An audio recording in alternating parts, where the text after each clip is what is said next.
several tons of equipment, supplies, science experiments, and 2 of the ISS rollout solar arrays that will be installed on both the starboard foretruss and the port foretruss of the International Space Station to augment power capability for 2 of the 8 power channels on the International Space Station. The 2 spacewalks coming up for the installation of the IROSA solar arrays are scheduled currently on November 29th and December 3rd. Now, in the meantime, after today's Russian spacewalk, these 2 cosmonauts will be back outside on November 25th, the day after Thanksgiving, for the next spacewalk in this series, a total of 7 spacewalks over about a 6-week period on the International Space Station. The next spacewalk will be designed to robotically relocate the radiator that they're preparing today in the spacewalk for its movement from the Rassvet module to the Naoka module and its installation and hookup of electrical and mechanical and hydraulic connections for that radiator. That will take place on the next Russian spacewalk that is planned for November 25th.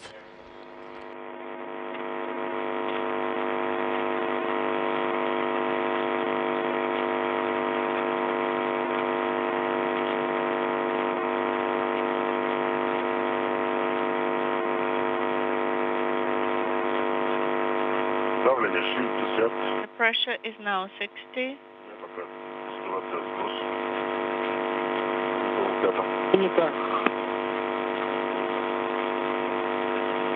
And pre-breathe and reset on the support panel. The Poisk module, within which the 2 cosmonauts are suited up, is being depressurized down to vacuum. Unlike a U.S.-based spacewalk, a Russian spacewalk's elapsed time is measured from hatch open to hatch close. So we will be monitoring the official word from the Russian Mission Control Center and those flight controllers in Korolyov as to the precise time for the start of today's spacewalk with the opening of the hatch to the Poisk module. The message of the 2 cosmonauts also have helmet cameras that are attached to their Orlan spacesuits.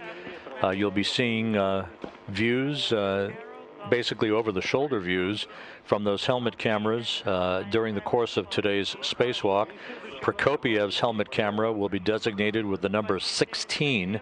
Patelin's helmet camera will be number 22. And we'll be identifying that and reminding you of that throughout the course of today's activities. at 20 millimeters per vacuum gauge. Yes, we'll go to O2 open EVA when we reach 20 millimeters.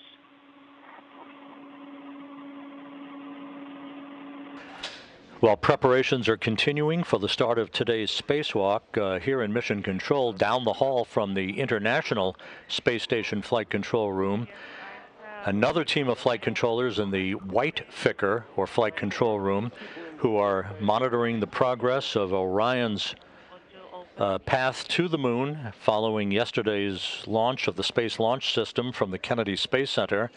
Those flight controllers are currently watching over Orion, the unpiloted test flight in this first Artemis 1 mission in the Artemis program.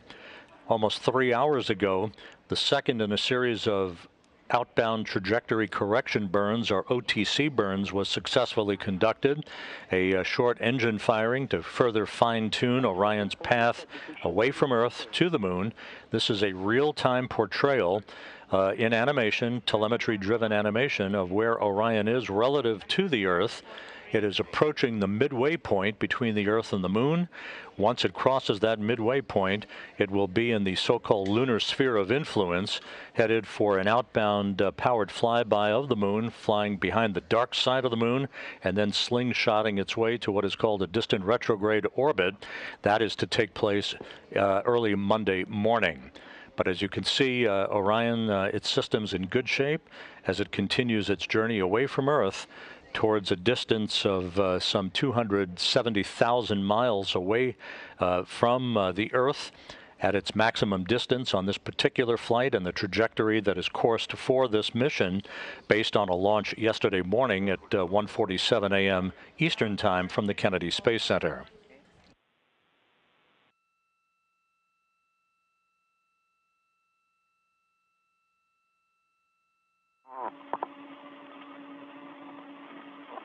Готов перевести У2 открытого ВКД? Подтверждаю, можно ставить У2 открытого ВКД. Перевод.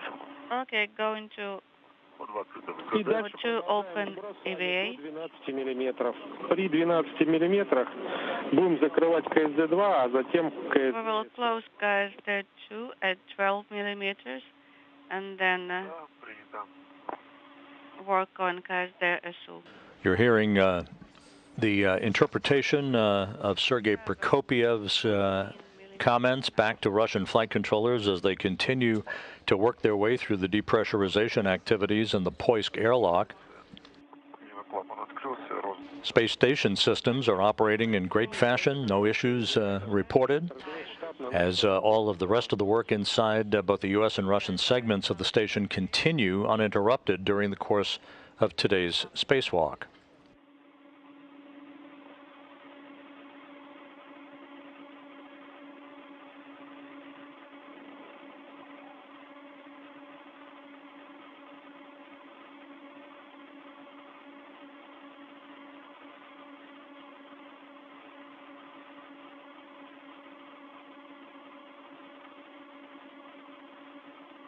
Итак, давление 12.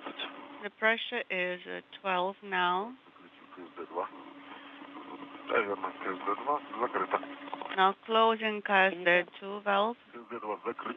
pressure relief valve. КСД-2 закрыто. Перевести. KSD-SU is closed.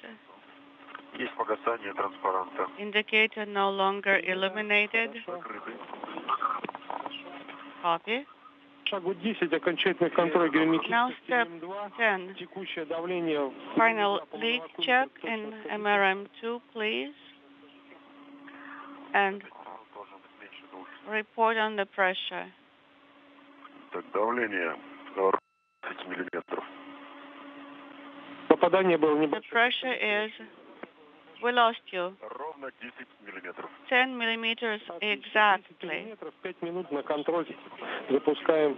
Copy. Now 5-minute monitoring.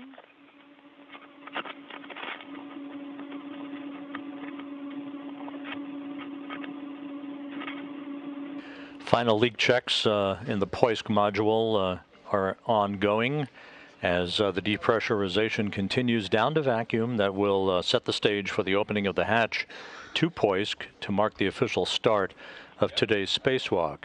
The International Space Station is currently flying from northwest to southeast at an altitude of 260 statute miles in an orbit inclined 51.6 degrees to either side of the equator.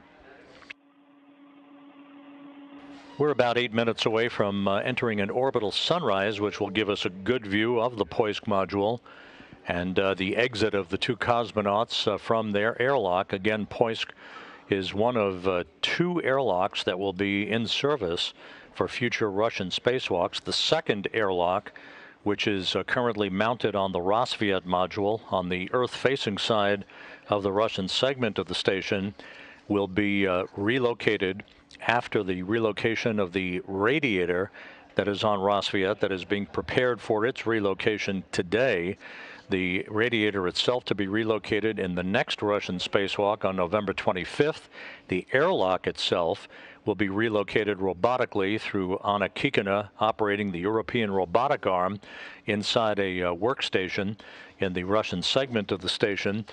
The airlock itself to be relocated and attached to the Naoka multipurpose laboratory module on a subsequent spacewalk that is currently scheduled for December 6th.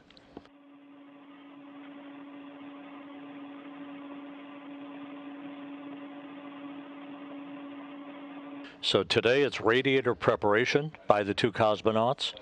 November 25th, the radiator being prepared today for its relocation will be robotically moved and attached to Naoka on November 25th, and then the airlock will follow being relocated on December 6th.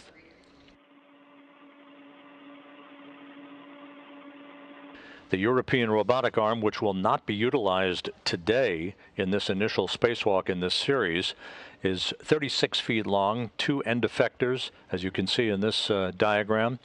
It has a reach of about 32 feet in length.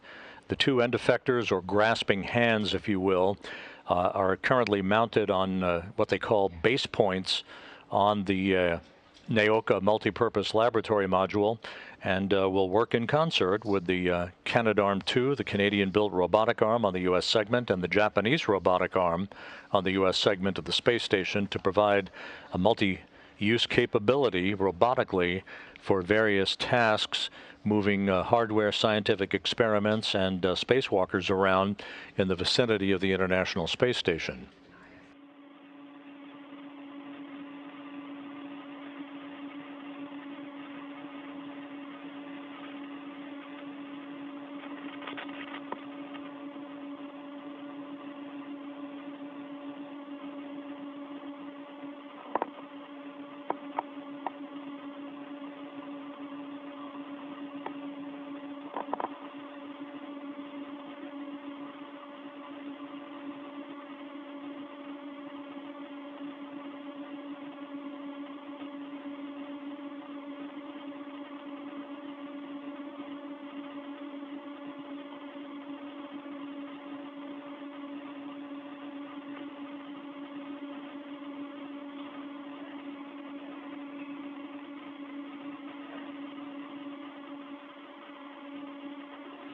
Сереж, у нас идет контроль.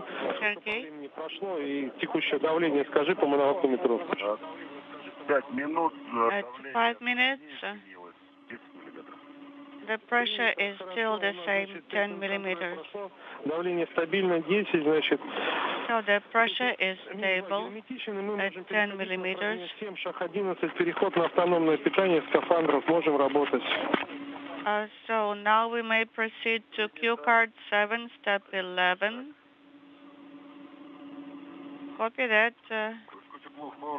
Step 11 in work, and I will put the temperature control switch in position 11. The pressure in the suit is about 0.35, 0.34. Принято, первый, второй, хорошо. Copy. Насос вентилятор, основной свет и кнопку Primary pump, primary fan, primary transmitter Насос вентилятор, передатчик отключить, тумблер питания. to off, Положение борт переводим в положение автономное. and Насос вентилятор, передатчик. suit power to autonomous position, to battery power. Это оба на автономе. И по дисплею скажите. Both suits at the battery power now. Что? У батареи 27.1, второй. 27.4. Первого. Принято, хорошо. TV1 Идем дальше, Дим. has voltage 27.4 on the battery, suit battery, and EV2 27.1 volts. Значит, режим ТО мы отключаем. Heat exchanger mode TOW to off or FF, Подтверждаю. Питание выключено. and suit station suit power to off, Скафандры закрываем и в T. closing the MLI flap. Будут проблемы какие-то, не очень удобно, с бортовыми колодками, электрофалами, от стыковки и по стыковке, можете друг другу помогать, силой экономить. And if you have any problems with dealing with the umbilicals, suit umbilicals, please help each other. Copy that. Will do. And I have an extension here. Электроразъемы скафандра и в T с клапаном, на который на разъеме есть. And cover the electrical umbilicals connectors Принято. with the MLI flap. Второй. Отстыкован электростол. Electrical umbilicals disconnected. Copy that and cover the connectors with MLI flap.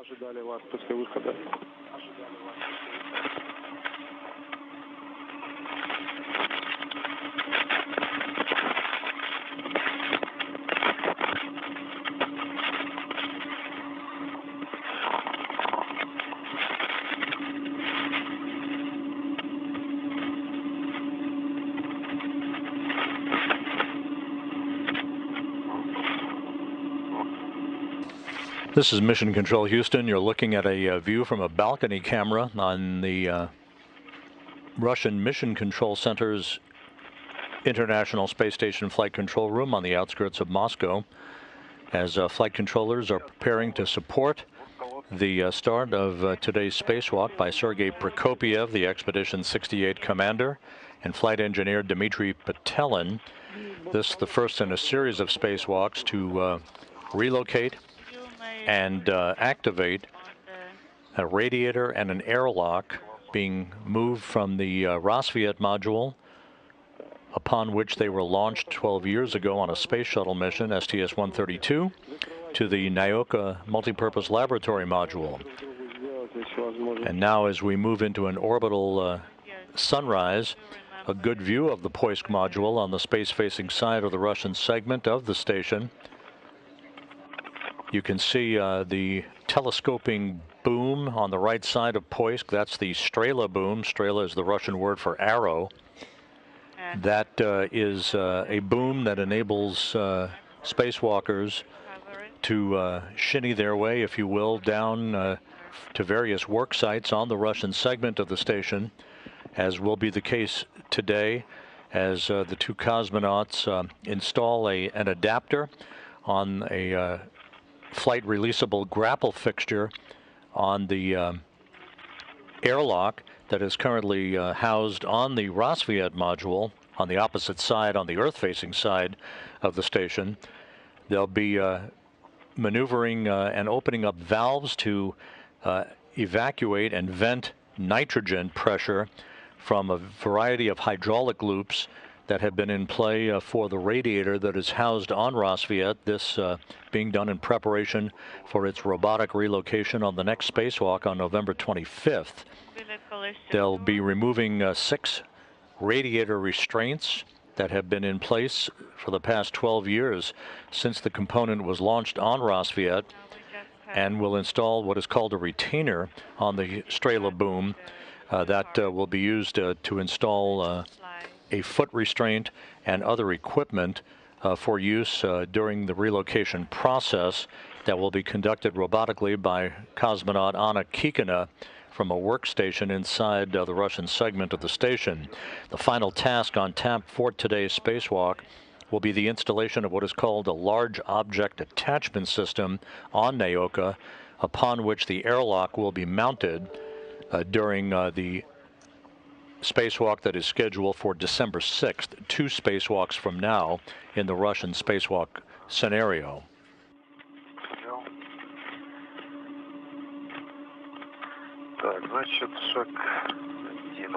Now step 11. Дим, ну я правильно понял, что оба закрыли ОРК клапанами FT по лодке на заглушках? Да. Okay, do I understand correctly that both space umbilical connectors are covered? Yes, they are. Once the hatch to Poisk is open, Dmitry Petelin and Prokopyev will install a protective ring around the circumference of the hatch itself to protect it from any micrometeoroid debris hits that may occur during the time that it is open and exposed to the vacuum of space. Petelin will be first outside of Poisk, followed by Prokopyev. They will take their equipment outside and make their way down to the work site by the Rassvet module to begin the tasks for today's spacewalk. Again, this is the 255th spacewalk in support of space station assembly, maintenance, and upgrades. Okay, now you may continue for the cue card.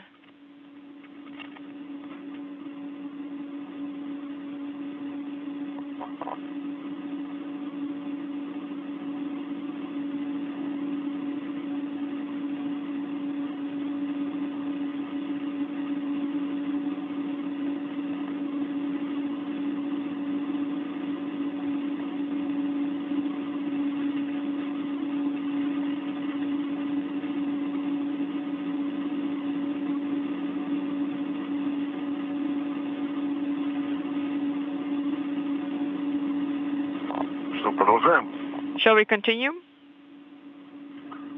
Дальше можем ВСС перевести, вот у вас закрыто. Now we can switch the BSS to closed. Done. Выдачная 03504 за 036 также. Per the Odessa rolling pressure gauge 035, 034, 036, Больше 360 на втором 0360, 406, copy. И ПО-2 основного сколько? And for O2, working with the caps, Второго 413. Ага. EV2 is 314, okay, Сейчас тогда, copy. Дим, сидите немножко. So Dmitry, please just Вентиляция. stand by one. Gennady has a couple more words for you for the ventilation, okay.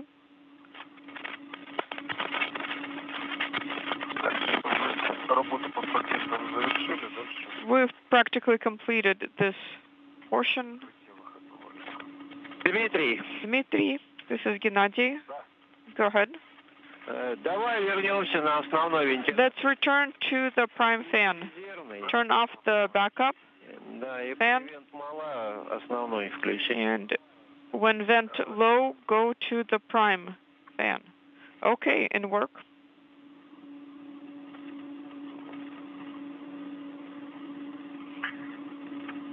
На основном вентиляторе. I'm back on the prime fan. Принято. Copy.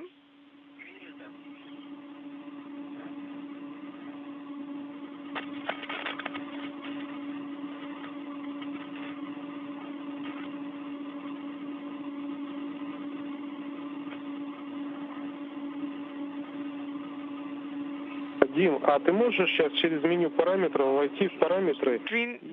Dmitry, can you go into the parameter Вентиляция будет. and toggle back and forth until you see the fan data? Параметры. Okay, going into parameters. Помощи нет, перебирай потихоньку, пока. And just flip through them slowly until you get to the fan data. Собираю. Going through them, vent 47 литров. 47 liters. Принято. Copy. 48. 48.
This is Mission Control Houston. You're looking at the Poisk module on the International Space Station.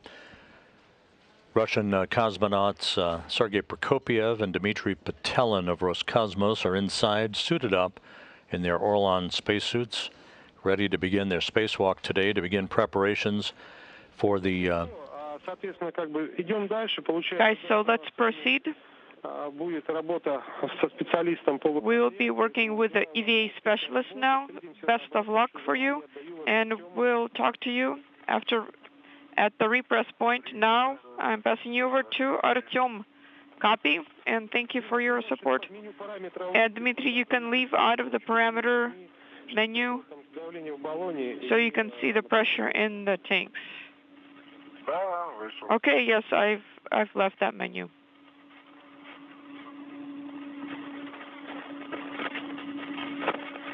Сергей, привет. Dmitry, Sergey, hello. Да, привет, Артем. Hi, Artyom. Как у вас настрой? Работаем сегодня? And as you can hear, spacewalk preparations are now all but complete. Yeah, we're ready to go. The two cosmonauts saying they're ready for the opening of the hatch, so we'll be standing by for that marker. That will be the official demarcation point for the start of today's spacewalk. Remember that we're not sprinting, we have a marathon of EVAs coming up. The main thing is to keep track of your tethering and your safety protocol. That is the #1 priority, your safety. Yes, Wilco? Recopy. And all of the hardware and equipment inside is tethered, correct? Yes, it is. Copy. And your suits are also tethered with hooks, with at least one. No, not yet. I've pulled out a hook now. Once again, as they move outside of the Poisk airlock, you'll be able to tell the two spacewalkers by the stripes on their Orlan suits. Sergei Prokopyev, about to begin the third spacewalk of his career, is EV1, or extravehicular crew member #1. He'll be wearing the Orlan suit with the red stripes. Dmitry Petelin is EV2, embarking on the first spacewalk in his career. He will be wearing the suit with the blue stripes. The EV hatch. Copy. So put the rail into the working position.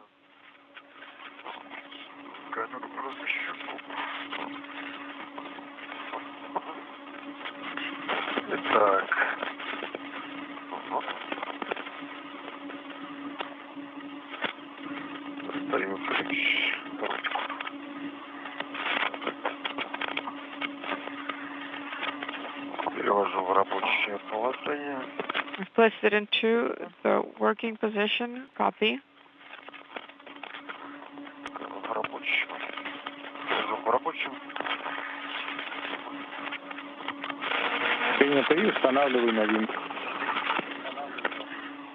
Copy. The emergency screws are turned to a hard stop. And the handrails are in the closed position. Yes, confirm. Okay.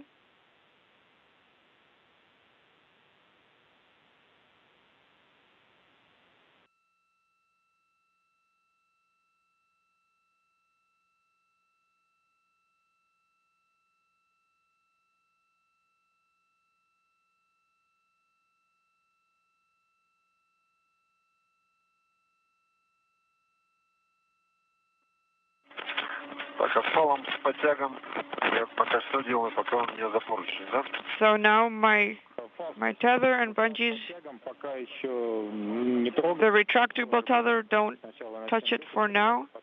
First we'll start opening the hatch and then we'll work with the retractable tether. Okay, copy. I am rotating. The rollers are coming out. The hatch to the Poisk airlock about to be opened. We will stand by for official word from the Russian flight controllers on the official start time for today's spacewalk. We also will be regaining our downlink television from the International Space Station a short time from now, momentarily, as we move into range, and there it is, moving into range of the tracking and data relay satellite system. And now you can place it with a tether to Sergei and behind panel 201. And use the hook that is nearby, inaudible.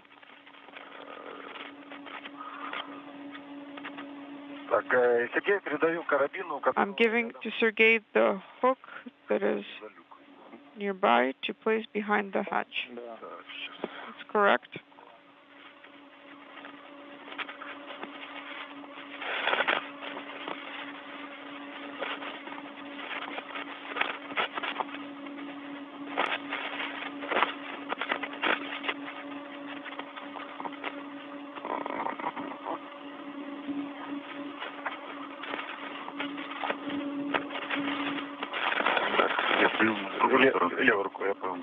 With the left hand? Okay, yes, I understand.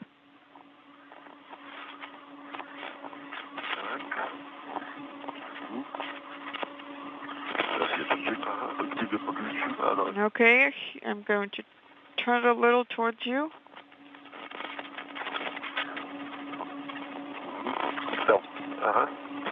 Okay, I've released it.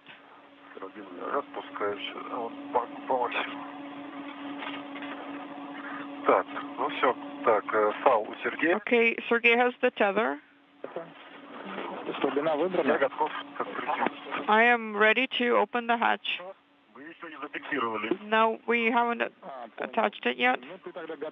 Okay, Dmitry, so prepare the protective ring. We have not opened the hatch yet. We are still in work. Okay, I understand.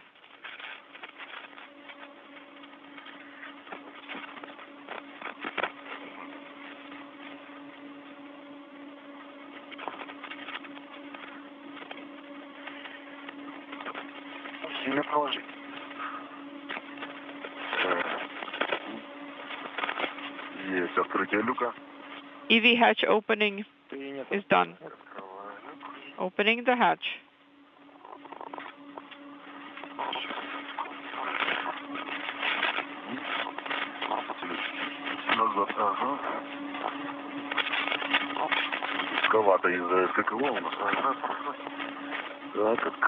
It's a bit tight here because of the SKKU.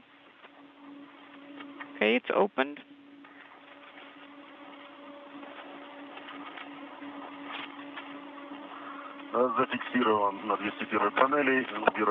It has been attached on panel 201. Copy.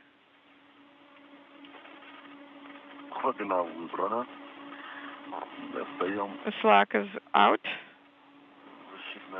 We're pulling out the protective ring. Copy.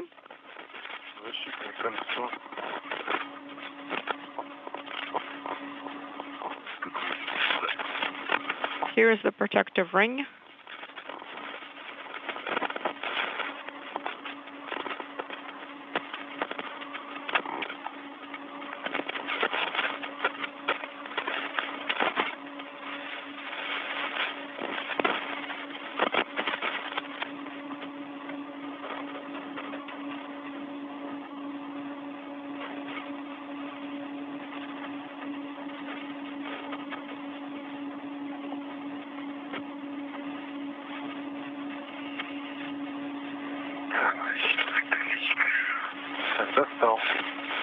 Okay, I've pulled it out.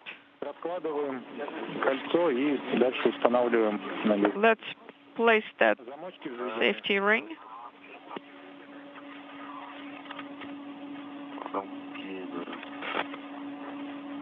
Don't forget the latches. This is Mission Control Houston. The hatch is open to the Poisk module. The official start time for today's spacewalk, 8:39 a.m. Central Time. I've deployed the ring. 9:39 a.m. Eastern Time. to begin the 255th spacewalk in support of space station operations, the 10th spacewalk out of the International Space Station this year, and the second for Expedition 68. Again, the start time for today's spacewalk marked at 8:39 a.m. Central Time, 9:39 a.m. Eastern. Okay, let it go. Turn it around.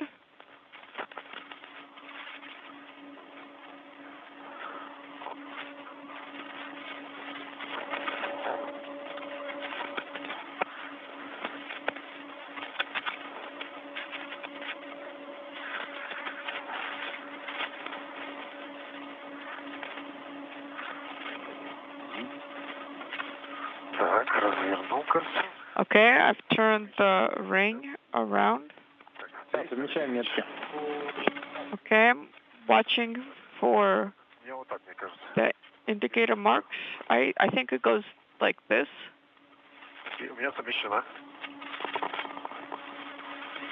Okay, my side is installed.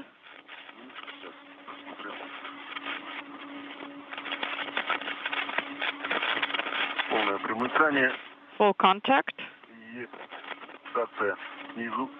Confirmed at the top, confirmed at the bottom as well. Okay. Good. Are we turning on the camera already? We will turn the cameras on later.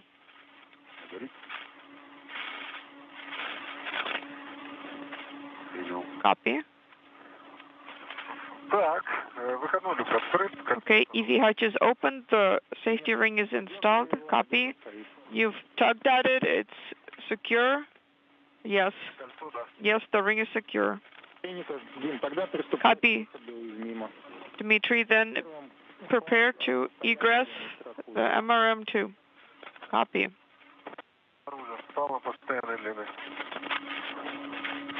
I'm using the non-adjustable tether.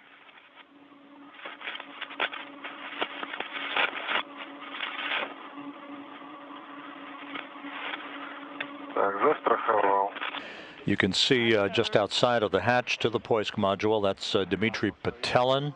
He will be joined outside momentarily by Sergei Prokopiev as the two Roscosmos cosmonauts set up shop, gathering all of their tools and other equipment that they will use in the preparation of the radiator that is currently stowed on the Rosviet module on the opposite side of the Russian segment. The Poisk module you're looking at is on the space-facing side. Rosviet, that houses the radiator and airlock, to be transferred to the Naoka module.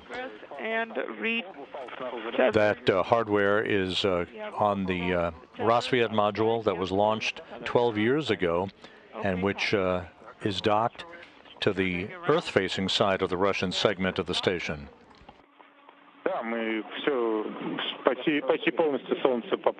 Yes, it's practically full insulation. Yes, just trying to turn myself around.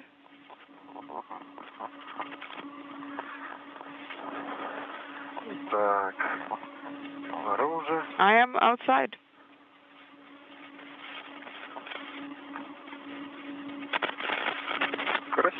It's beautiful. Yes. And Dmitry, just position yourself. Yeah, and take a minute to look around. Yes, I see certain elements of MRM-2. I should move out of the way. Yes, you've moved now, and you should translate in the direction of your right hand. And towards the bottom a little bit, move towards the direction of the circular handrails. And what about the sublimators? Yes, you are going to activate them now. Okay, copy. For both of us, yes, the hatch is opened, so both are go. EV2 has activated the sublimator.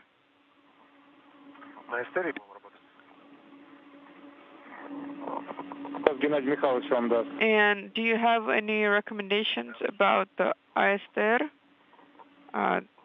Gennady will give us recommendations about that. Stand by 1.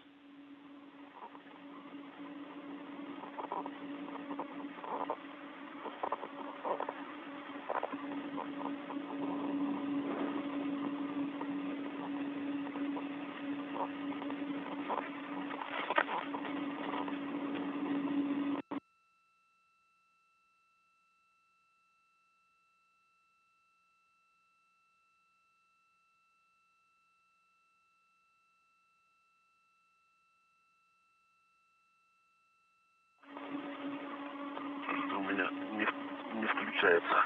It's not turning on for me for some reason. Подаю, я попробую. Yeah, let me try again.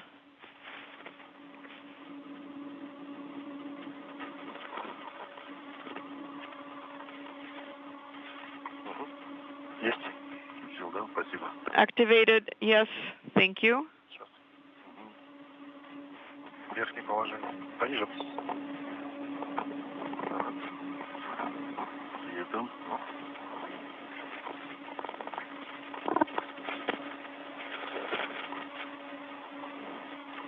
Так, я готовлю укладку к выходу. I'm preparing the bundle for egress. Copy.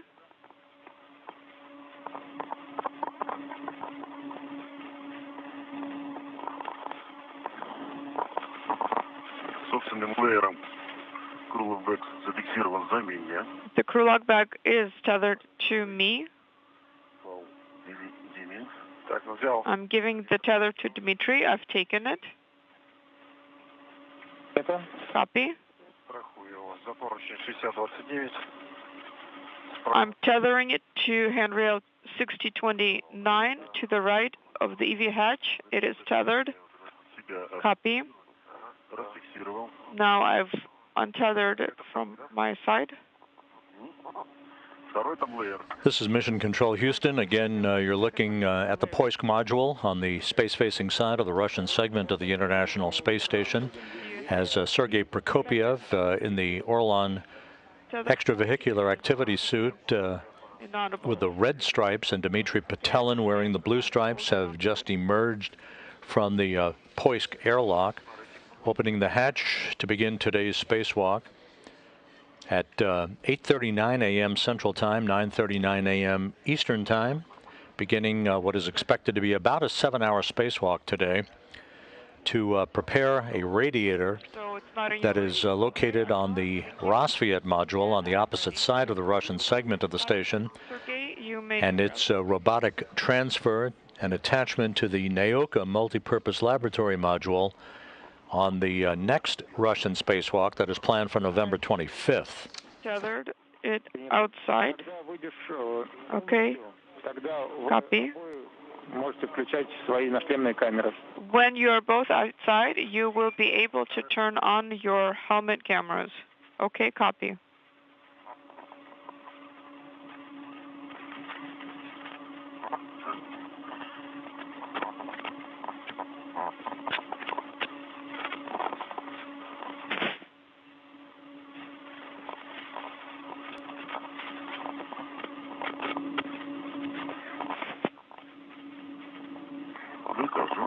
I'm egressing. Красота, да. Шлемные камеры. Okay, helmet cameras. На обрезе вышел. I am out. Шлемные камеры. Okay, we are activating the helmet cameras. I've activated mine. And LED confirmed. Это было загорание, я понял. That was the LED. Okay, I understand. Очень тускло горит, да. Давай, вперед. Okay, good job. Есть загорание одной. LED confirmed. Copy. Есть вторая камера работает. Second camera, LED confirmed. Excellent. Both cameras are activated.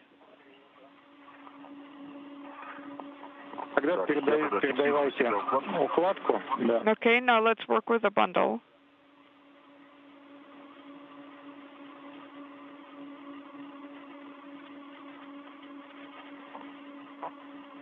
Так, леер зафиксировал свинарм. The layer has been attached to the swing arm.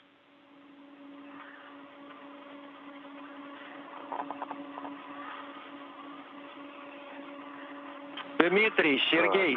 Dmitry, Sergey, this is Gennady. Yes, go ahead. Давайте проверьте положение. Can you check the position of the hot-cold toggle switch? Make sure it's in the middle. And you may activate ISR mode. Второй включаю наверх положение. EV2, I've switched it up to 6. No, not 6. 0, up to 0. Okay, yes, copy. Yes, I said 6, I meant 0. I've toggled it up to 0. Okay, and Sergey, you do the same. Toggle it up to 0 and turn on the ISR switch. Yes, up to 0 and ISR is activated. Copy. Thank you.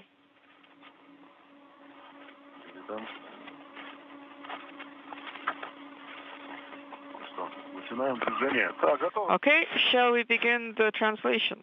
Yes, we are ready to translate. So now we begin with the circular handrail. That's correct. We are going straight over EV2 and keep moving forward. Okay, and Dmitry, you have to go along the bottom one. Ah, gotcha. Okay. I understand. Turn upside down a little bit. Yeah, I see it. It won't work going on the top.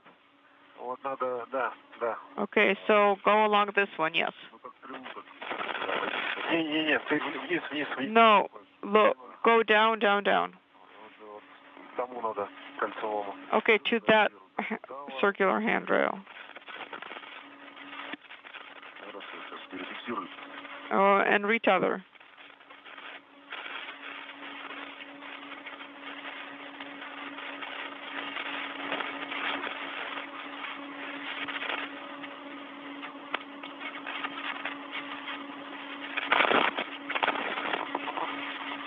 Sergei Prokopiev and Dmitry Petelin gathering all of their tools before they make their way down to the Rassvet module on the other side, the Earth-facing side of the Russian segment of the International Space Station, where they will begin work to install an adapter for the Strela telescoping boom on the airlock's flight releasable grapple fixture.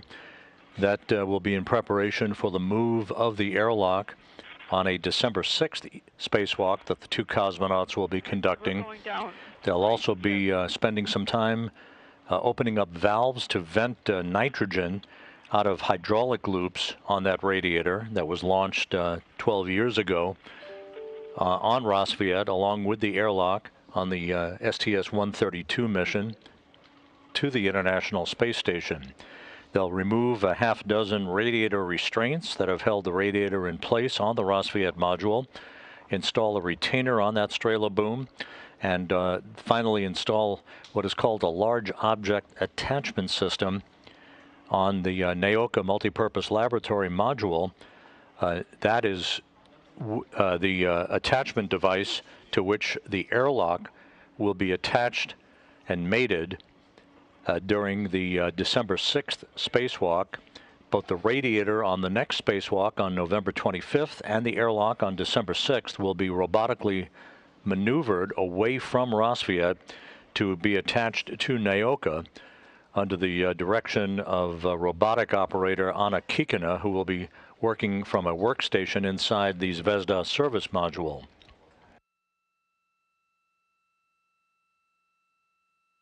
This is a helmet camera view from Sergei Prokopiev's helmet camera as he begins work to move away from the Poisk module down to the Rassvet module, where he and Petelin will begin work on the radiator preparations. The radiator will not be moved today. That's coming up on the next spacewalk on November 25th, the day after Thanksgiving, which again we will broadcast live here on NASA television.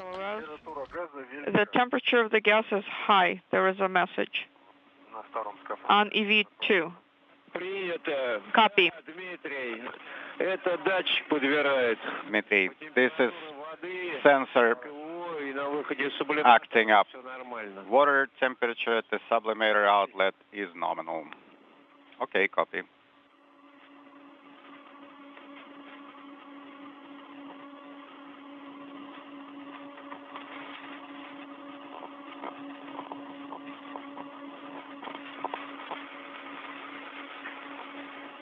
Как принимаете картинки? Do you copy the video from cameras? А вот только что... Sergey, we're receiving your video.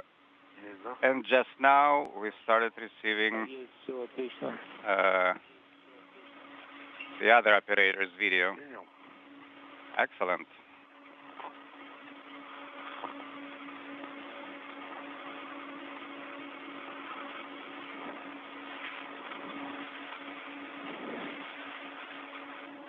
Я тоже. Догада велика. Inaudible. Да, это аналогично. Yes, it is Принял. like we had it before.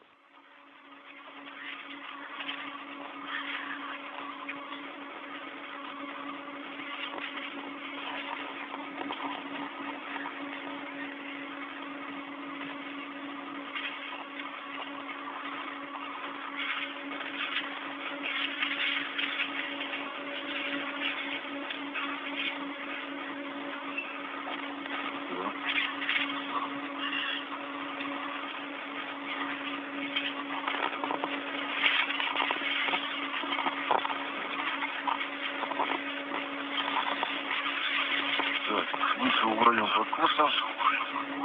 Okay, I am Принято. at the Сергей, sorry, сейчас the site. по кольцевым поручням люка можно подниматься Sergey, выше. you can use circular handrails to go higher. Крылом бак. Sergey, watch the crew log back.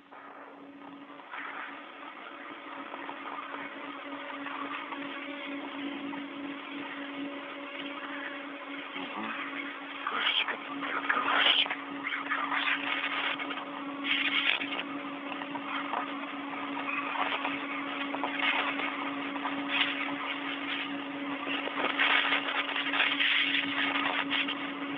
Давай вдоль ВЛ-2 поднимаюсь. Бронезоля вокруг. Okay, if you go higher near VL2 and hook up there. Copy.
И когда перейдешь на СТУ, тогда Сергей. перемахивай на другую сторону стрелы.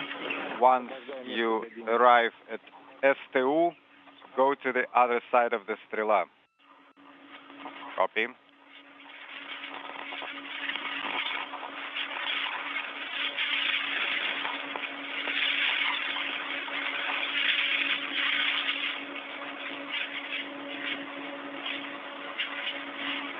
Я за СТУ уже зафиксировался. Okay, I am hooked up on the STU.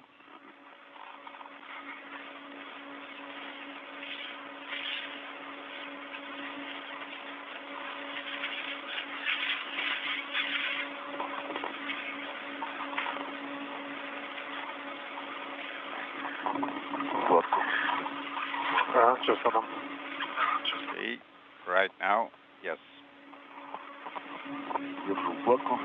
I'm holding it.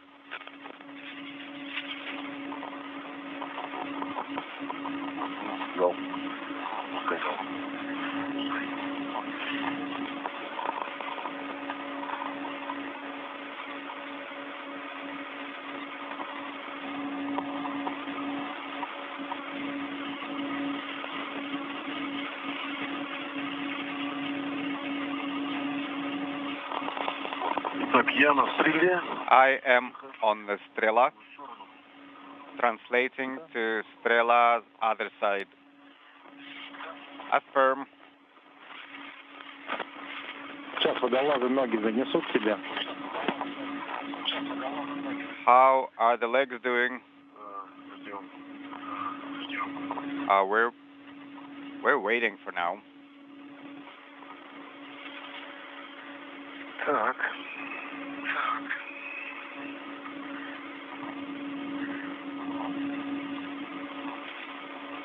Сергей, и можно будет тогда снять Сергей. страховку с такелажного узла, страховку СТУ, чтобы You остался на кольце. can now untether from the STU so that the safety tether is at your disposal. Okay.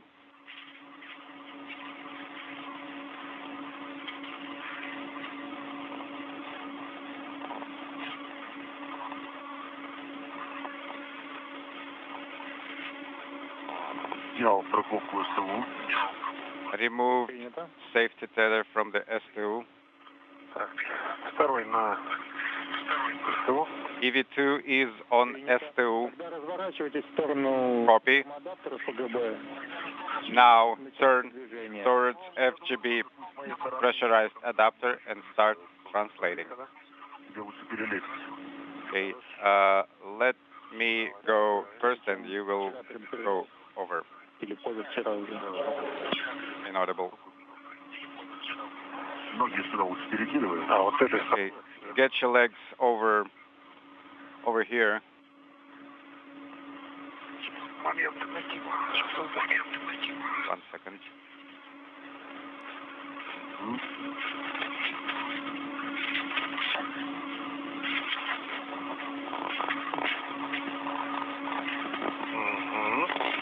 Сейчас, подожди. Так, что? Ага. Смотрю, как вот страховка СТУ была. Inaudible. Она через кольцо была пропущена, сейчас это переделано. Inaudible. 29 minutes into today's spacewalk, Sergei Prokopiev outside the Poisk module with Dmitry Petelin. Prokopiev on the right in the suit with the red stripes, Petelin wearing the suit with the blue stripes, as they are attaching all of their equipment to the Strela telescoping boom that they will maneuver down from Poisk to the Rassvet module a short time from now to begin work on preparing a radiator that is mounted on the Rassvet module for its eventual relocation to the Naoka multi-purpose laboratory module on the next Russian spacewalk on November 25th. Copy. Ага, все хорошо. Из ФГБ. Начинаем перемещаться. Okay, going towards FGB.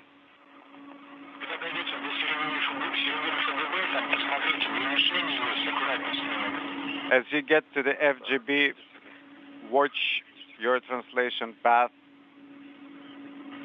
Нет, давай развернусь тогда. Ну да, тут движение с другой стороны. Am I going to be able to get through over here? Поверху. I think you need to go over Strela. Ага, наблюдаю. Okay.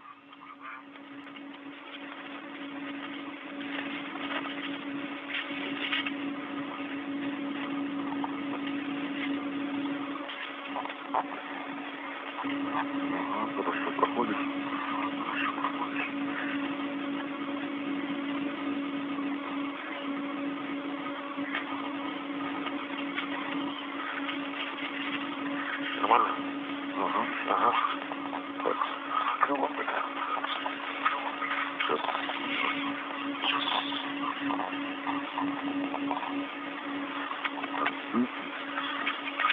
След? Прекрасно. Там близко, да? На солнечной батарее, да. Забирайся обратно на стрелу. Get back on the Strela because it is too close to the solar arrays. Stay in work.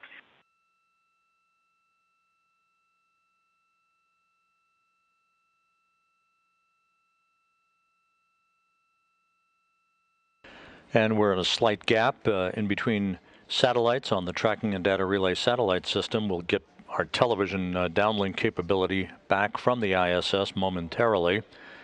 Some 31 minutes into today's spacewalk, which is planned for about 7 hours in duration. Roscosmos cosmonauts Sergei Prokopyev and Dmitry Petelin outside of the Poisk module, making their way down the Strela telescoping boom from the Poisk airlock to the Rassvet module, where they will set up shop and begin to work on a variety of tasks to prepare a radiator that is currently stowed on Rassvet for its robotic relocation to the Naoka multipurpose laboratory module on the next Russian spacewalk that is coming up in just 8 days on November 25th. Attaching the safety tethers to the ring.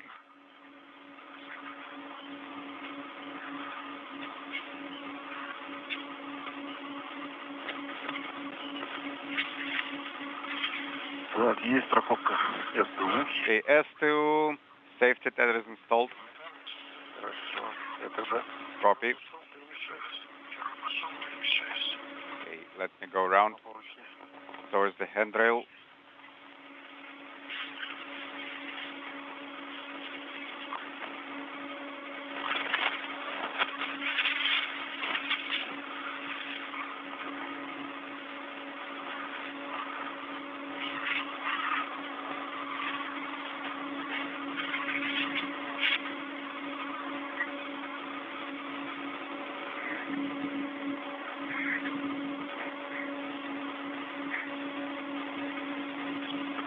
Тоже, наверное, да, поручень? Мягкий. So we're working with the soft handrails, correct?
Okay, this is the pressurized adapter.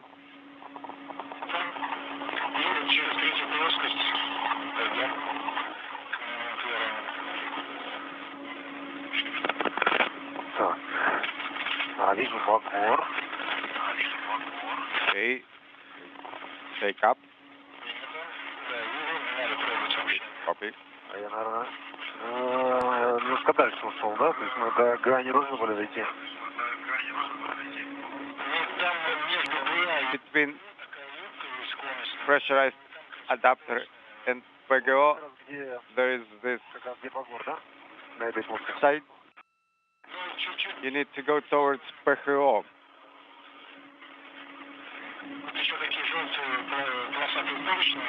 There will be a couple of yellow striped handrails.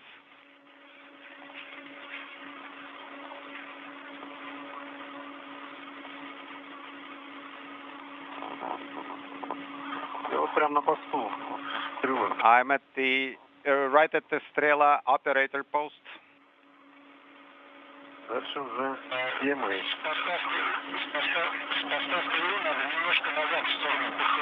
Вот и You gotta move a little towards the PHO. Okay.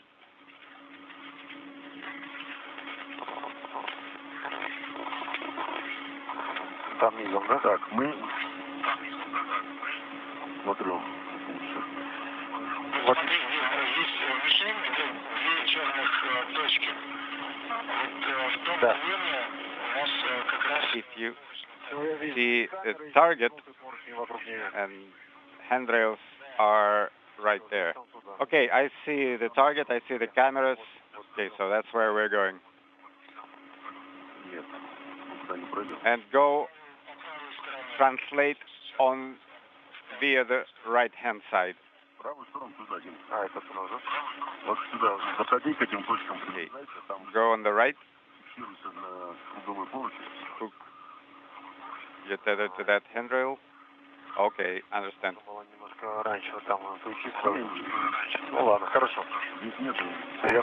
Understand. Хотя, там, где над радиаторами.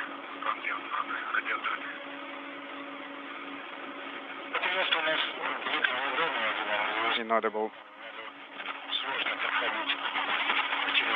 It is a little difficult to translate through this area. Well, we're going to try anyway.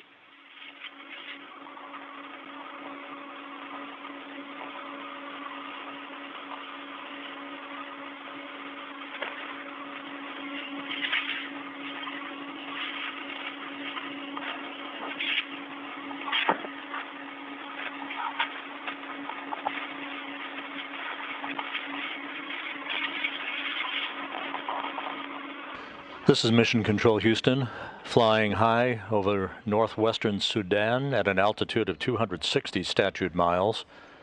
Sergei Prokopiev on the bottom, Dmitry Petelin just north of him, now at the work site near the Rassvet module of the International Space Station on the Earth-facing side of the complex. If you go a little further, you will be able to...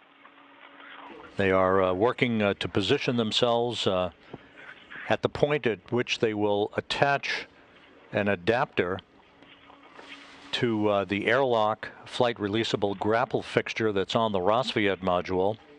That airlock, along with a radiator, launched on the STS-132 mission of the shuttle Atlantis in May of 2010. Both components soon to be robotically relocated to the Naoka multipurpose laboratory module. We are 39 minutes into today's spacewalk, the third in the career of Sergei Prokopiev, the first for Dmitry Petelin. Are you there? Almost, just a little bit left.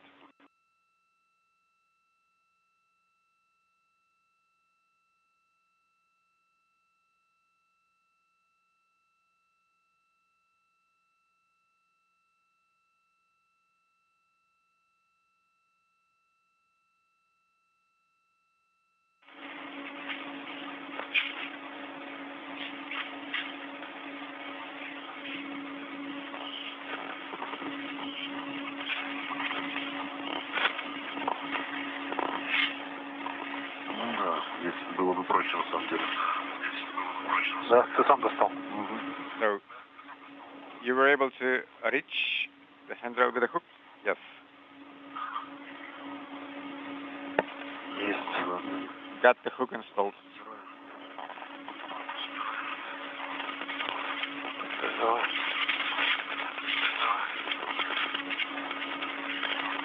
Могу принять пока. Да, нормально, я иду. Okay.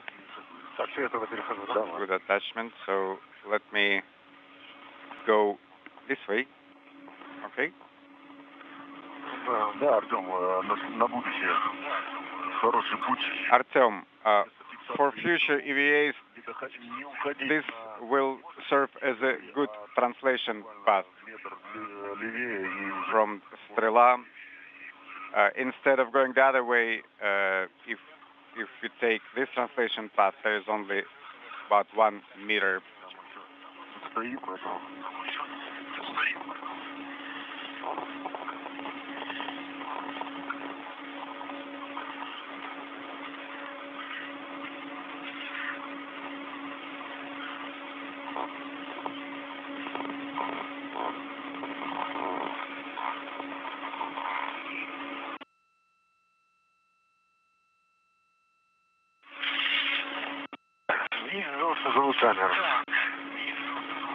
Okay, we are starting towards the airlock. Copy.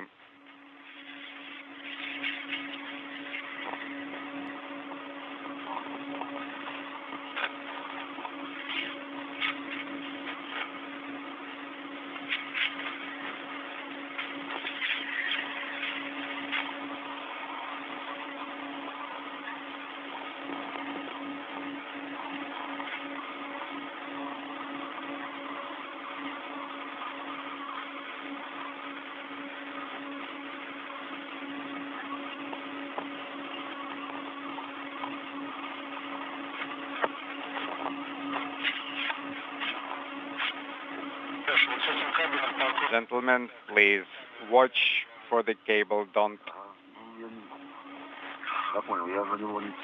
exert too much effort on that cable. Okay, copy.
Dima, Sergey, we will be in eclipse in a couple of minutes. Be ready with your lights. Okay.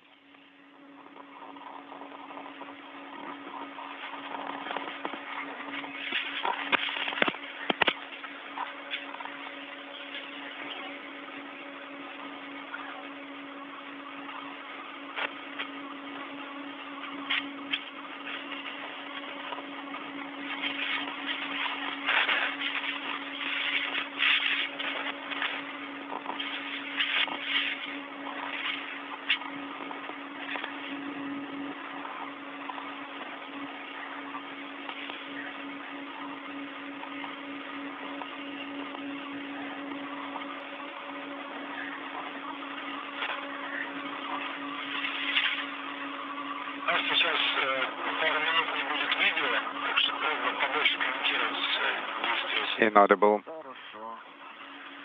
Конечно. Okay, copy. Я продолжаю движение по круговым поручням в сторону. Continuing along the handrail towards inaudible. Copy.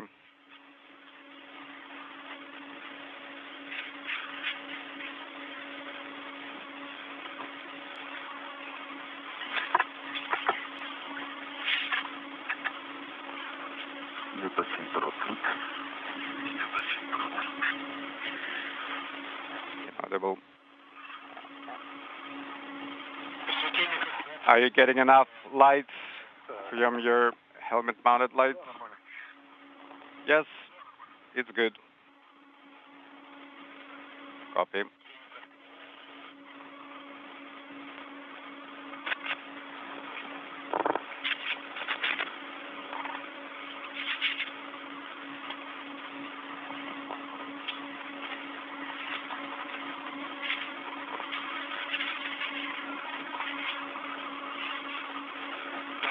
Are you already on MRM-1? Not yet. I am just approaching MRM-1.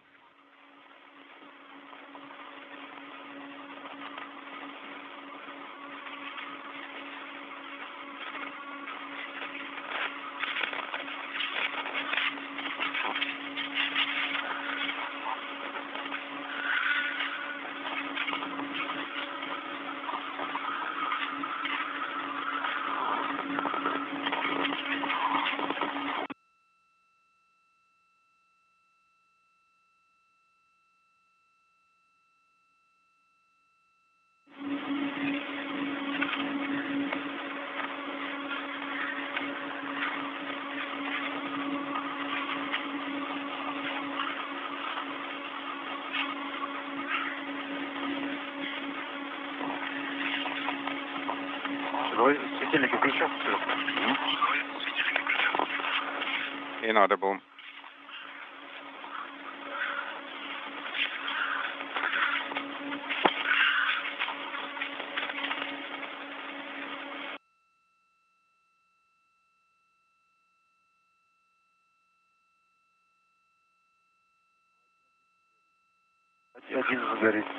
Okay, light 1 is on. What came on?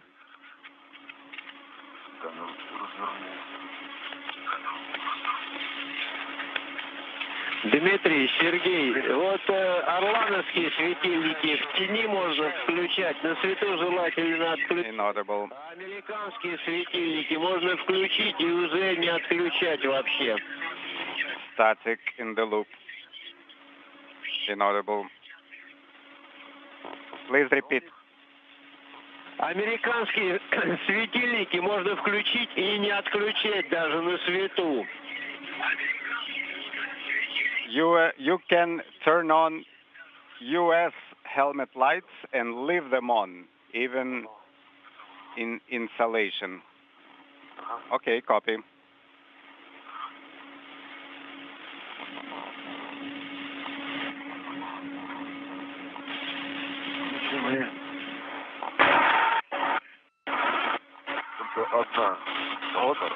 Inaudible.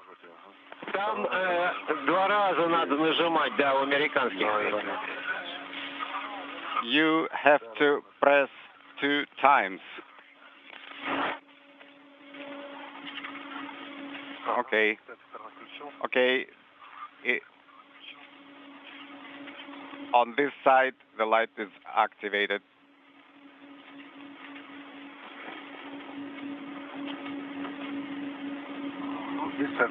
And on the other, a little lower.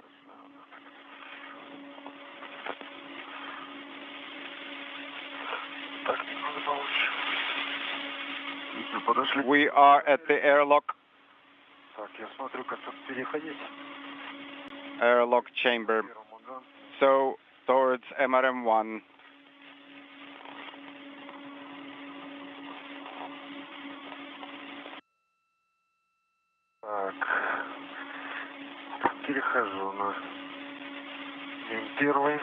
I am translating to circle handrails on MRM-1.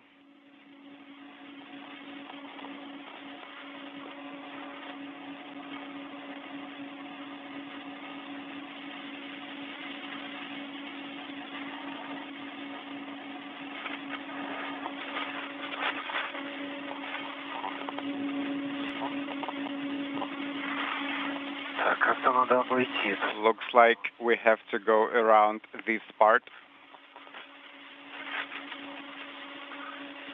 Okay, I see the airlock chamber, I see the handrails.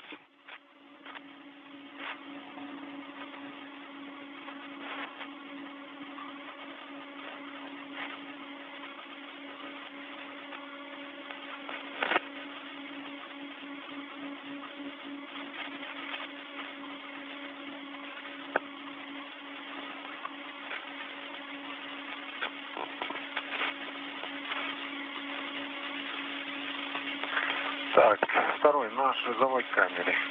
EV2 is on airlock chamber.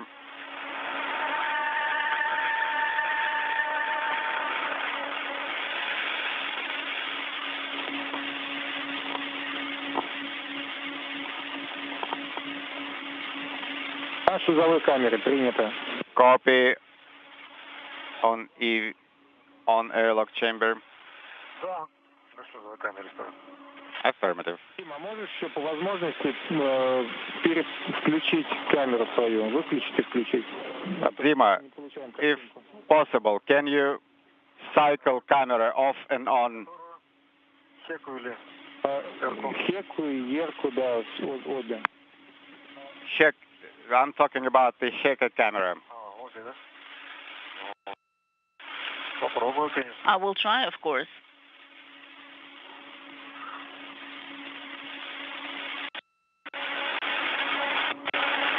Так, Хеку выключил. Okay, Heka is off, OFF. Включил. Зеленый свет идет гореть. So I have the green LED, we copy.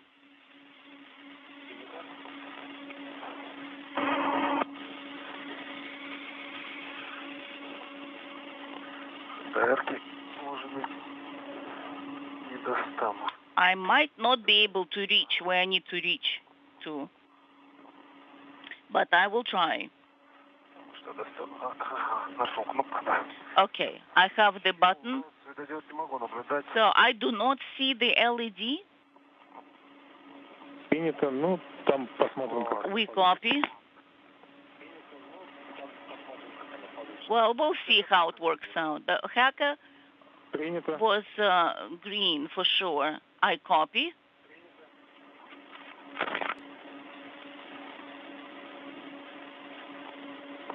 Ага, все вижу сейчас. I see everything, and Arca as well. Принято, спасибо. We copy. Please keep observing.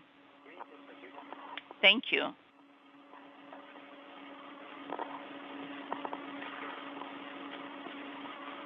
Тогда продолжаем переход. Дим, Then на шузовую камеру. we'll continue the translation В правую сторону, да, вот. to the airlock. And we understand that you will see it on the right hand side, translation along the handrails. That is correct. I am on the right side already. Сергей, да. I'll wait for Sergey, Я подсвечу ему, да. and I might even just give him some light Можно ориентироваться. as well, because it's a little challenging to orient yourself. Гана, And первый. GA and MRM1.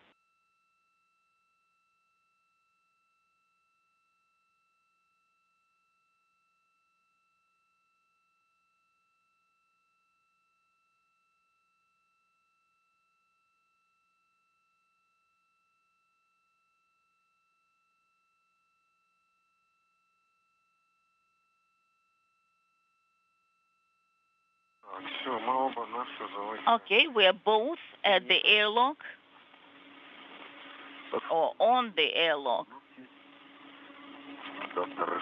Принято. All right, we're coming closer. Copy. Наблюдаем. Адаптер. And we are observing the adapter. We see the adapter. Принято. Copy. Тогда размещайтесь и... Then position yourself Переход and долгий. take a couple of minutes to rest. The translation was a long one. 55 minutes into today's spacewalk, the two Roscosmos cosmonauts, Prokopiev and Patelin, are at the Rosviet module, at the airlock that is stowed on Rosviet. The FRGF you see there, that's the acronym for Flight Releasable Grapple Fixture. It is that piece of hardware to which the European robotic arm will be attached during the third in the series of spacewalks on December 6th. The airlock will be released and robotically relocated for attachment to the Naoka multipurpose laboratory module onto a piece of hardware called the Large Object Attachment System that the two cosmonauts will be installing on Naoka as one of the tasks in today's spacewalk. The sequence of spacewalks Today includes the preparation for the removal and relocation of the radiator that's on Rosviet to Naoka, the actual relocation to take place on the next spacewalk on November 25th, and then on December 6th, the airlock on Rosviet will be robotically relocated to Naoka. Not that challenging to install it and push it. And you kind of move it away about 10 to 15 degrees, and then it installs. So it's a pretty good system. I understand. Okay, once you guys position yourself and you had a chance to rest and catch your breath, then let us know and you have a go to start installing the adapter, but only after you feel like you've rested. All right?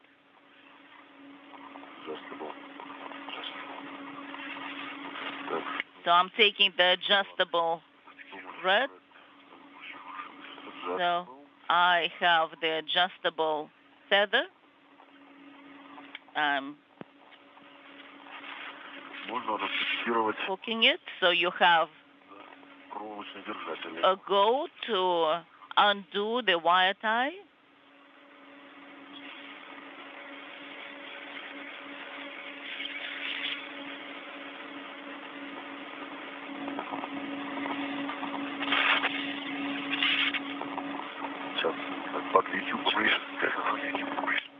All right.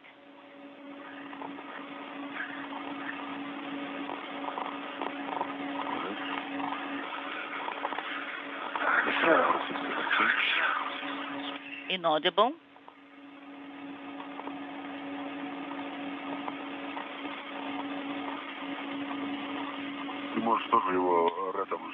You can also use the red tether. Okay, let me do that also. That sounds like a good idea.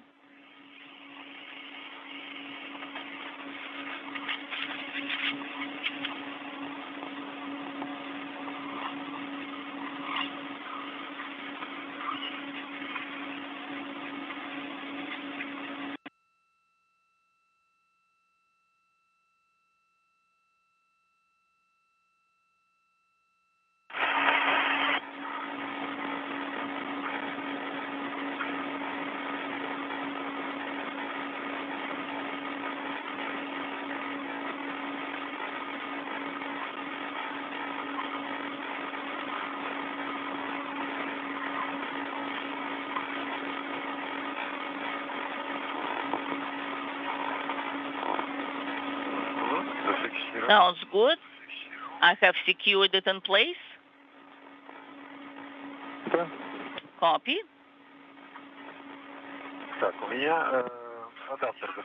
So I have secured the adapter on my side. Yes, and on my side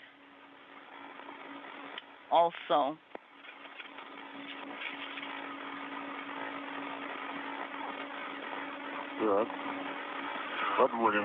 Okay, we're moving it closer. We are at the 1 hour mark in today's spacewalk.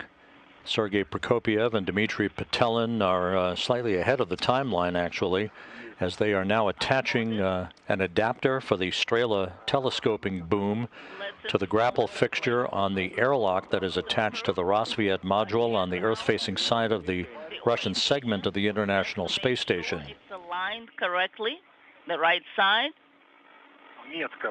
And there should be a mark. Yes. Is it a black mark? Yes, the black mark should be aiming towards the target.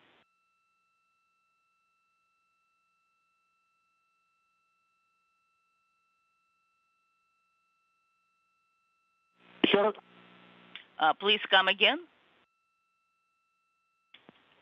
It is rotating. So it should be in that position. Inaudible. So we need to make sure that it is aiming correctly. When you look at the whole adapter configuration. Я говорю, она почему там на лепестках? Не, вот немножко, Сергей. Sergey, Нет, вот это белое. just look at it. Look at the white mark. Метка, которая белая полоса. Okay, the mark that is the dark inside, the black inside, or the white stripe. Окончательные затяжки. То есть это которые... The black one is marking the final tightening. Подворачиваем. All right, turn it around. Turn it.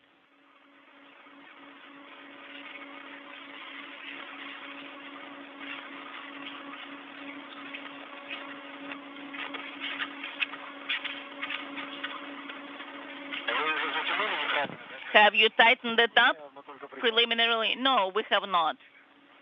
We've just secured it. And that was it. All right. We'll need to swap places, you and me. Let's do that.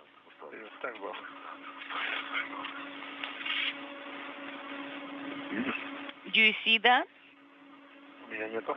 No, I don't have it. Maybe you're touching the probe. That's why you don't see it.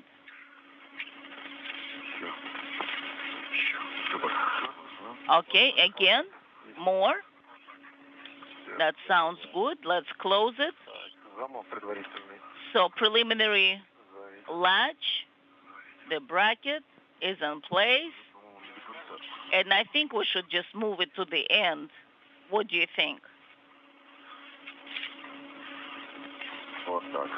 Just like that. Sounds good. We are rotating it towards the closed position.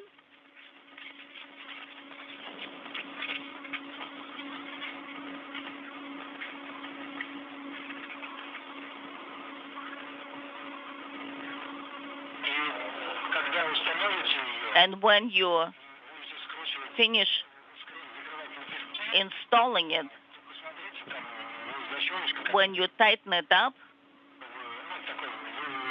there should be a latch, which is actually a little like a little probe.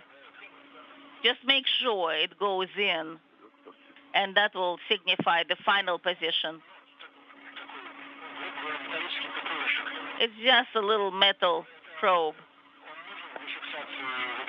It's required to secure in place. Yes, I got it and I see it.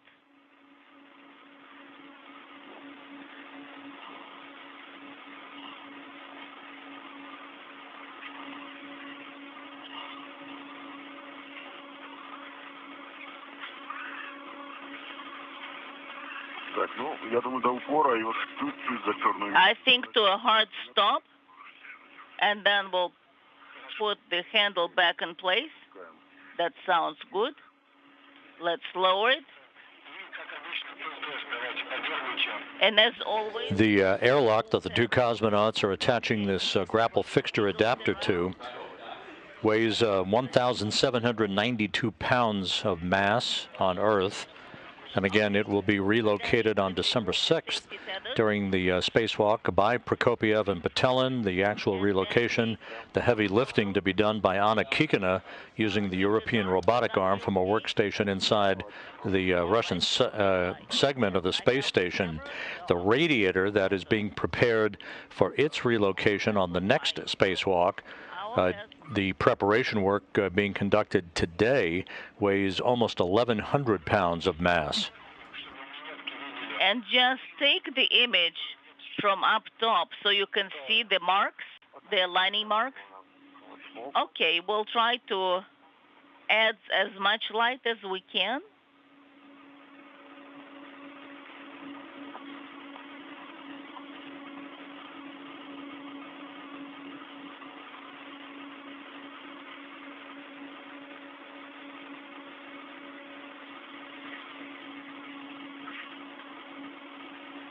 Раз в 4 секунды, да, он делает? Раз. По-моему, раз в 5 секунд. Ну, там секунд 10-15 ты снимаешь, и это... So you will take photos for about 8 seconds or so.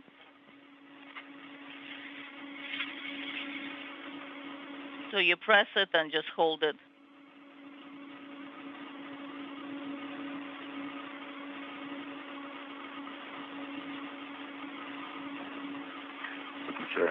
Okay, I'm activating it.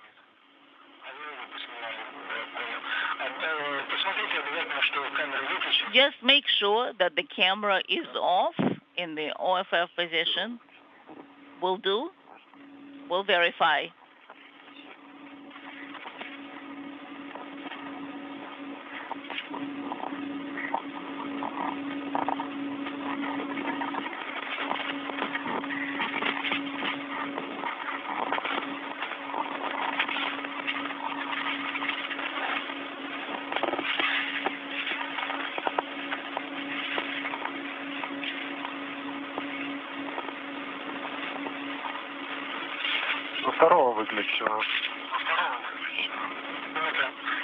And I confirm that it's or in the OFF position. All right. So then look at the restraints 6 and 7. Okay. So we'll start translating towards the radiator restraints. Yes, so we can see them. Copy. With the adapter for the Strela telescoping boom having been attached to the grapple fixture on the airlock on the Rassvet module, I see 6 and 5. the next order of business for Prokopiev and Patelin will be the removal of the first 4 out of 6 radiator restraints, holding the radiator on Rassvet in place. Those restraints, of course, held the radiator in check during its launch on the Rassvet module in the cargo bay of the Space Shuttle Atlantis 12 years ago in May of 2010 on the STS-132 mission that delivered Rassvet along with the radiator and the airlock earmarked for relocation to Naoka.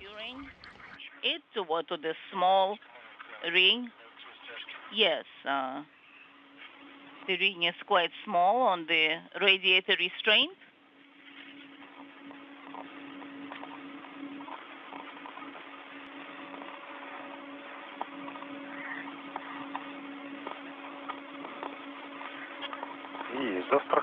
All right. Number 6 is secure, and I have secured number 7 restraint. Copy. So all are in place.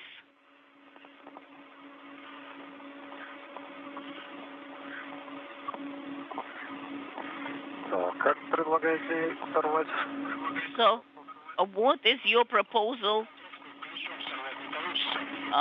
to remove this wiring that is holding it in place? Well, the wrench would not help you in this case. Oh, actually, I removed it. It was easy. No issues.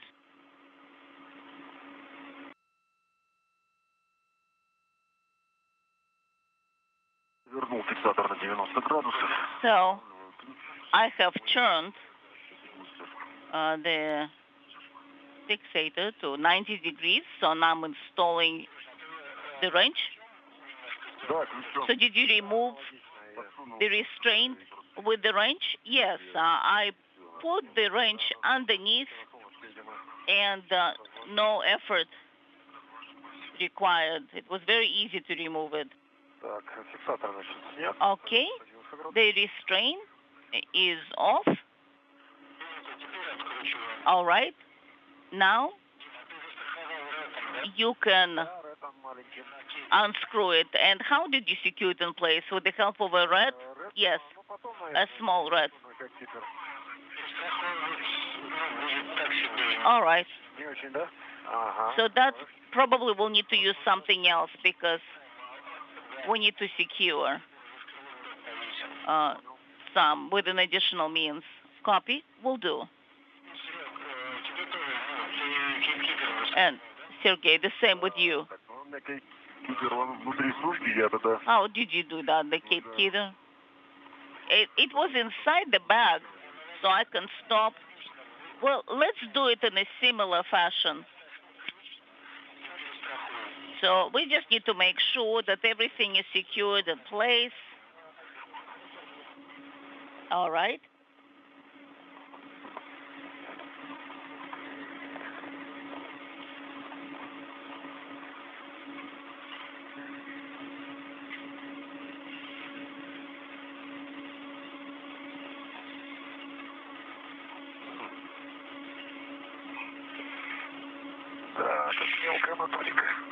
It's quite small.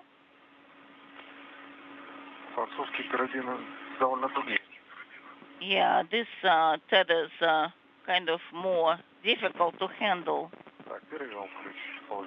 All right. I switched the wrench in a different position. We copy.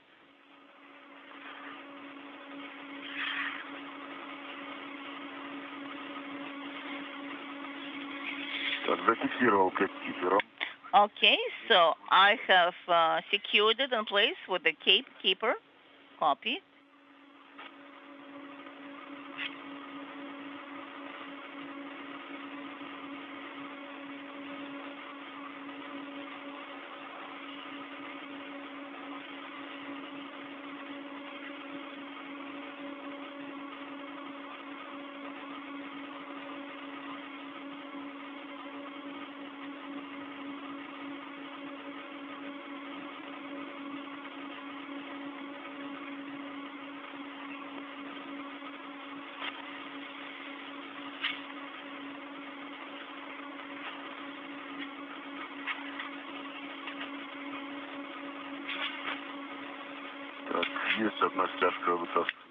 Okay, I've got one restraint, and the same with number 6.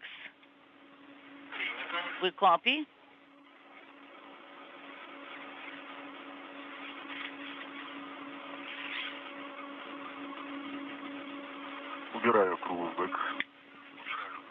All right, I'm removing this part. Are you able to reach out to the next restraint? I will try, probably.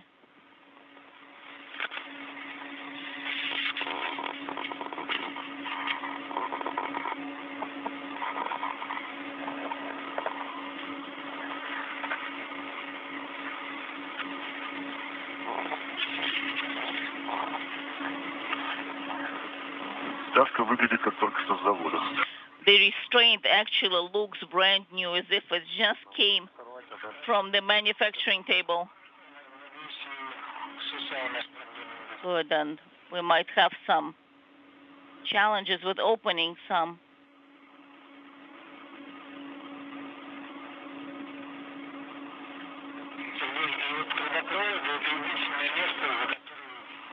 And then remove it and just make sure you're not touching any protruding items. You mean these pins on this side? Yes. Okay, we'll keep an eye on that.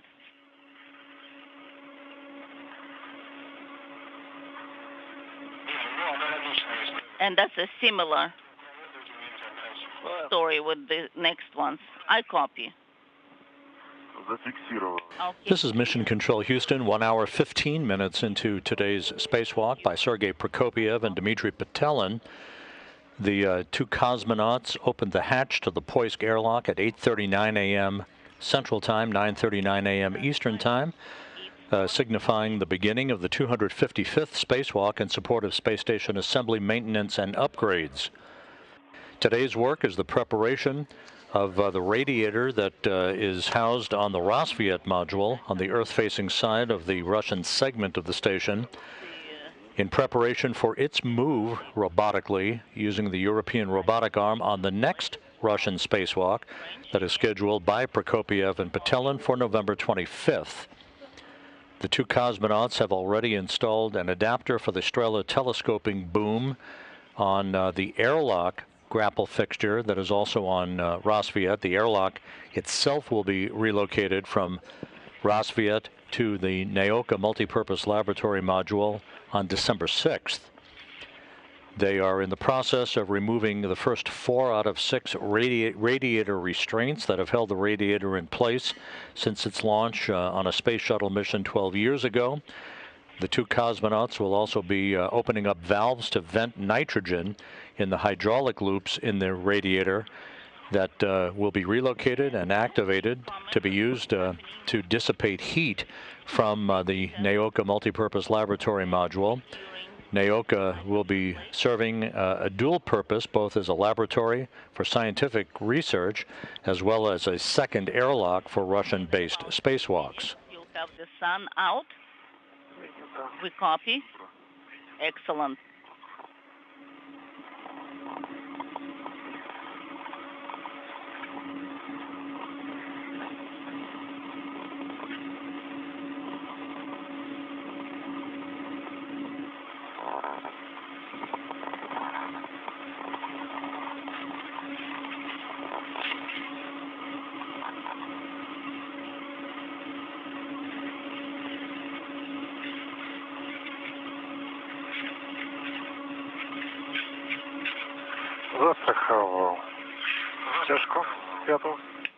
All right.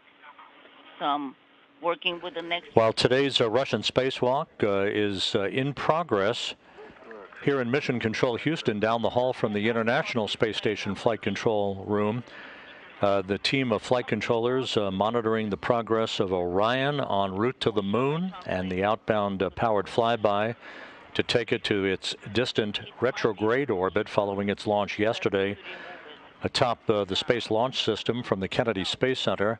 Orion is making great progress, in good shape, approaching the midway point between the Earth and the Moon. This is a real-time telemetry-driven projection of Orion currently, as it is 141,000 miles from Earth and some 163,000 miles from the Moon. It will pass the so-called lunar sphere of influence midway point tomorrow, actually on Saturday, and will conduct its outbound powered flyby of the moon on Monday. I have removed it from its The lunar sphere of influence entry, by the way, beg your pardon, is Sunday, with the outbound powered flyby of the moon that will take Orion behind the dark side of the moon and will slingshot it en route to distant retrograde orbit. That will take place on Monday morning. And we will be on the air on NASA TV live for that activity. The team currently in the White Ficker, as it is called, the White Flight Control Room, where space shuttle missions used to be conducted out of. Now the Artemis Flight Control Room is led by Flight Director Paul Kanya for this particular shift, as they are continuing their round-the-clock oversight of Orion's flight, a test flight on the Artemis 1 mission, a 25-plus day mission that will culminate with entry and splashdown in the Pacific Ocean southwest of San Diego on Sunday, December 11.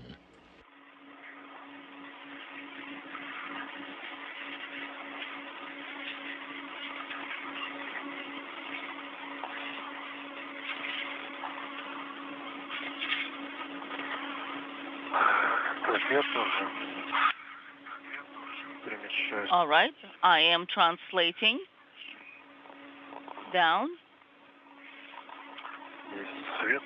So I've got the lights. Copy.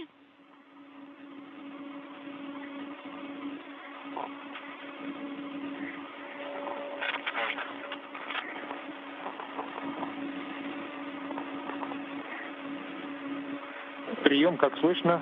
How do you read us? We read you loud and clear. Copy. Американские светильники оставить, а орлановские выключить. As Gennady was saying in the past, you can leave the U.S. lights on and switch off the Orlan lights. Copy. Switching off the Orlan lights.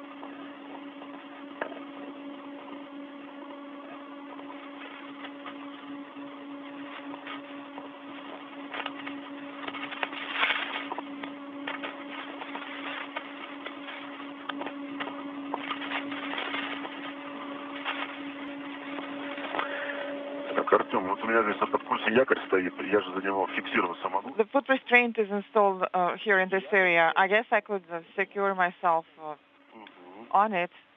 Were you saying that the yakor foot restraint is here? Yes. Что его обойти стороной? So I can just go around it. Мне тут, значит, далековато Otherwise, it would be too far до следующего поручня. until I get to the next handrail. Сейчас посмотрим.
Итак, Артем, я нахожусь в районе тяжи. So, Artem, I am near restraint number 4. Copy. I'm ready to release the restraint. В районе верхней части, да? Copy. Are you in the upper area or in the area lower, where the lower nut is installed? All right, so the restraints look the same. So you are next to the locking nut, correct? Так, а я в районе мишени FRGF. And I am near the FRGF target, copy. And you will see that there are circular handrails in that area. You can use those for translation, copy.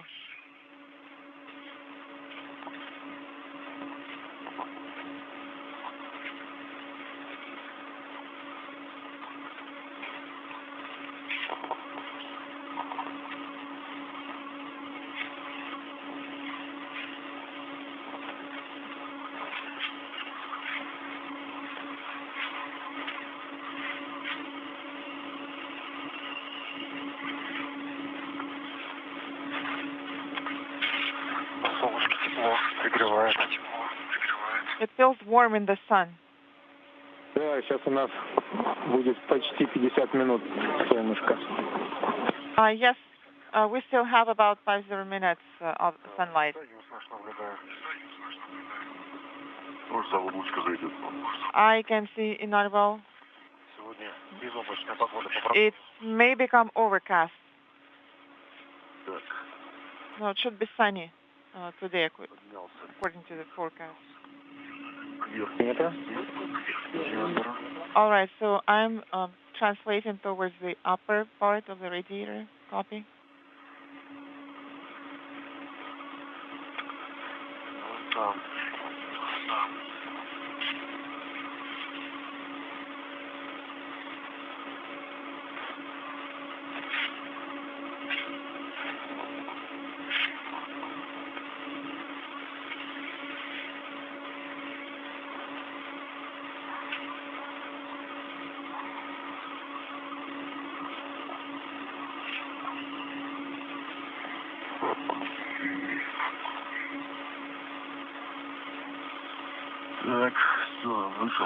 So, I have reached the restraint 4 area at the top here. Copy. Now go ahead and retrieve the cap keeper, tether it, and you're going to proceed with the restraint removal. Copy.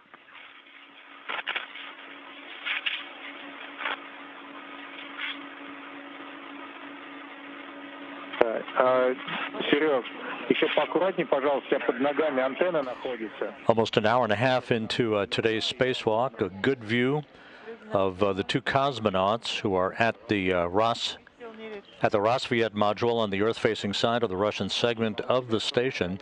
At the top of your screen, docked to Rosviet, is the Soyuz MS-22 spacecraft that brought Prokopiev, Patelin, and NASA astronaut Frank Rubio to the station back in September for their 6-month mission on the orbital outpost. They are in the process of identifying and releasing a series of launch restraints for the radiator that is stowed on Rosviet. Again, Rosviet was the module, the mini research module number 1 in the lexicon of space station parlance, that was delivered to the station 12 years ago on the STS-132 space shuttle mission of Atlantis. Also on Rosviet is an airlock that will be prepared for its relocation from Rosviet to the Naoka multipurpose laboratory module. Today's work is preparing the radiator itself for its relocation on the next Russian spacewalk on November 25th. The airlock itself to be relocated on December 6th during the 3rd Russian spacewalk in the current series.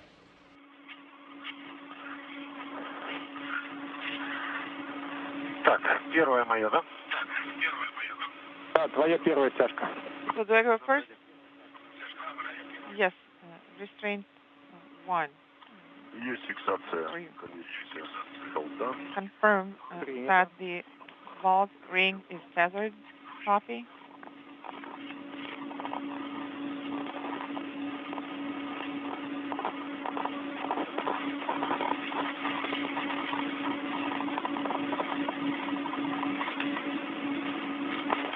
Застраховал. It is tethered. Restraint is secured and tethered. Copy.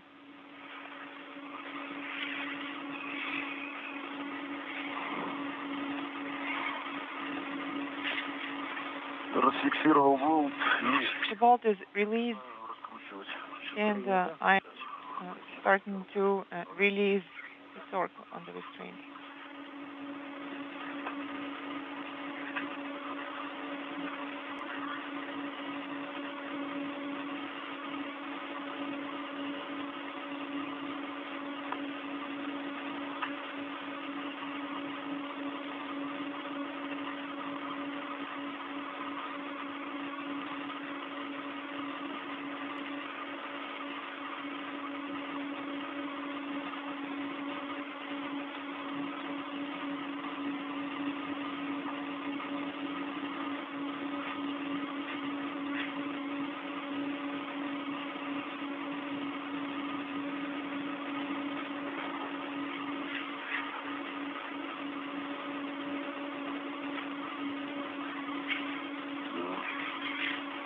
стяжка изъята. Have removed the restraint. Так. Copy.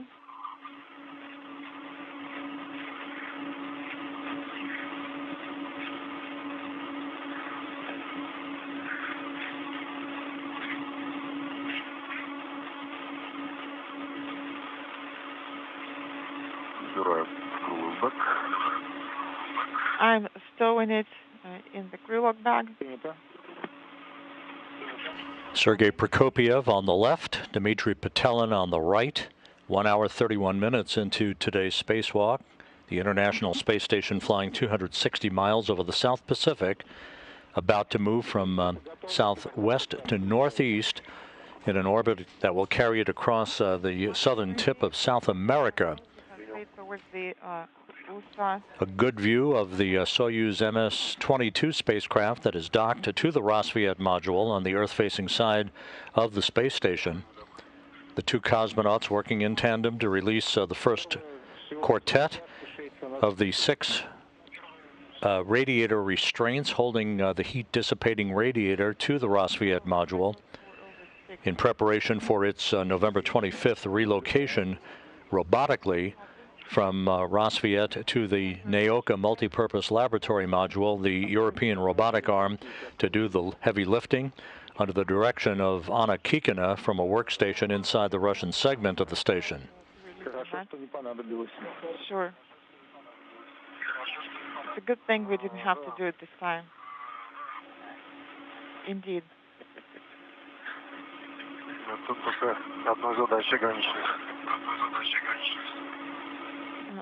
Otherwise, we would just be able to get one task done.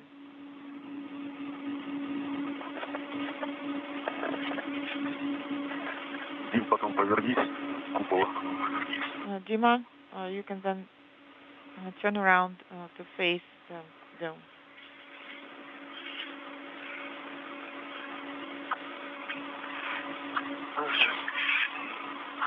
Stand by.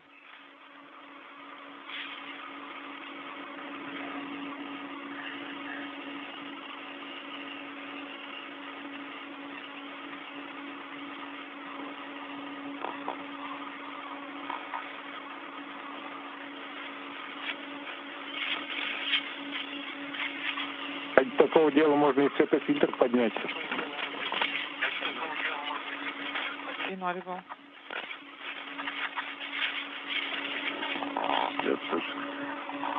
That's right. Сейчас немножко отдохните, мы довольно ударно поработали, гайки покрутили. Please take a break. You have been working hard enough.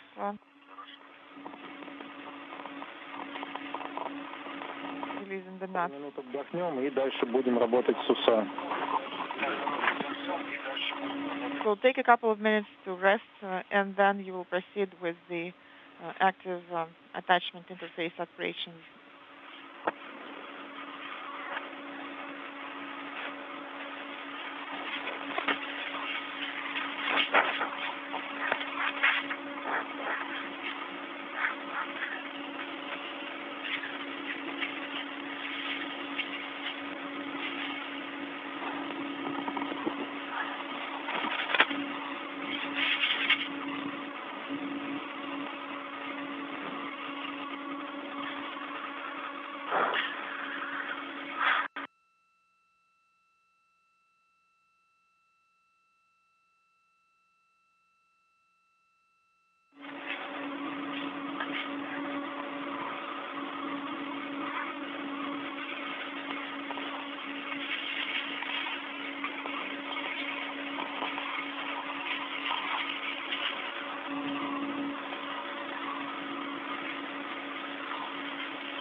Сергей, ну тогда опускай светофильтр, если уже это, чтобы глаза привыкли. Sergey, go ahead and lower down your light filter. Да, мы сейчас, когда встретимся в районе УСА, make sure that you справим get used to the давление, light. справим давление с радиатора. So what's next? Translating towards the USA, yes, correct. You will translate there, then you will start venting the radiator lines.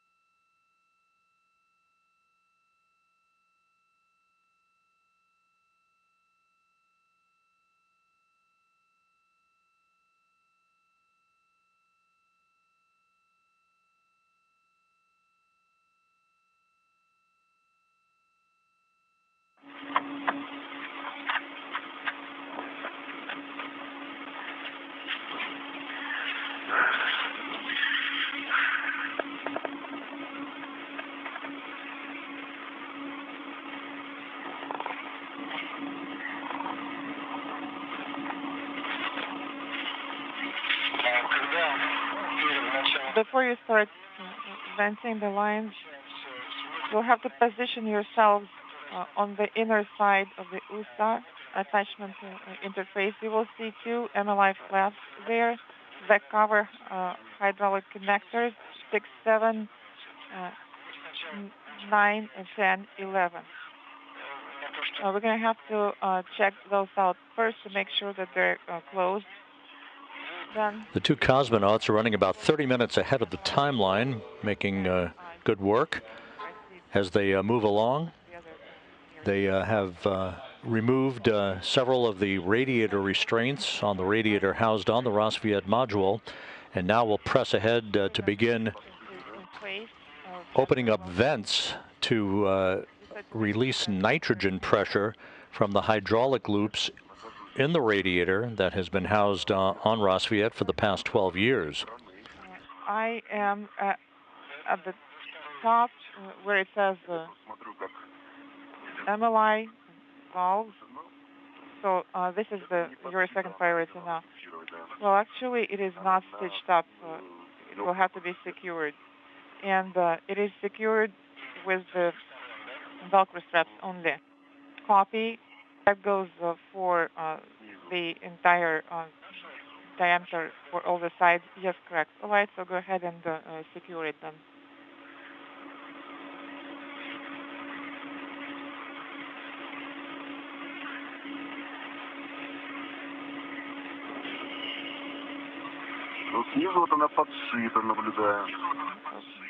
However, it is stitched up on the lower side.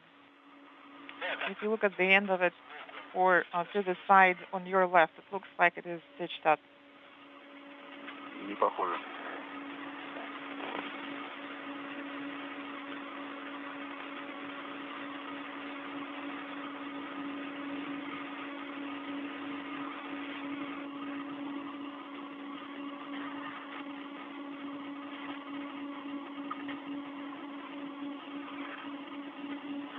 Давайте я ее застрахую просто. Или потом, когда с клонами будем работать, да? Let's check out all of the connections and connectors involved on the inner side. And once you switch to the valves 1, 2, etc., then you can also secure it all at the same time.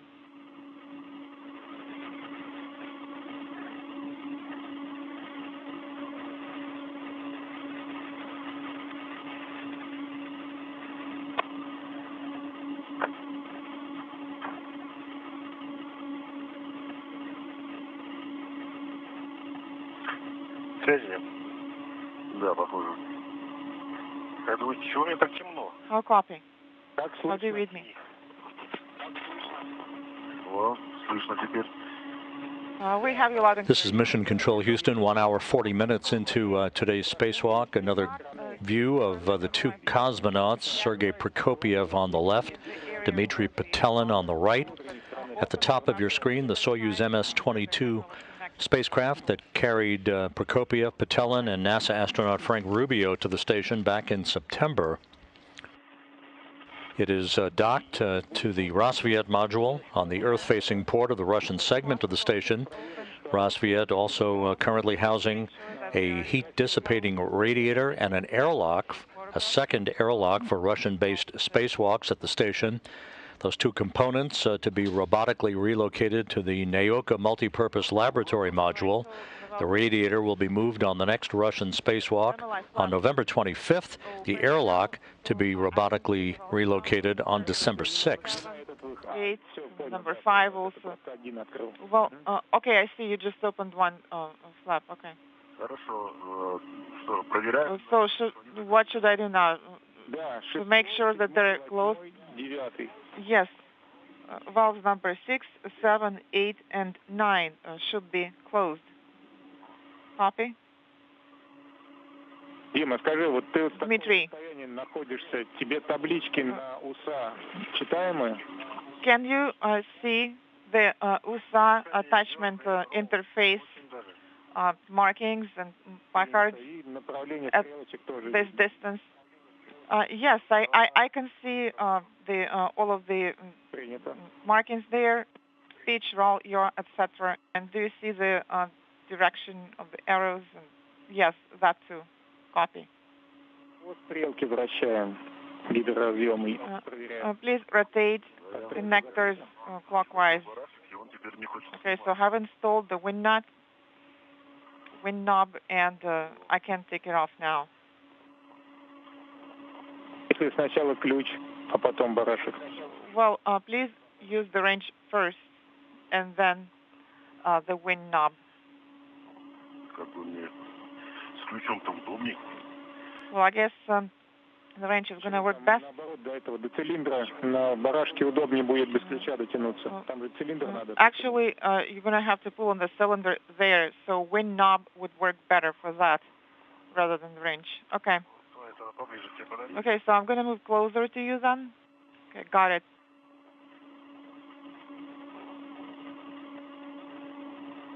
Давай тогда следующий без барашка попробуй. All right, so go ahead and try to operate the next one without using the wind knob. Уже надел на 7, ладно. Well, it's okay for number 7 since you have already installed it on it.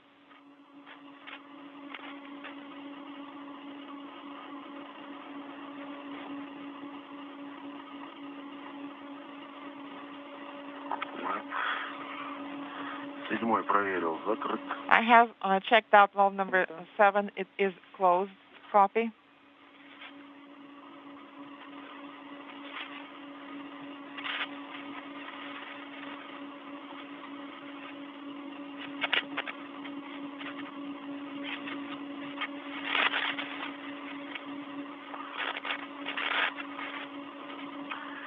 Проверяю 8. I'm checking number 8 now.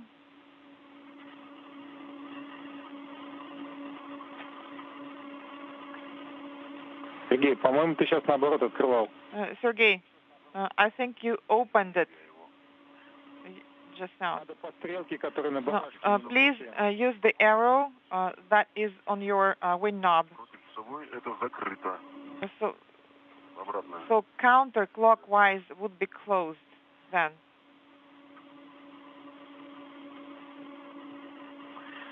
Есть. 9 тоже. Okay, I got that one. Number 9 is closed. Copy. Сфотографируй и Please photograph the position of the valves and do not operate valve number 5. Copy.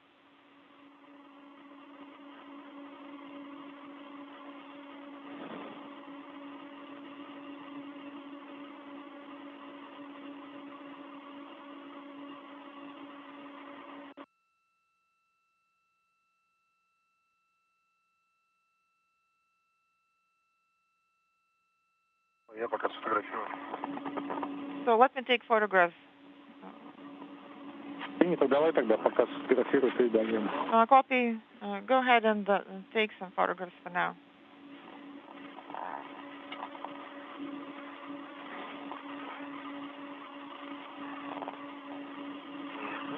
Какие виды работают? Принято. Copy. Да, можно 5 секунд поснимать и дальше к следующим кранам. Yes, you can take a few more seconds to remove it and then move on to the next valves.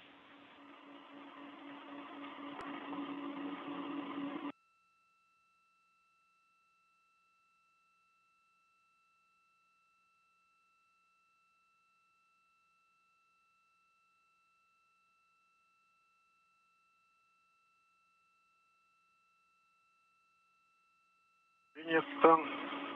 Copy. Выполнил съемку. Принято. I have completed taking photographs. Copy.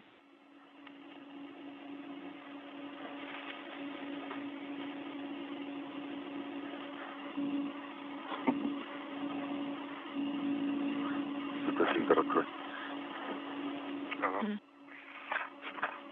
Please open your light filter. Так, FT закрываем или пока не надо? should we close the MLI flaps? Yes. You can go ahead and close specifically this flap. Okay. Camera is off.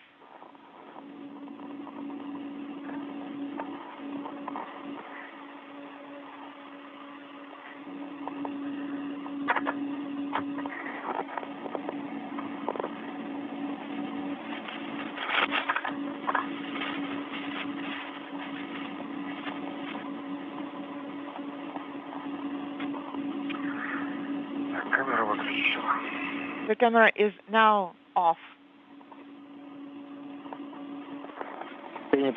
Copy. Sergey, go ahead and proceed with valve number 10 and 11 operations. And Dmitry, you can do the cable R1 connector of the radiator. You'll see that there is a cap there. And the cable is routed with the handrail towards the radiator. And there is also a piece of strap attached there. Okay, I see what you mean. It is on the surface. And I guess it can be removed easily. Is it attached with Velcro?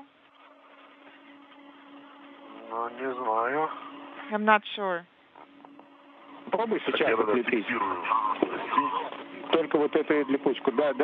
Подожди, Сергей.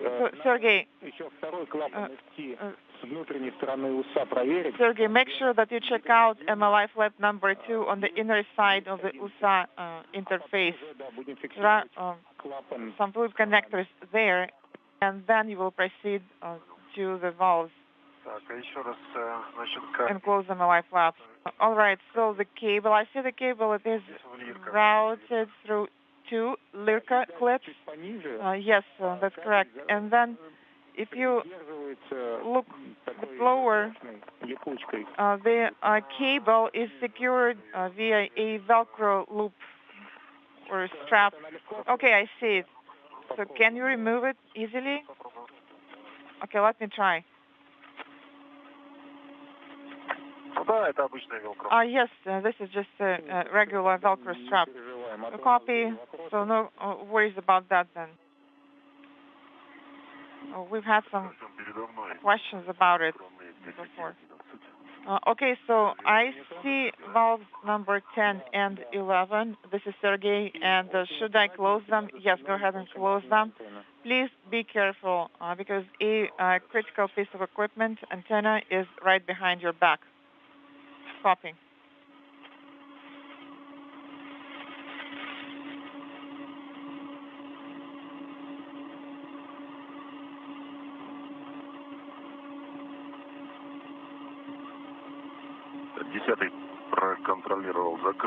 I checked connector 10, it's closed. Copy.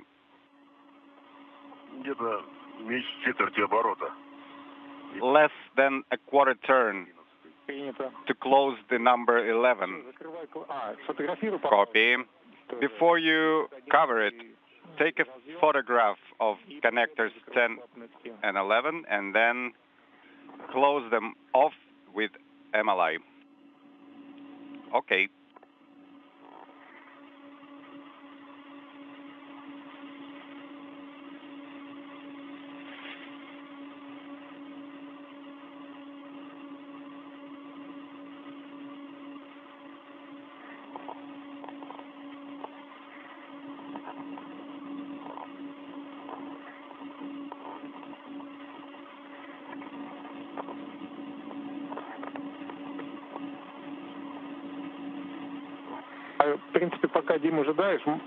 Dima, while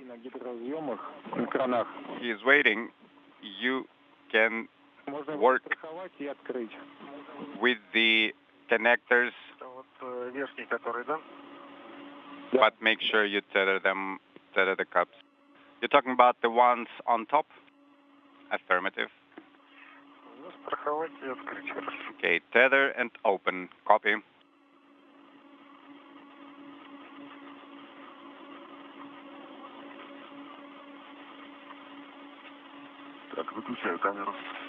I am turning off the camera. Copy.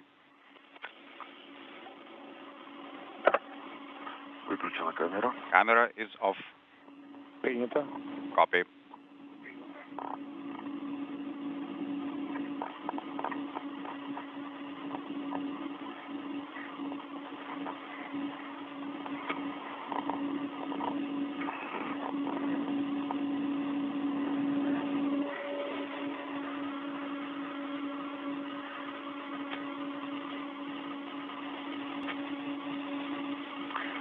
Застраховал. Okay, tethering is in place. Открываем теперь. Copy. Now you can open them. Да, он свободно летящий. Yes, it's a free flyer. Экраны перед нами. The valves are in front.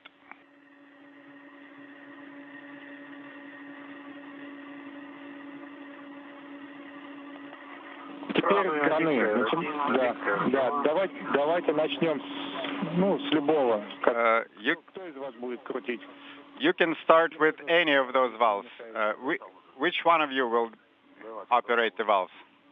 That would be me. I'm already holding it. Okay. Now I need a wrench. Можно по циклограмме, у нас стоит и по нумерации 1 КР1, потом... Timeline calls out 1 KR1, 1 KR2, 2 KR1, and 2 KR2. Открываем, да? So, am I going to open? Открываем, да, это порядка 7 оборотов. Yes. It will take about 7 turns along the arrow. Хорошо. Открываем. Okay, in work. R2. Сергей одновременно 1 КР1. I'm working on 2 KR2. Sergey is working on 1 KR1. They are easy to open manually. Copy that.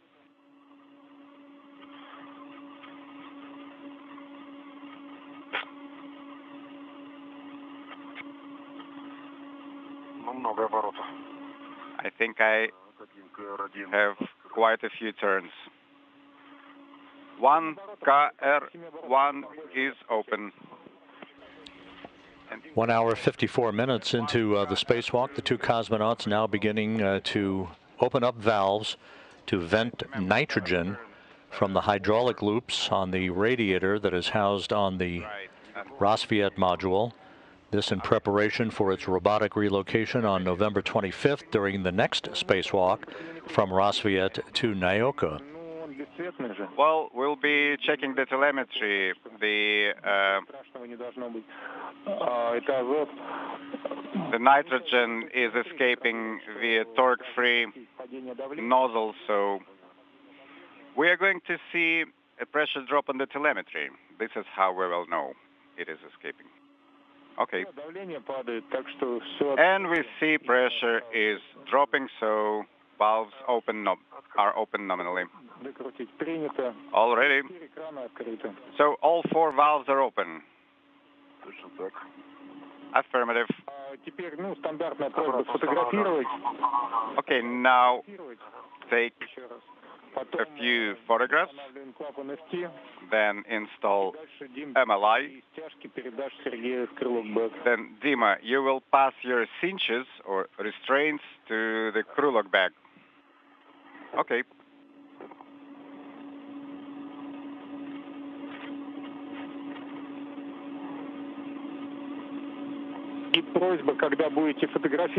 And as you take photographs, please snap a few pictures on the radiator showing that the restraints are removed.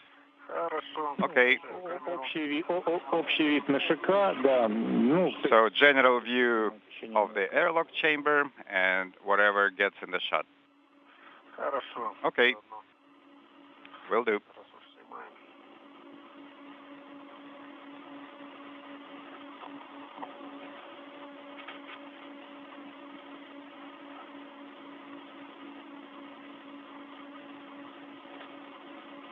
Сергей. Да. Sergey. Проверь, пожалуйста, положение Please ручного check крана position of the manual hot-cold switch. It looks like you bumped it. It's off of the 0 position. All of the valves holding nitrogen in the hydraulic loops of the radiator that is on the Rassvet module are open. Pressure has dropped as planned, and so that nitrogen has been vented from the hydraulic loops. Also, the 2 cosmonauts have removed all 6 restraints holding the radiator in place, launch restraints. Okay, copy. This prior to the demating of the radiator during the next spacewalk to enable it to be relocated through the use of the European robotic arm that will be operated inside the Russian segment of the station by Anna Kikina.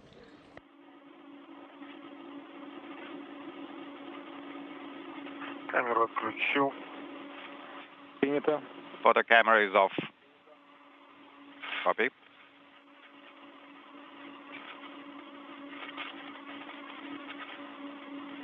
Сергей, а пока, может быть, откроешь крылок бэк? Sergey, in the meantime, open the crew lock back so that the cinching restraints can be stowed in it. Will do.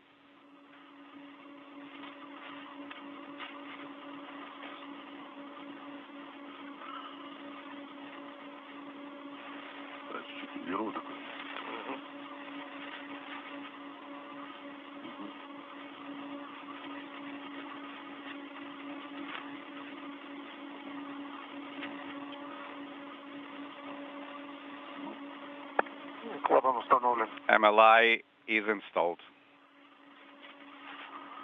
Есть. And I confirm Принято. I am opening the crew lock bag. Copy.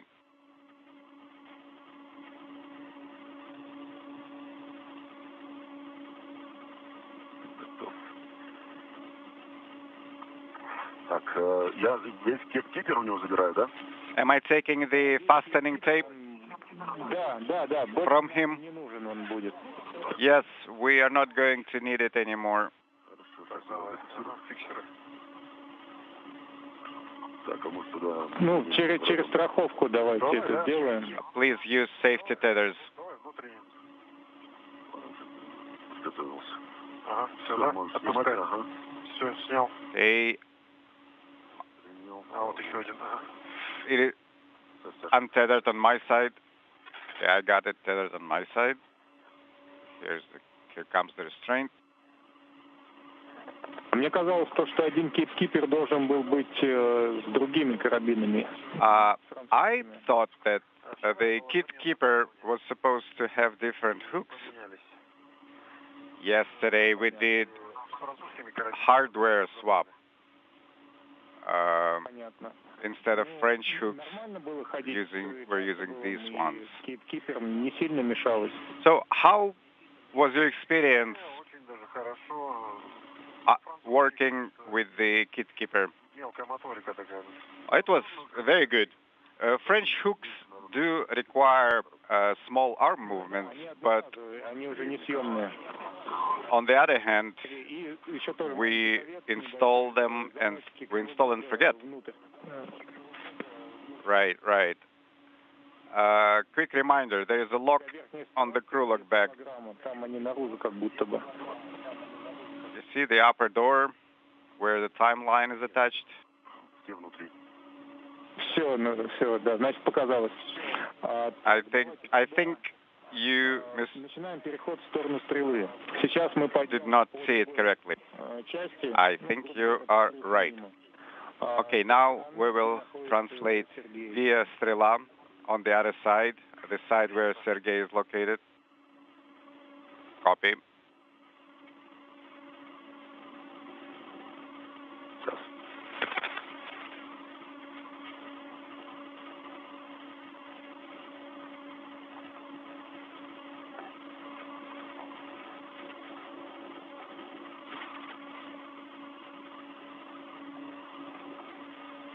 Так, где тут красный? Ой, нормально? Okay, is the red one looking good.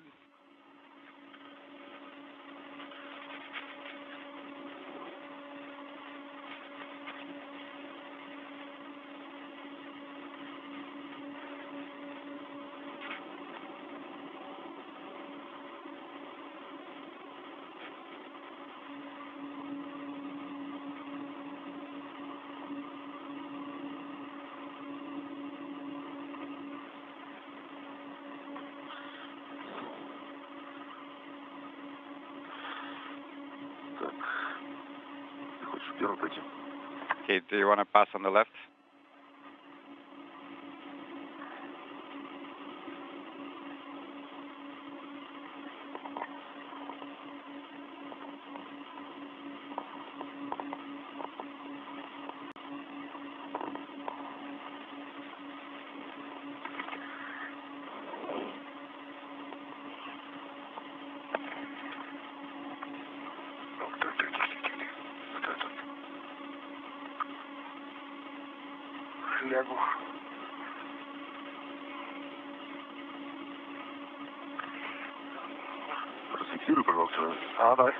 Please release this one. Okay. Good, I got it.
Я переместился на поручень 5046. I am on handrail 5046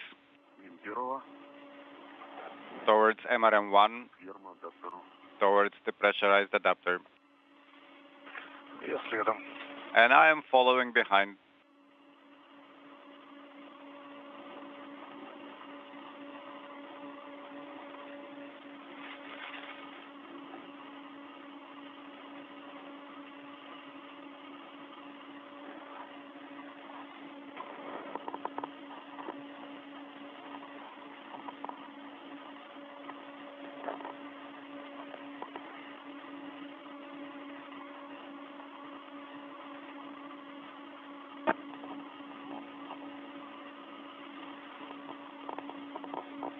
Наблюдаю пост управления стрелой.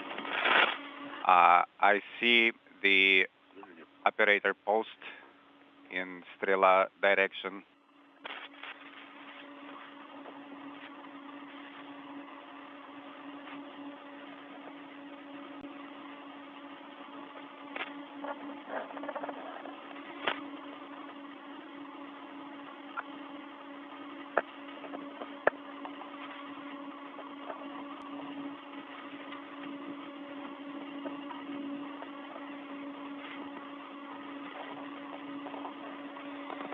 Так, смотрим, что здесь можно предпринять. Okay, let's see what we can do here. Нам надо немножко по кольцевым поручням сместиться You в сторону need to use поручней ФГБ. circular handrails to translate towards FGB. I think you need to be a little higher than you are now. Okay, a little higher. Там не дотянуться? Can you reach from here? Well, this bonding protection may provide a translation path. Нет, по-моему, наоборот, надо пониже. I Извини, я ошибся. Вот пониже. Да, да. have to correct myself. You have to go lower, not higher. Не сразу сориентировался, да. Именно пониже, и там That's right. переход на кольцевые. And I apologize. I didn't get my bearings straight initially. I am in the area of MRM1 circular handrails, and in front of me, I see handrail 1075, FGB circular handrail.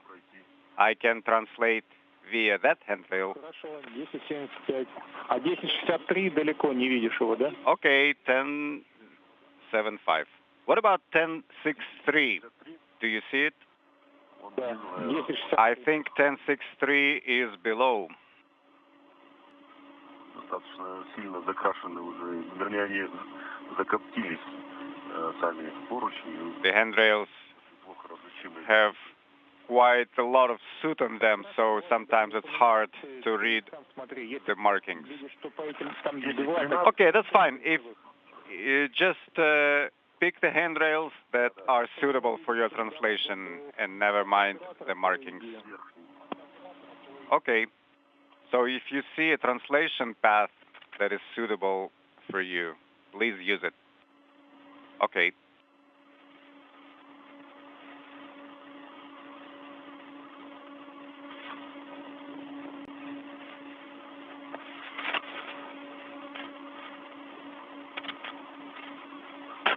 Я обошел антенну. Okay, I got around the antenna.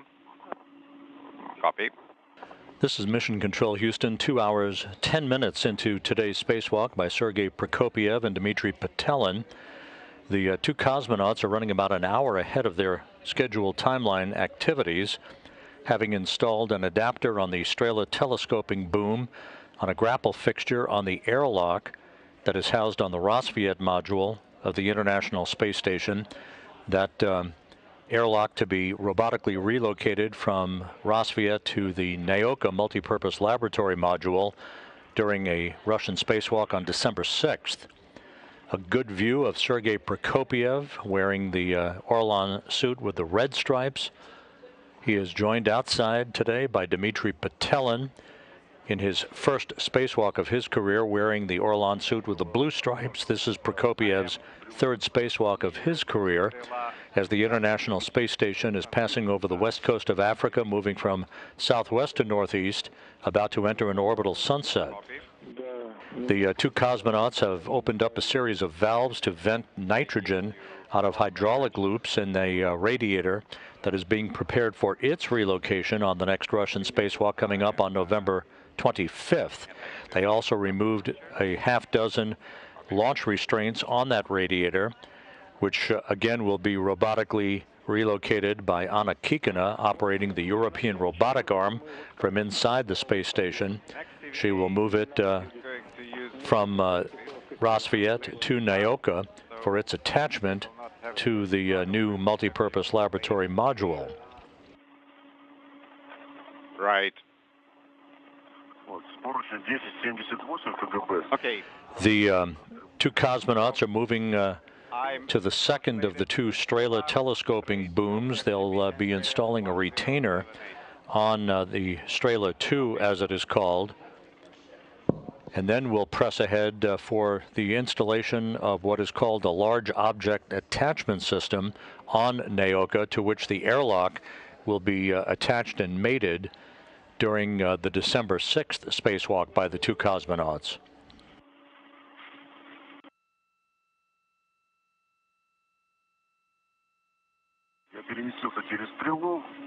I translated across Strela. I am on the other side.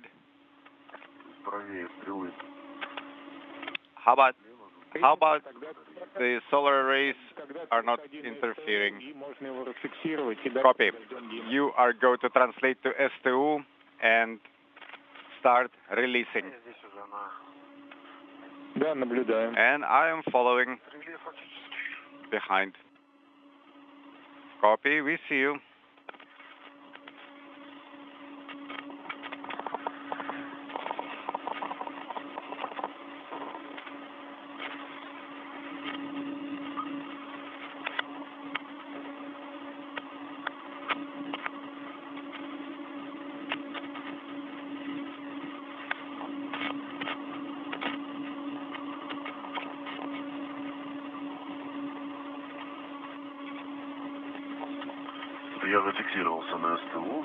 I completed attachment on Strela. Copy.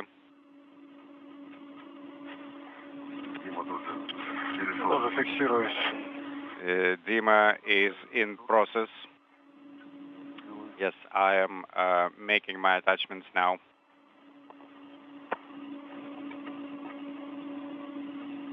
Так.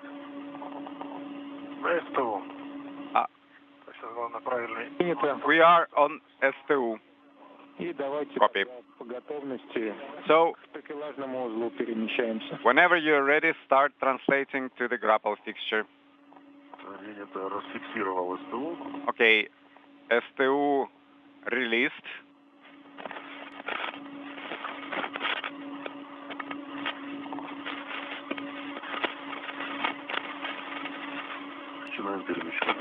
And we start translating.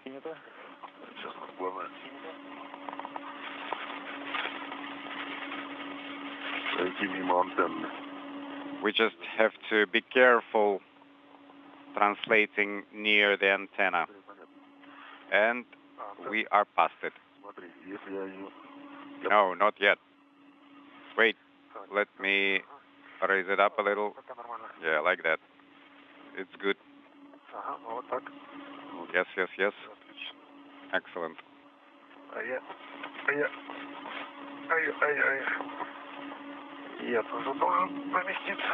I have to get myself in the position here.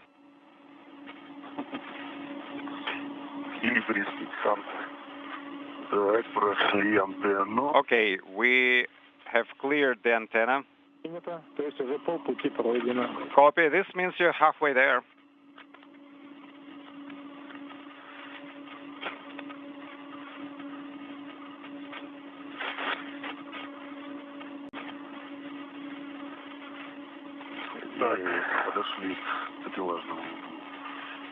Okay, we are at the grapple fixture.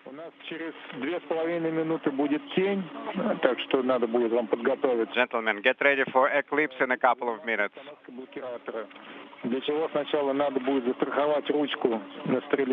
Now we're getting ready for retainer installation. Remove handle on Strela in order for the retainer to be installed in its place. Okay, let us first secure the STU. Stand by with that, because if you secure it, it might interfere with your ops. Okay. Okay, large red.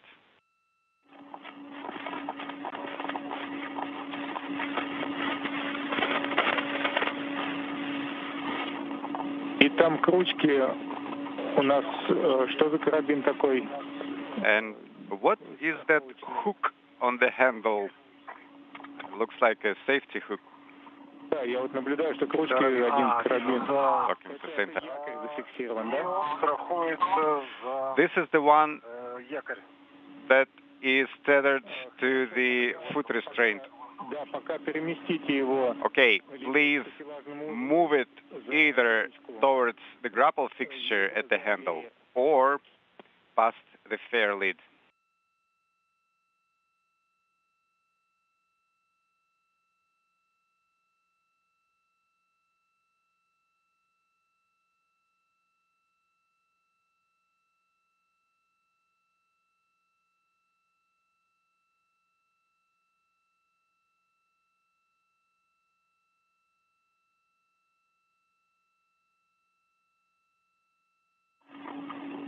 демонтируемую вот эту часть, ручку. A handle removal in progress. We had a short LOS, so I copy you are removing the handle. До фиксации консультируемся. No, we're talking about Можно ее сразу в крыло attachment. Can we put that handle on the red in the crew lock bag? Affirmative. Если там есть свободный карабин, If you have an available hook, then yes. но помните, вы говорили, что But remember, барашек you said карабинчиком that if wing nut is secured откручивание. with a hook, that might interfere with unscrewing. Все намотаны проволочные фиксаторы. Okay, I see wire ties, coiled wire ties available. Okay, I copy. It's just that video didn't come up fast enough. Ну, отлично, у нас плюс 2 проволочных фиксатора будет внутри. Oh, this is wonderful. We will have 2 wire ties.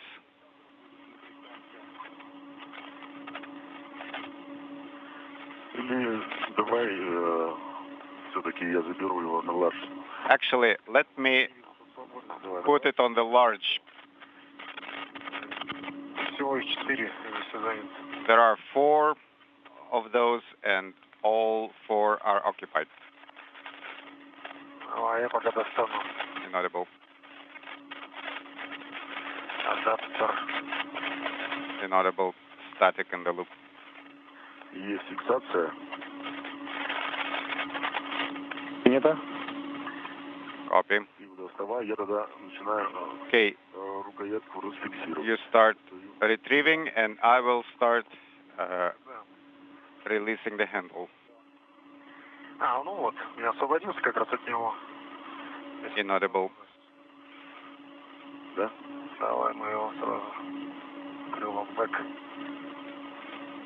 Освободился, если? Да. Inaudible. Я на себя, да, на себя перевел, да.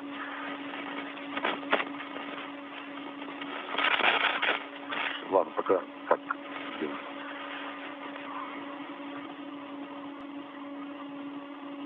Далеко улетел.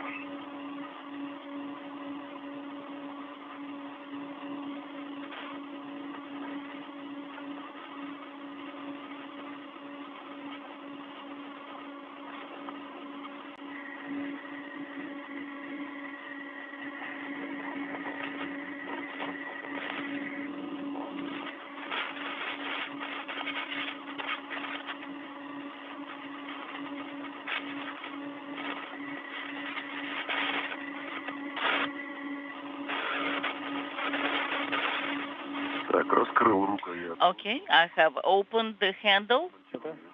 I am dismantling it as we speak. Copy. Если да, поменяться. Let me try it this way or not. Зафиксировал, застраховал. All right, and it's been secured in place. Получается, да, ты отдаешь? All right, so are you giving it to me this end? Yes. Мне надо перецепить тогда. All right, then I need to rehook. Please stand by. Тебя снял. Давай мне его. На тебе. Принял. And hand it to me. Here you go. На тебе, да. All right, the panel is on you right now. I copy, and that's a good sign.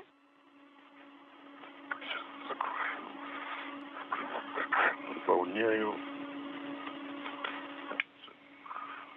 Сейчас раскрытие сначала. All right, let's open it up first.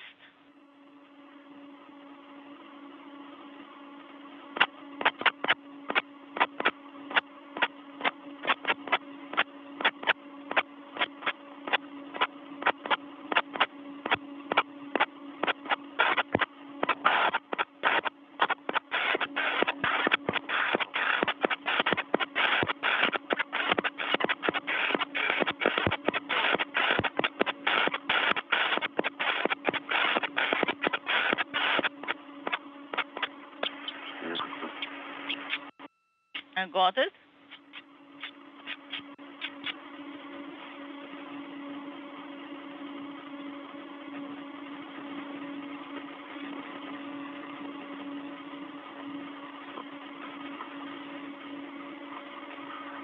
Так, устанавливаю. Installing the handle in place. Смотрите на ориентацию. Just make sure the orientation is correct. Встал на это. The dented part, the indent, should be aligned correctly. Will do.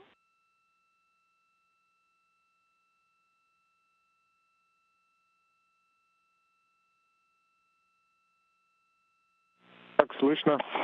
How do you read us? Yes, I'm pressing it. Принято. У нас сейчас, возможно, немножко пару минут будет нестабильно. Quite possibly we'll have unstable comm. We copy. Хорошо. Sounds good. Так. Сейчас, подожди, вот это лейер, он должен быть Okay, this lanyard допущен через... should be sent Обнимка должна быть. through within.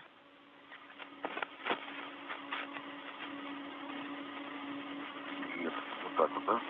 So it doesn't work. Закрываем. All right, we're closing it here. Нет, что-то не так. Не, так No, не проходит. I don't think it goes through like this. Something is not working.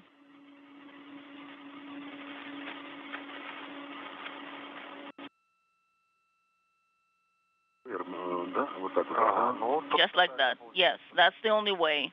лейер вы прижали. So the lanyard Да, краешек лейера. has been secured at the end over here. Yes, we put it closer to the edge. Вытянуть его. Just pull it out. Он там закреплен все равно. It's secured. It's fixed. So it should not be a problem.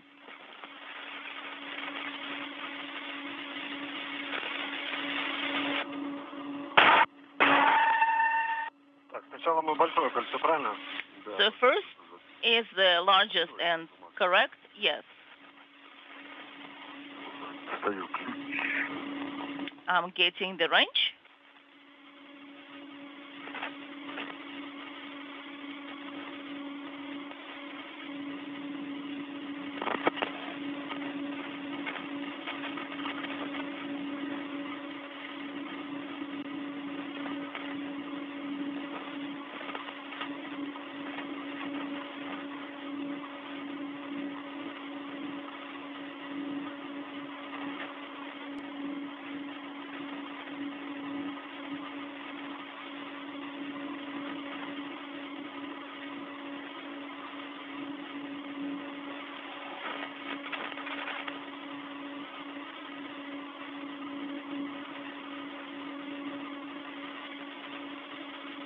Подожди.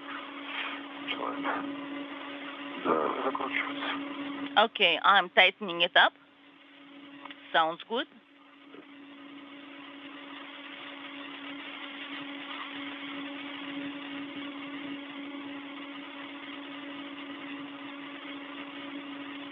Надевай. Just like that. Just go down. Right.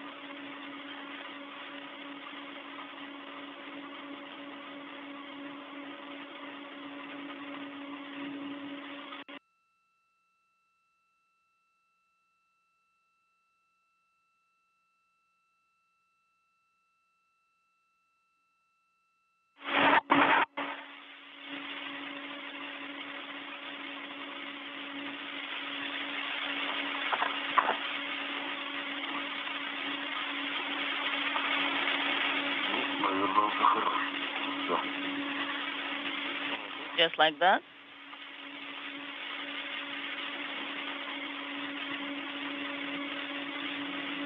Так, ну я тоже затянул. And I have tightened this one first manually.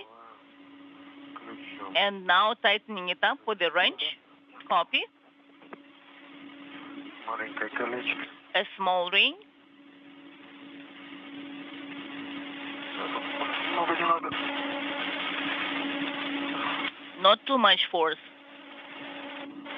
Есть. Затянул. I've got it. It's tightened up. Принято. Copy. Ну, теперь после этого надо проверить работоспособность блокиратора. After that, Для чего please check out the functionality of the blockerator. открыто, точнее, So put the handle что in the closed position не будет поворота and then такелажного узла и check движения его. out that it all is all working when you move the grapple fixture. It's closed Так, а закручивать надо было and в открытом положении. I needed to tighten it in the open position or not. Да, по-моему, да. I think so.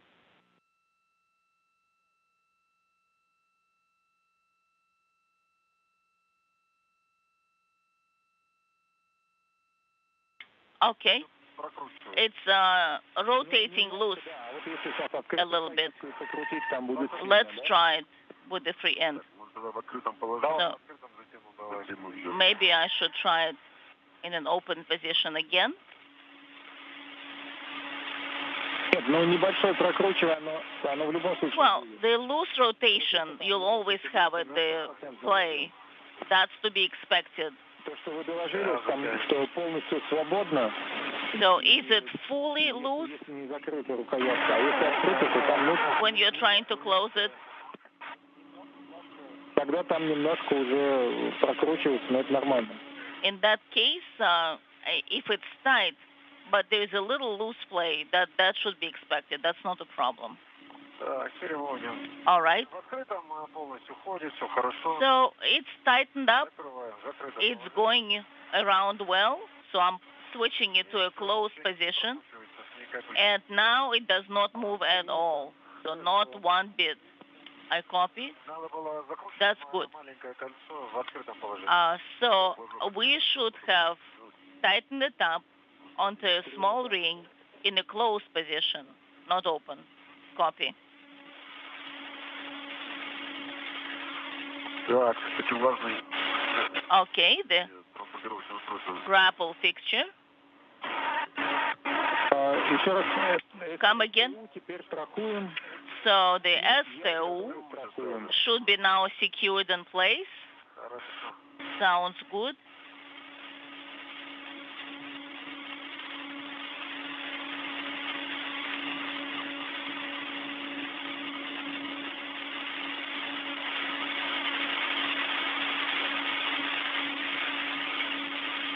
Зафиксировал. So it's been secured. Принято. Copy. Якорь обратно, да, получается, с якоря вот этот вот And the foot restraint лейер. Фал, да, можно за ручку. is also secured with the lanyard. And don't forget to Через якорь пропустить. run the lanyard through the foot restraint. Есть на кольце, тогда можно там оставить. Well, if Можно, знаете, что it goes through a ring, вот эти you can leave it фиксаторы as is. You can also take those wire ties with you. Да, давай заберем их. Мы So let's take them фиксаторов with us в 57-м расходовать на укладку. because we'll have to use quite a few wire ties Ну ладно. for the next kit that we'll be installing. Ладно, Ну, давай. You said 3 wire ties or 2? все можно забрать. All. Те- Take all of them. Да у нас вроде недостатка не замечалось. Вот. Well, I don't think we had shortages inside мы of those wire ties. выход будем отталкивать очень много. Там укладка у нас Well, большая. Так, я из, тогда When we'll be working in the future, jettisoning and stuff. This is Mission Control Houston, 2 hours, 32 minutes into today's spacewalk by Sergei Prokopiev and Dmitry Petelin. The 255th spacewalk in support of space station assembly maintenance and upgrades. Just secure it. This is the 10th spacewalk conducted out of the International Space Station this year, the second for Expedition 68, coming just 48 hours after NASA astronauts Josh Cassada and Frank Rubio ventured outside to conduct the erection of brackets on the S6 truss, or the starboard 6 truss of the station, for the future installation of one of the ISS rollout solar arrays to augment power capability for the international outpost. Today's spacewalk is the first in a series of 4 spacewalks over the next month by Russian cosmonauts, and in the midst of what is called the Iron Man period for Expedition 68, with a ton of operational activity being conducted both inside and outside the orbital outpost. The two cosmonauts emerged from the Poisk airlock, opening the hatch at 8:39 a.m. Central Time, 9:39 a.m. Eastern Time. They're running about an hour ahead of their timeline. Today's activities designed to prepare a radiator that is housed on the outside of the Rosviet module on the Earth-facing side of the Russian segment of the station for its relocation using the European robotic arm during the next spacewalk coming up in just 8 days on November 25th. They installed an adapter for the Strela telescoping boom on a grapple fixture on the airlock that is also housed on Rosviet. Both the airlock and the radiator were launched attached to Rosviet on the STS-132 mission of the shuttle Atlantis back in May of 2010. Those two components now in the offing to be relocated to the Naoka multipurpose laboratory module.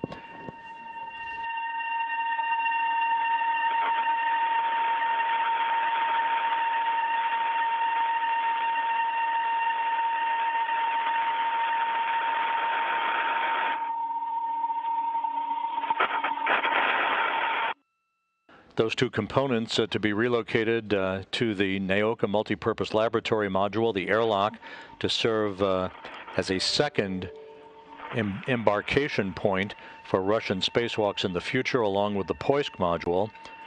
The radiator will be attached to serve as a heat dissipating element for the scientific experiments that will be conducted inside the Naoka module in the years to come.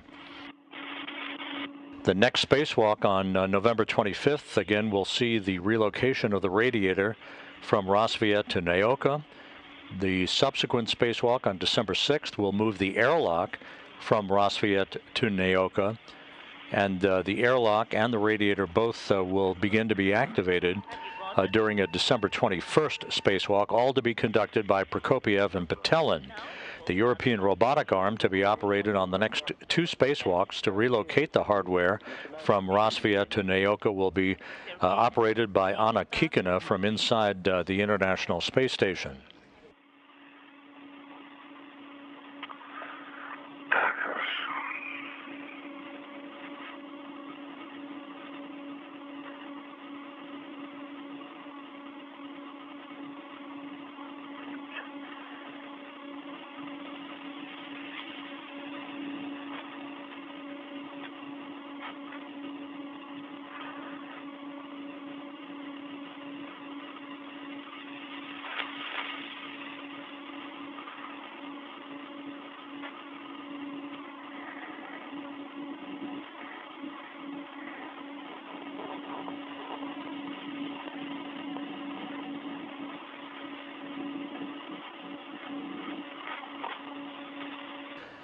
As Sergei Prokopiev and Dmitry Petelin work outside of the International Space Station, down the hall from the International Space Station Flight Control Room here in Mission Control is the White Flight Control Room, where the flight controllers overseeing the flight of Orion on the Artemis 1 mission are at their consoles looking over all of the data associated with Orion. At about 5:30 Central Time this morning, Orion's engine, its orbital maneuvering system engine, fired in the second outbound trajectory correction burn, the OTC-2 burn, to further fine-tune its path away from Earth toward the Moon and a rendezvous with the Moon on Monday morning for what is known as the OPF, or the outbound powered flyby of the Moon, which will take Orion behind the dark side of the Moon, slingshot it around to head out to a distant retrograde orbit further away from Earth than any human-rated spacecraft has ever flown. You can see right now that in real-time telemetry being delivered from Orion and processed here in Mission Control, that Orion is 144,577 miles from Earth and some 161,000 plus miles from the moon. So we're approaching the midway point to the moon. That point, called the lunar sphere of influence, will be entered on Sunday afternoon, with the outbound powered flyby of the moon to be conducted on Monday morning. In case you're keeping track, we plan a briefing tomorrow afternoon at 5 p.m. Eastern Time from the Johnson Space Center, a mission status briefing to provide an update on Orion's flight since its launch from the Kennedy Space Center in the early morning hours yesterday, and our live coverage of the outbound powered flyby of the moon by Orion will begin on Monday morning at 7:15 a.m. Eastern Time, with the OPF burn to occur about 30 minutes later.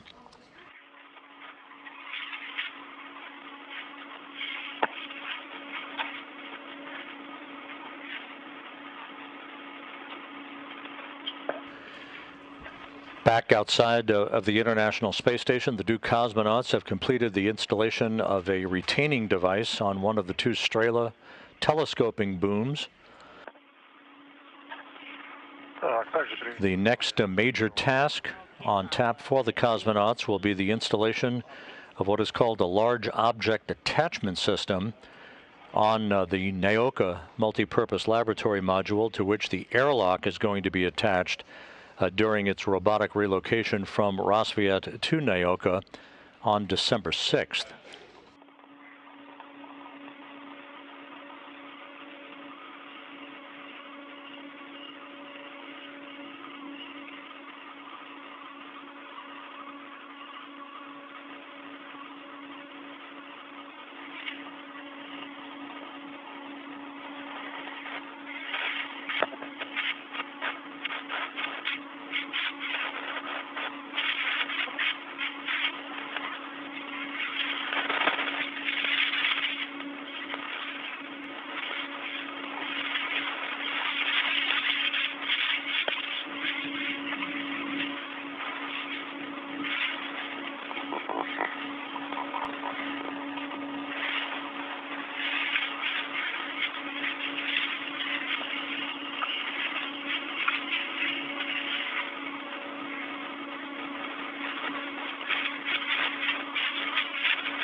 Я на обрезе люка 1. You can Могу уже начать вход. see it here. Yes, we copy. Okay, then just keep translating. And as we have agreed, and the crew log bag is here. So the kit from the crew log bag will be on you. Agreed. Copy. And as we have agreed, you'll be coming in, then you'll be the first taking the panel kit.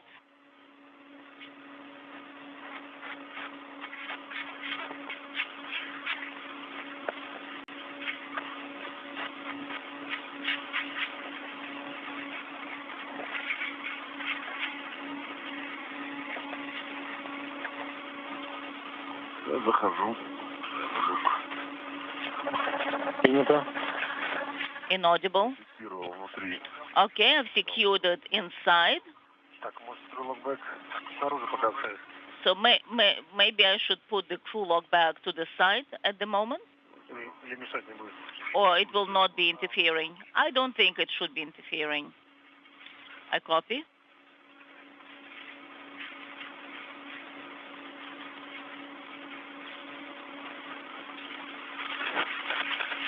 Если не будет мешать, то мы на следующем выходе тогда сразу крыло будет смотреть. If it does not interfere with anything, then we'll just keep it the way it is.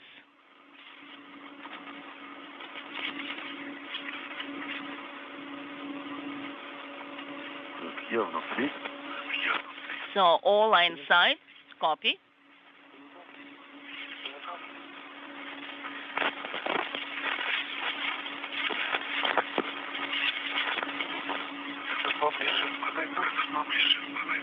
Inaudible.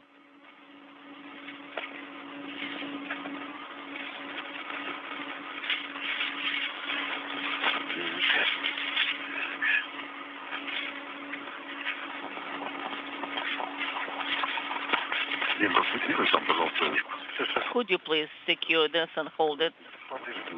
Just come a bit closer. Closer.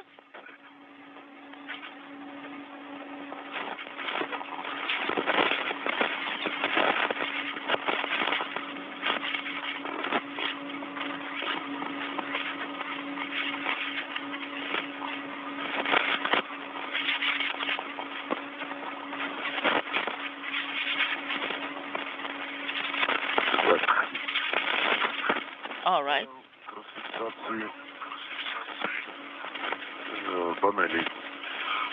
Inaudible. So we're getting ready to translate copy.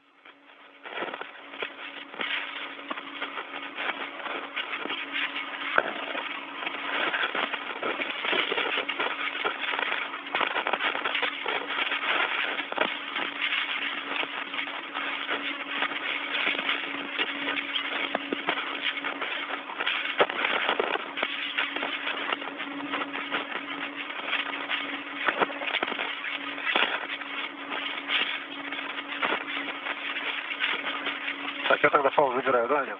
So shall I take this tether with me? Да, я сейчас тебе подам.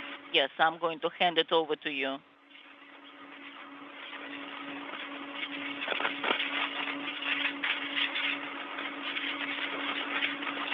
Я вот дотянулся. Okay, I was able to reach it myself. Sounds good.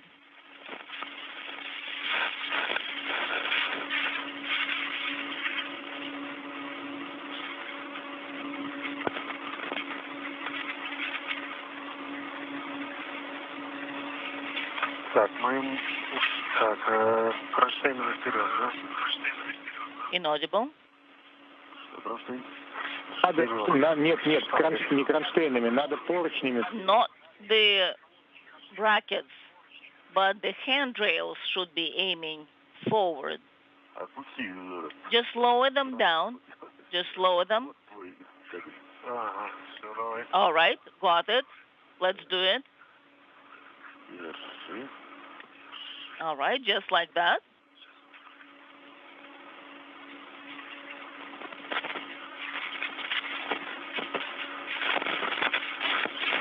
Панели вывели, а то как-то попустило это. What about the panels? Were you able to get the panels out? Where's fire? Inaudible.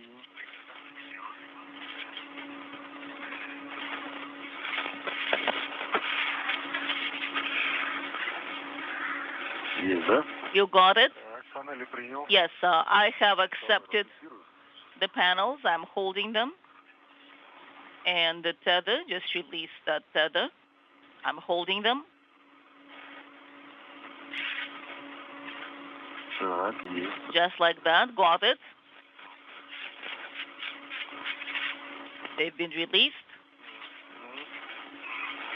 Забирай. So hold them. I am. Теперь я расфиксирую СКО.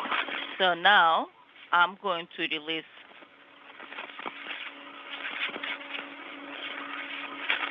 SKKO. Так, нам надо рукоятками вперед, да? So I guess the handrails should be aiming forward. Да. Yes.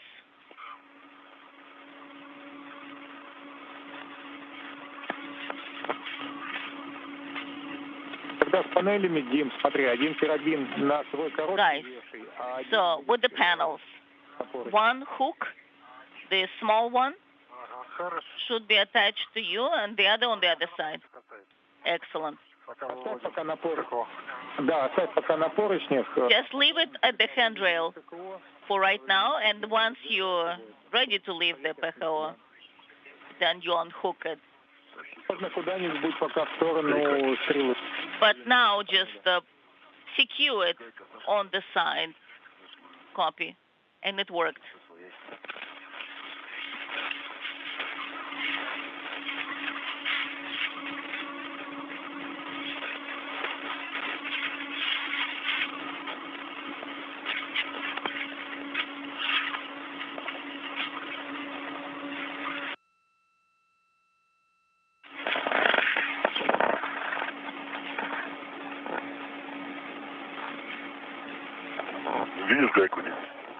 Do you see the bolt on your side?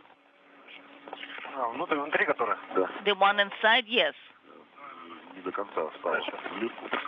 So it looks like the lanyard did not go to that very end on that side. I see that. Okay, I'm going to change that.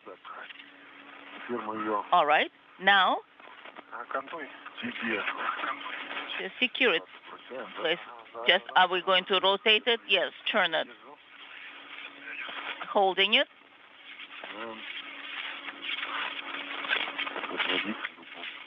Just like that. I'll do it from the bottom.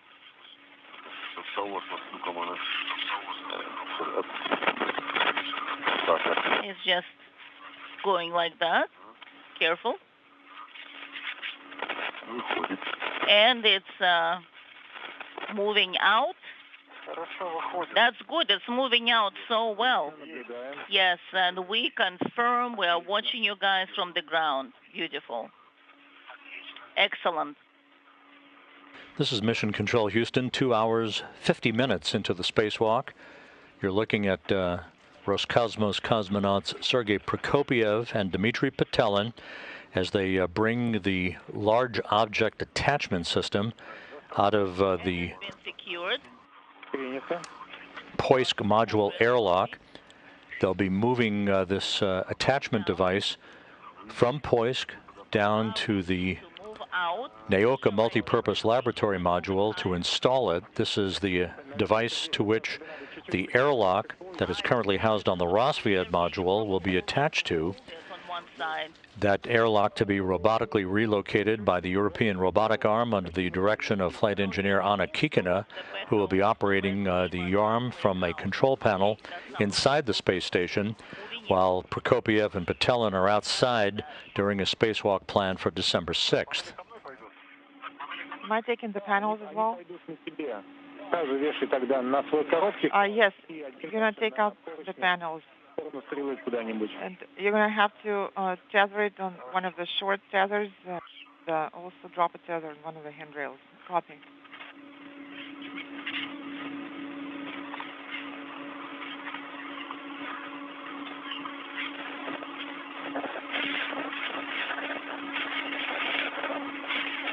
Выхода из тени осталось чуть меньше минуты. And you have less than a minute before sunrise.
Сергей, а можешь, пожалуйста, свою камеру посмотреть? А то она зависла, картинка у нас. Может, Sergey, can you check your camera? Because the video is frozen on our end. Да. Camera, yes. Whenever you get a chance. Okay, will do.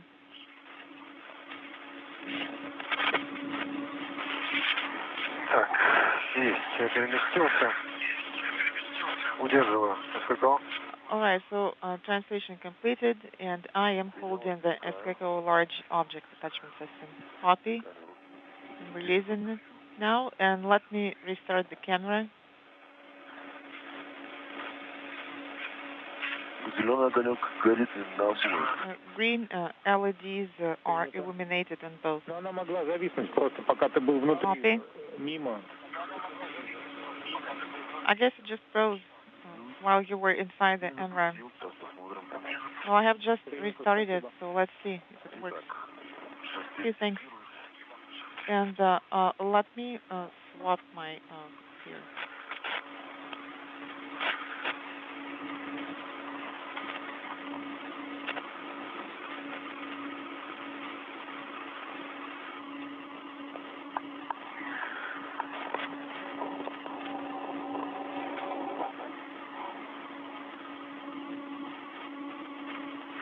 Выхожу.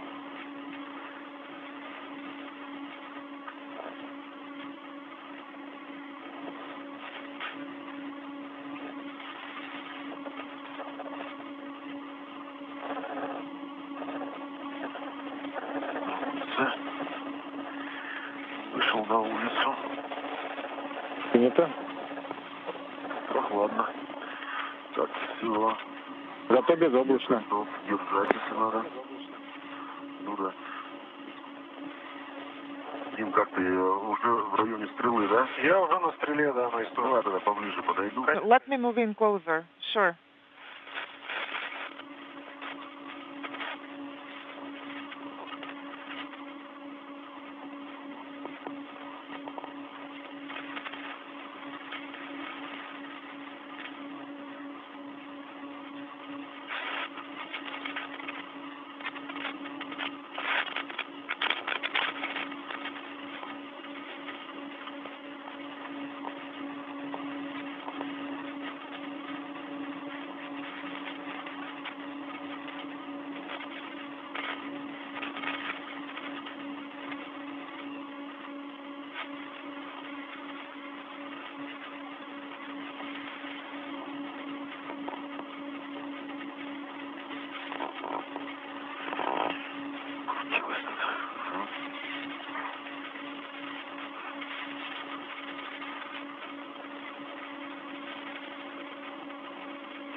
Готов держать.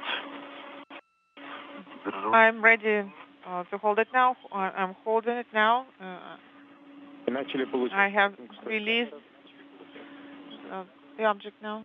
And we're getting the video at the moment. Copy.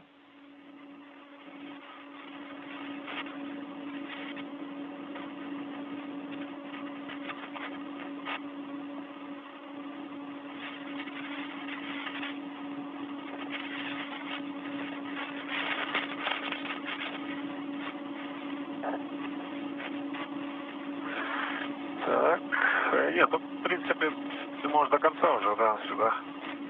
Well, actually, you can finish up here and translate to the very end. Сейчас я расфиксирую. And I'm still holding it now. Let me release it Фалом закреплено далеко. and drop a tether here.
let me set it up here.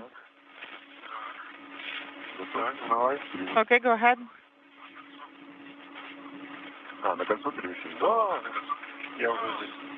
So should I move it to the very end? Yes, sure. I'm here already.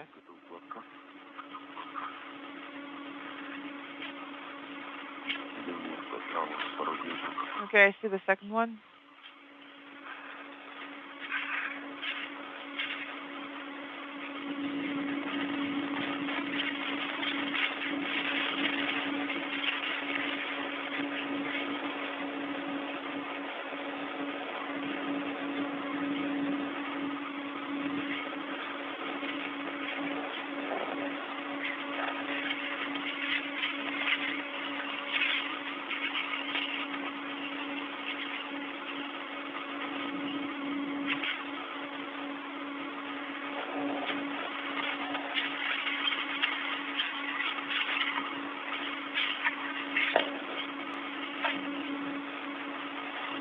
Готово. It is done.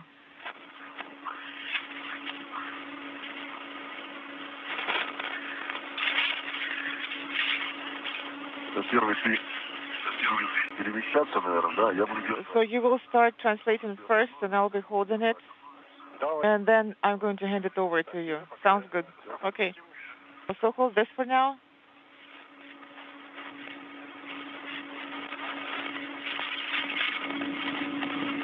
Так, мы с тобой страховку забираем. Inaudible.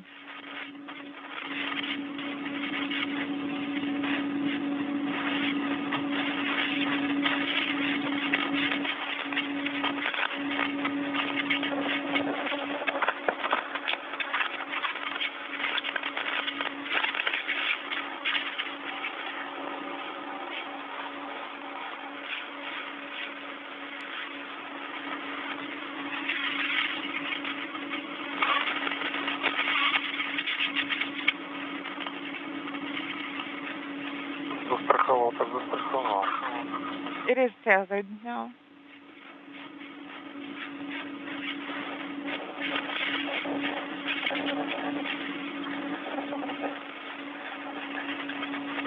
Про СТУ? So the translation ring.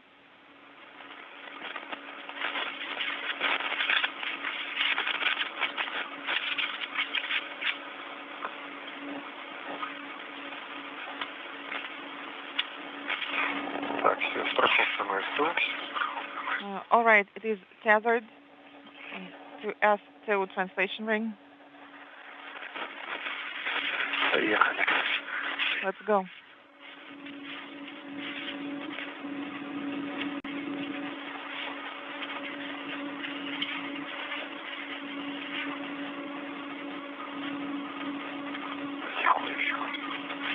Carefully.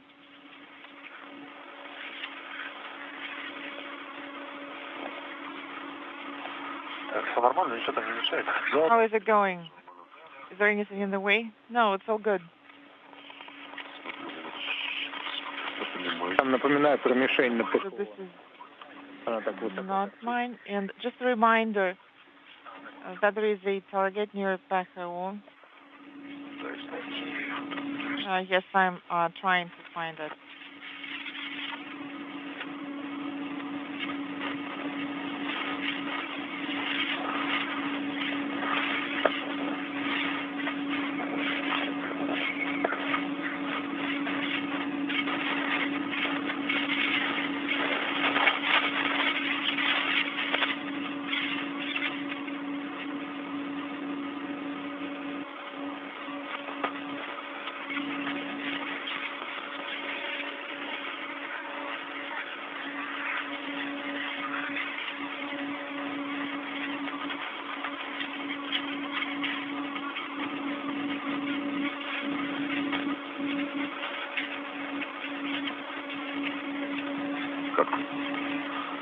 Тяжело? Да. Как кольцо не... How's it going? Is it hard? Yes. Is it moving? Is the ring moving?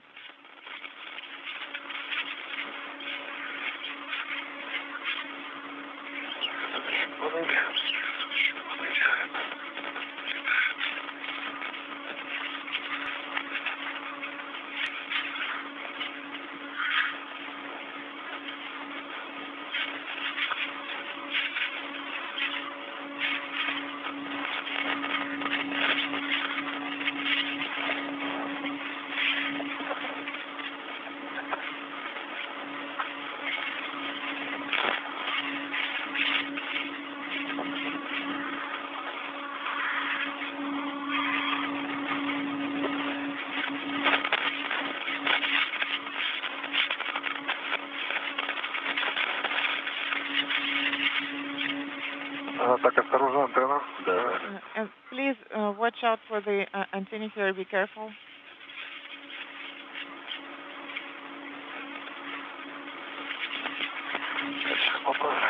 Okay, let me try this.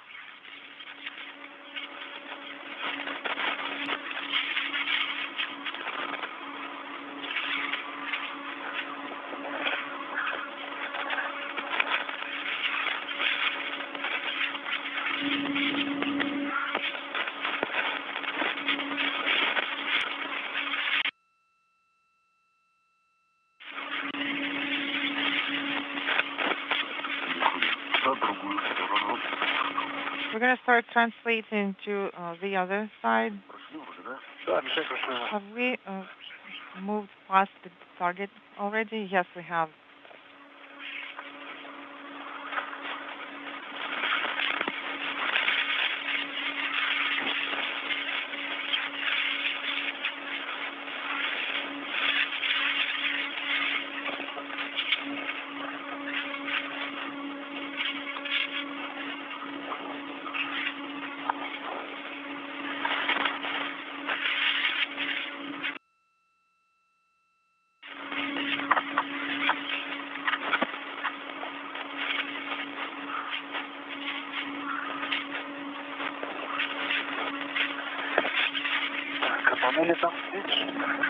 Do you see the panels over there? It should be behind you.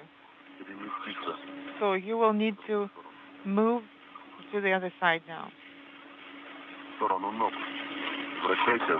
So move towards your feet. You need to rotate on the umbrella. Copy that. This is Mission Control Houston, 3 hours, 6 minutes into today's spacewalk. At the bottom of your screen, you can see Sergei Prokopiev, the Expedition 68 commander, wearing the Orlan spacesuit with the red stripes. Just out of the field of view is his spacewalking partner for today, Dmitry Petelin, the other Roscosmos cosmonaut, outside in this 255th spacewalk in support of space station assembly, maintenance, and upgrades. The two cosmonauts are working to prepare for the relocation of both a radiator and an airlock that are housed on the Rosviet module of the International Space Station. Those two components to be relocated robotically using the European robotic arm, which will be operated by Anna Kikina from inside the space station during the next two spacewalks that Prokopiev and Petelin will conduct on November 25th and December 6th, respectively. Cosmonauts have installed an adapter on the Strela telescoping boom that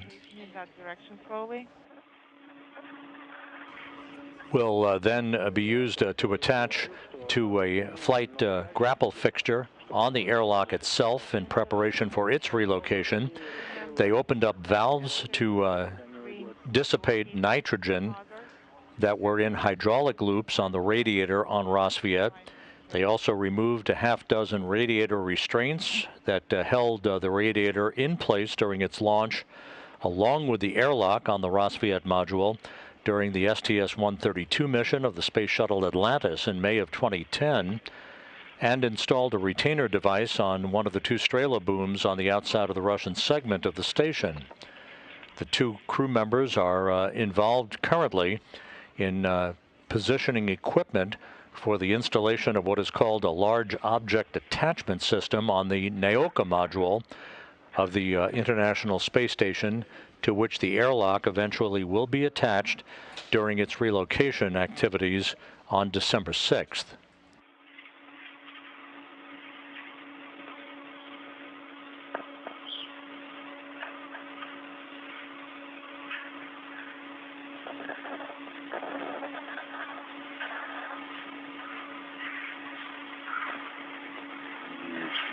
Так, ну давай, я тогда могу сейчас, мне надо будет сейчас забрать. All right, so I can start doing that now. Yeah, so I'm gonna have to take it from your first. Go up.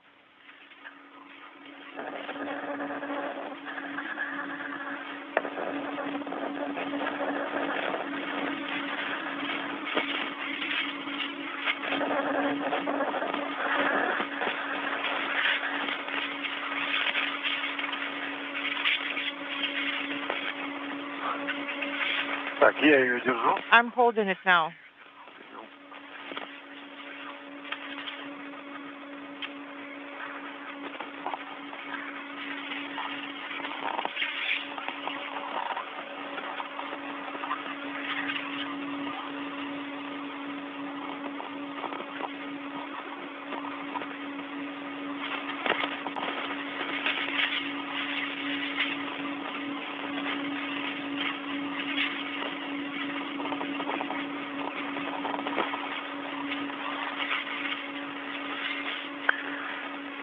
Так, а транспортировочное устройство мы за что?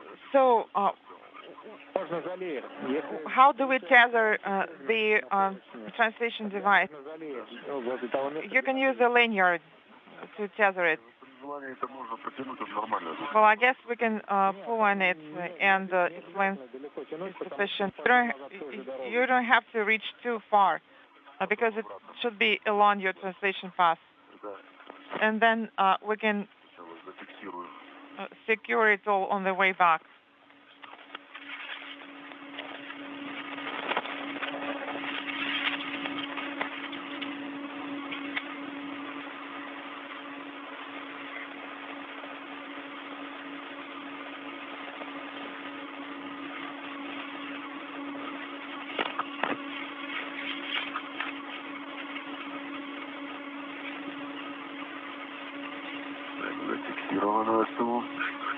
So translation ring is tethered, copy?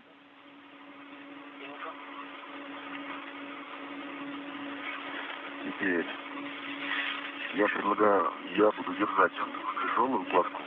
So I'm going to be holding the heavy bundle, and I think that you will have to secure the panels to swap their tethers.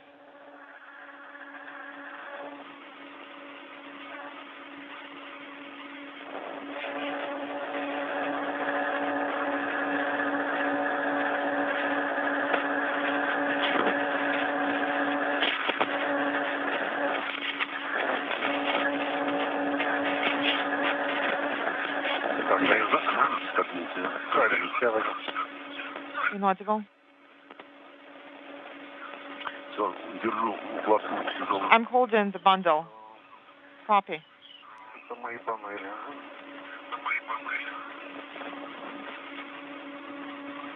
And that's the panels.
Так, и мы продолжаем по кольцевым перемещаться.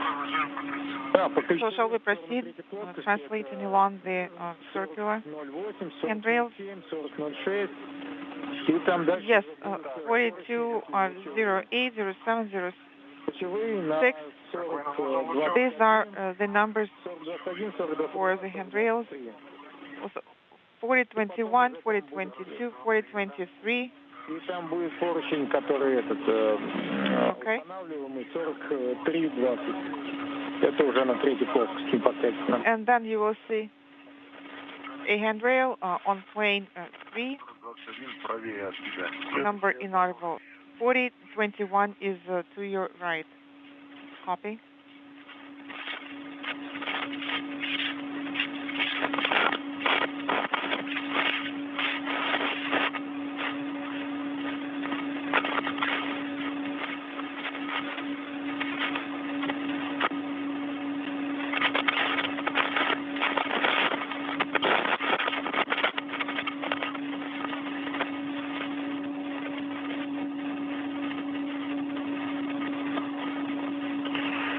Так. All right. Я готов. I'm ready. Держать. I'm ready to hold it. Так. Все. Держу. I'm holding it. Ладно, тогда перефиксируем. Давай. Okay, let me do tether swap first for the bundle. Okay.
Это все тот же силовой кабель, который поаккуратнее надо с ним. There is a power cable there, so please be careful. Copy.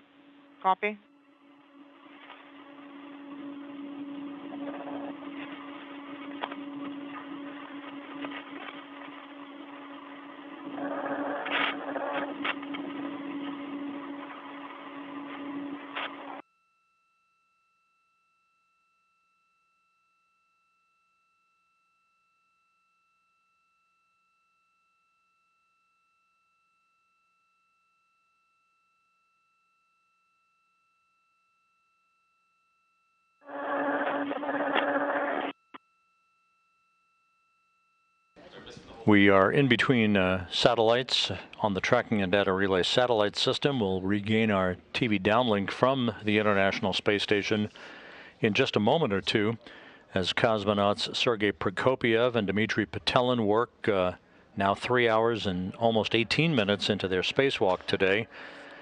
They are in the process of setting up for the attachment and installation of an item called the Large Object Attachment System on the Naoka Multipurpose Laboratory Module. This is the device to which the airlock currently housed on the Rosviet module will be attached to during the December 6th spacewalk that the two cosmonauts will conduct.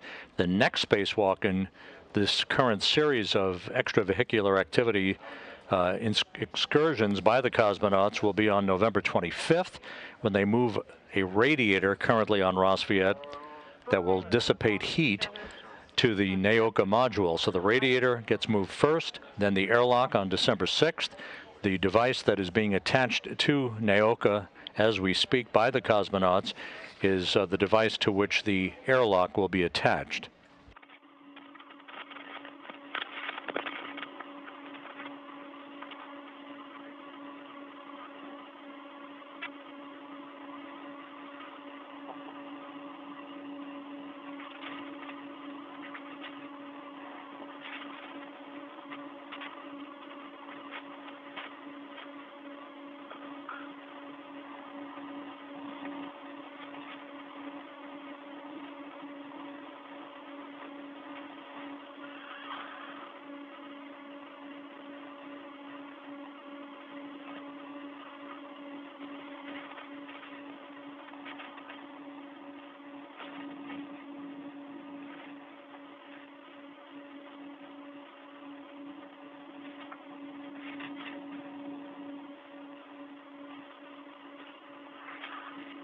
Так, все, я готов взять флаг. All right, I'm ready to take the bundle.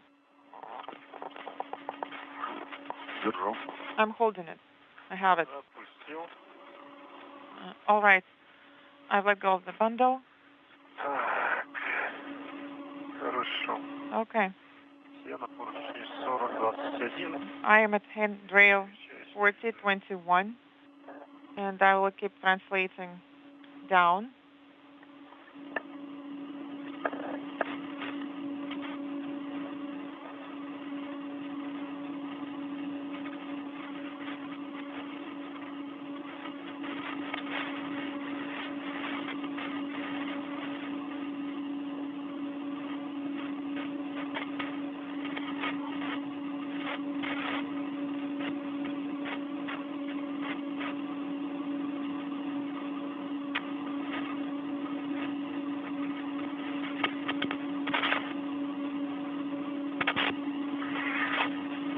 Так, опустился до поручня 4023. Okay, I have released handrail on the handrail 4023. И далее наблюдаю дальше. Поручень уходит вниз. And I see the handrail Видимо, на него. going down, so it looks like I have to use it.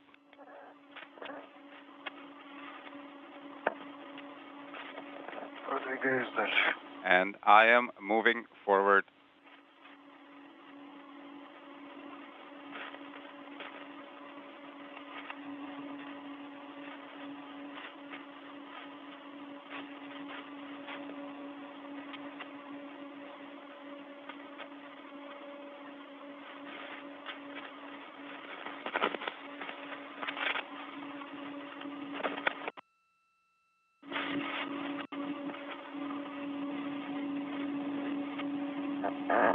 Так, ну, практически на финишной прямой. Looks like we are at the final stretch.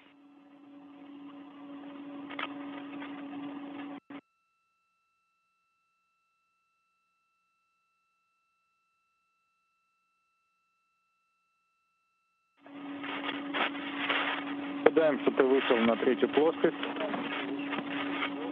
We are seeing plane 3 and about handrail 4023. This is both handrail and handle. So keep that in mind as you're tethering. Oh, so this is a combination of handrail and the handle. Right, I forgot to give you a heads up about this. Okay, so we'll use something else. I don't think I can reach Sergey from here. Правильно, вот сюда на 4321 ухожу.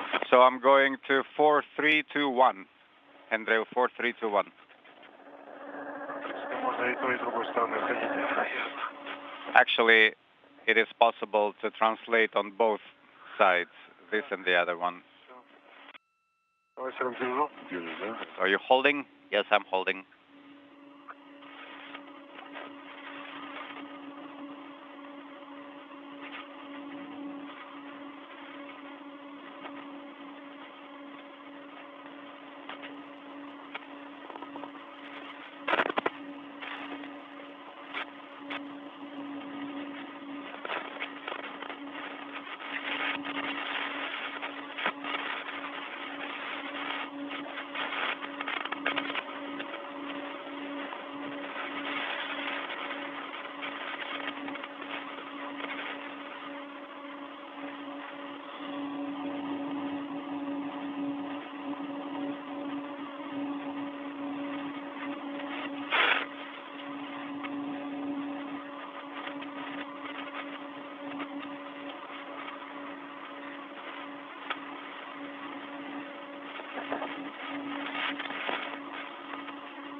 Без головы легче, да?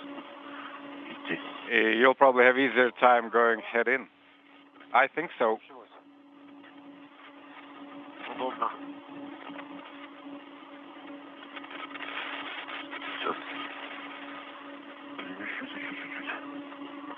Let me adjust my position.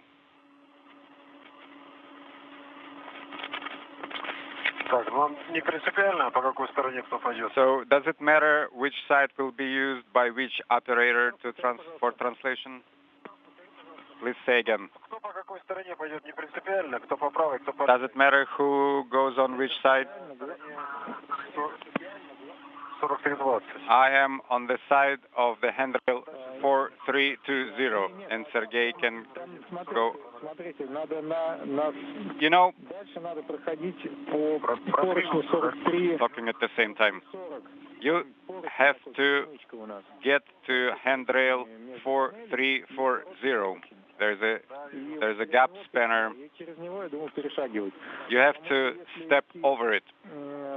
На вторую, на параллельную плоскость, Because на параллельную трассу поручней, ниже, там неудобно перепрыгивать. the parallel translation path is not easy to get over that obstacle. You have to make a 45-degree turn. Okay, I see it. So this is why I think 4340 is the good translation path. And regarding who goes where, since you have wire ties and you will be able to clean up stuff into the clear log bag, you can go. So, which side am I going? I suggest you go via the bottom translation path. Okay, so I will translate towards that gap spanner handrail. Okay, I'm ready. Hold on, let me switch over. Look at the view. Beautiful view. Looks like we're flying over the Americas.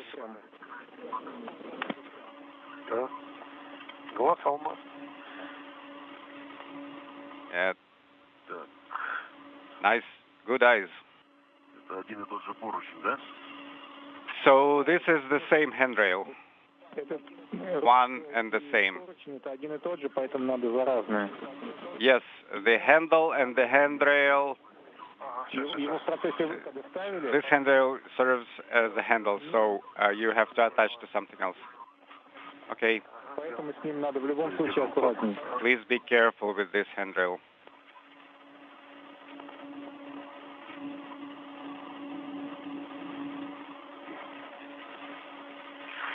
Так, поехали. All right, let's go.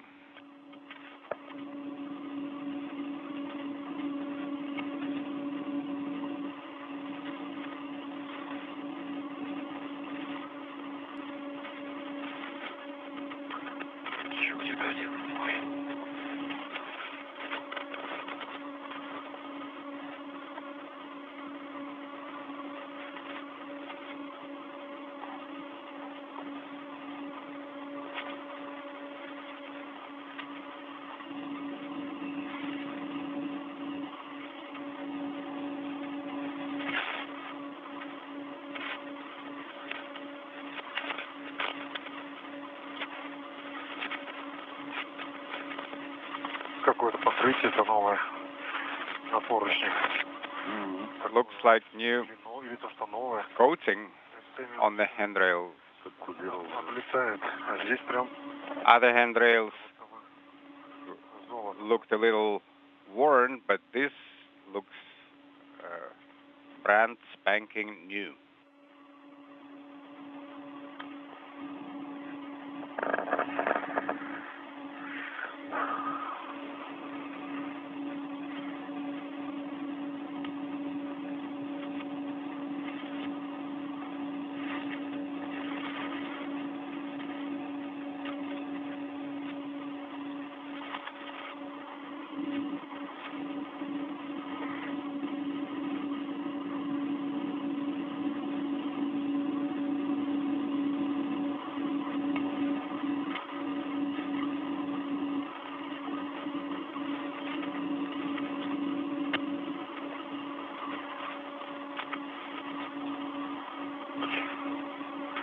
Так, все, я дошел до 4340, тогда перемахиваю на ту сторону. Okay, I am at 4340 and I am swinging over to the other side.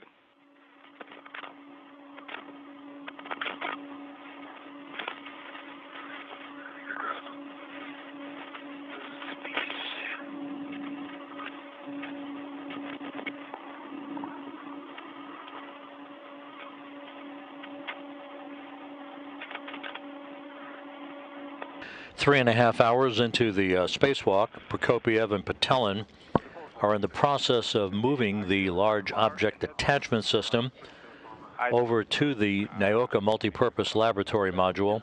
Again, this is the mechanism to which the airlock that is currently housed on Rosviet will be attached to on Naoka during the December 6th spacewalk that Prokopiev and Patelin will be conducting.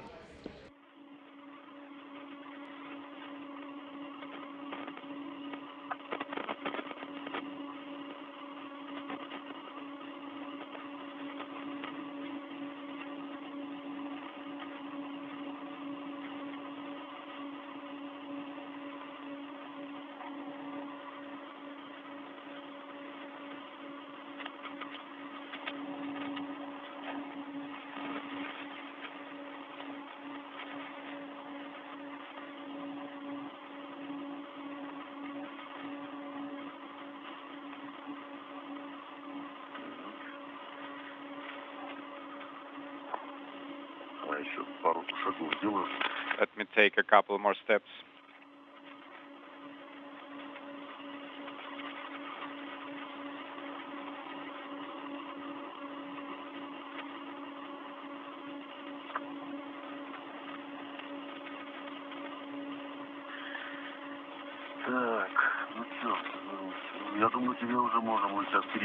I think you can move over there. Just, please secure this. Actually, I can take it and bring it via the other side. The side I will be translating on. Yes, like that. Excellent.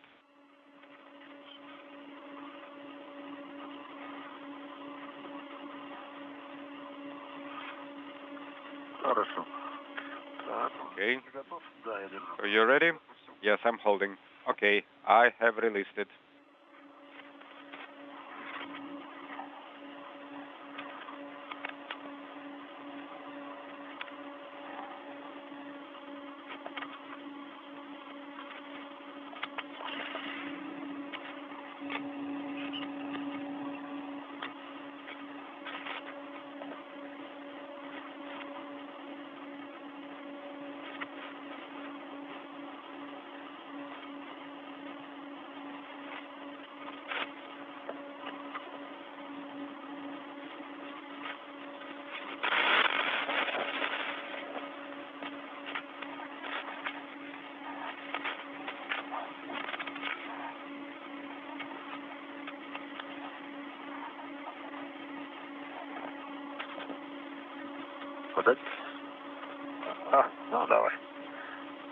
You ready to take it?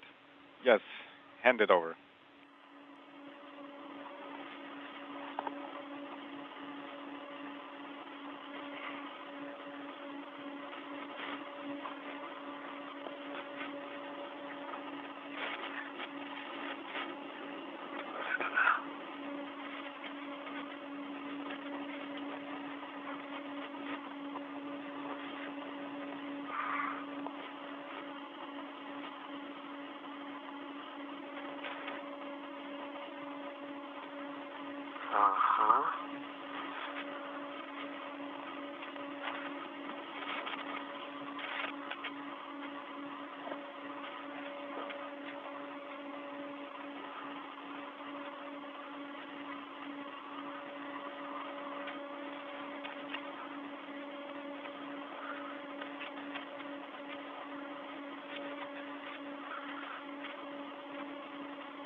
Okay, like this.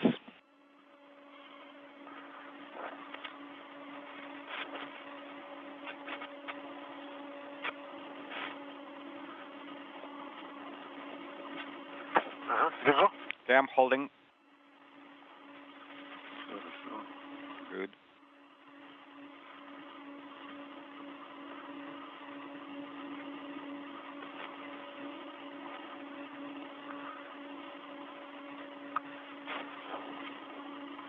Сейчас картинка с ваших камер нестабильна из-за того, что вы в зоне затемнения Wi-Fi. Guys, we are not getting good video because you're in the Wi-Fi blind spot, so please provide commentary.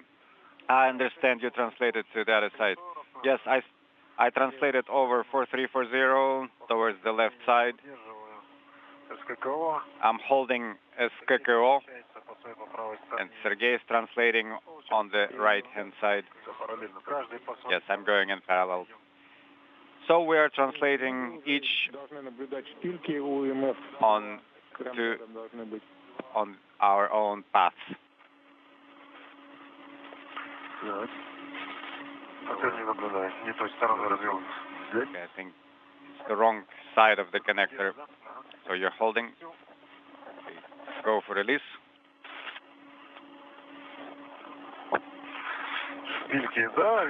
Okay, we see the pins. And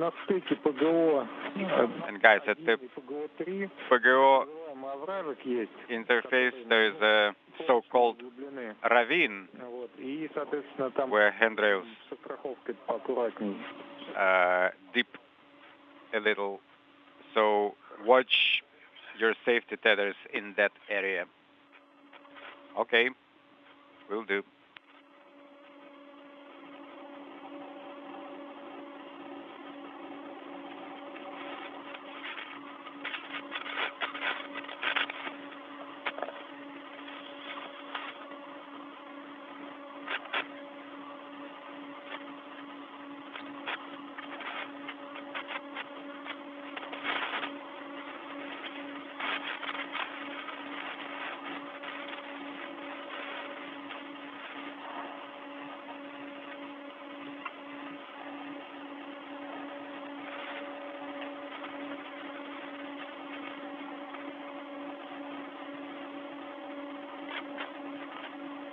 Three hours, 37 minutes into today's spacewalk, a view of Sergei Prokopyev.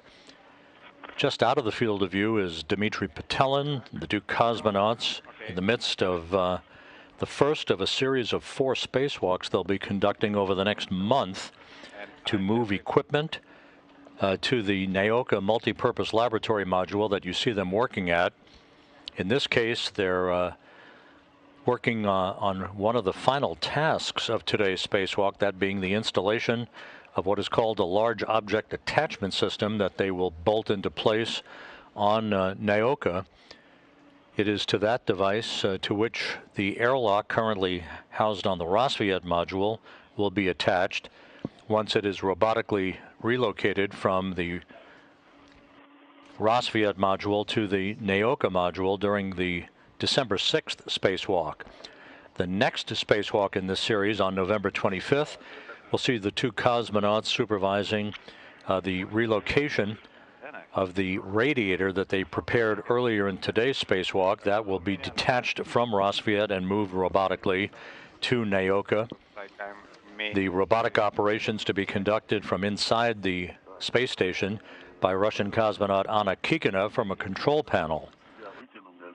She will be operating the 36-foot-long European robotic arm that is fixed to Naoka and will be used not only during this current series of spacewalks, but in the future to move both spacewalkers and hardware and scientific experiments back and forth. Let me move a little bit. Yes, go ahead, move and pull it out, and I will untie it while you're holding it, and we'll secure it on the other side.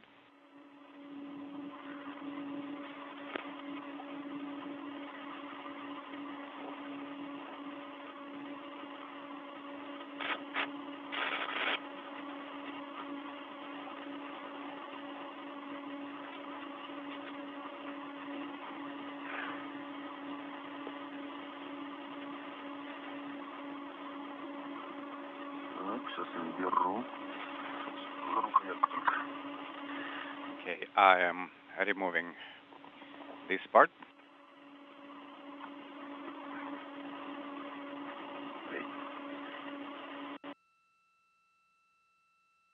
Я ее держу. Okay, I am holding it. Copy. So please loosen it on your side. Okay. Вот так вот. И сразу.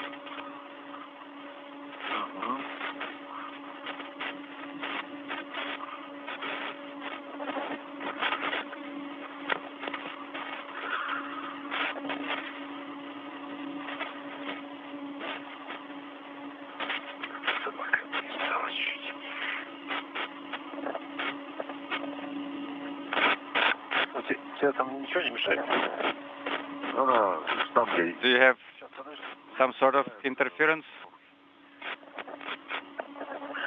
A little bit, but now it's okay. So I got it. You holding? Yes, I'm holding.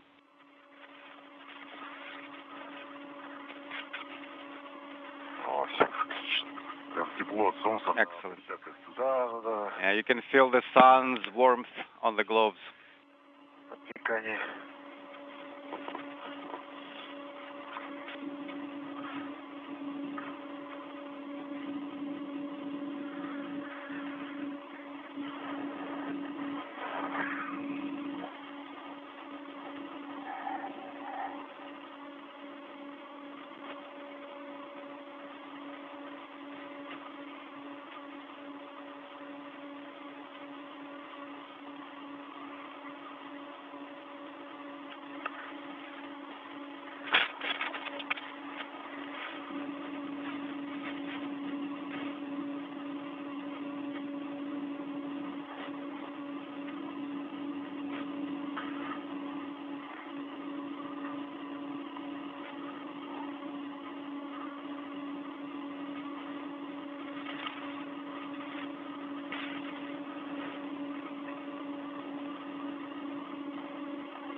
Над Бразилией же пролетаем. Здесь лето, вот и солнце жаркое.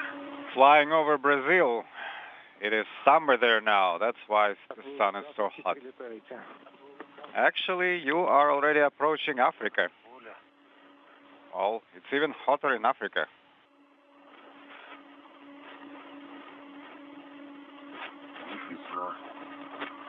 Так. Давай сейчас чуть-чуть. Ага, вот так делаем. Adjust it a little bit.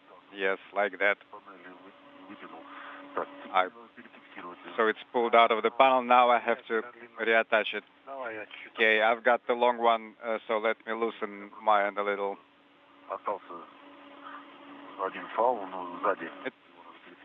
Well, one of my tethers needs to be reattached.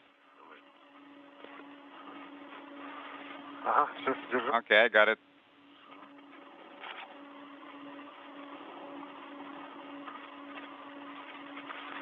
О, мы что, подошли к первому пину, ко второму, вернее. Okay, we are at the second pin.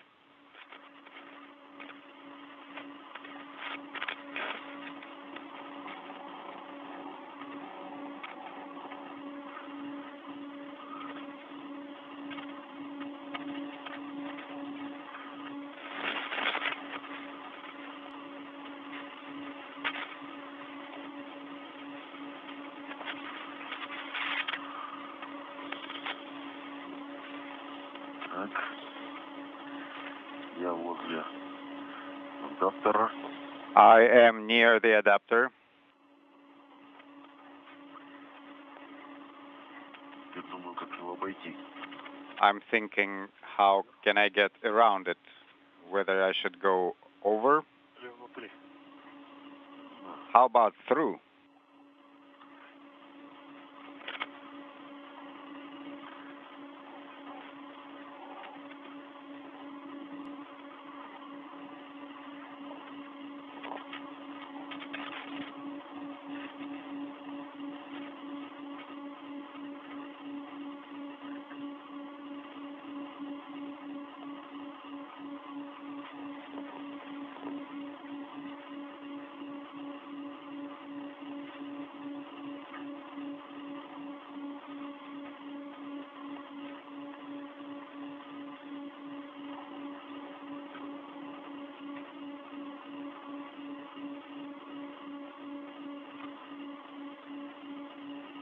Обошел.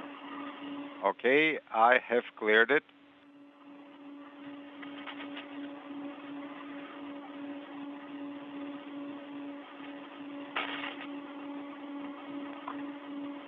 Контролирую укладку. Ага, спустил. Check the bundle. Yes, I released the end.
Через 4 минуты наступит тень.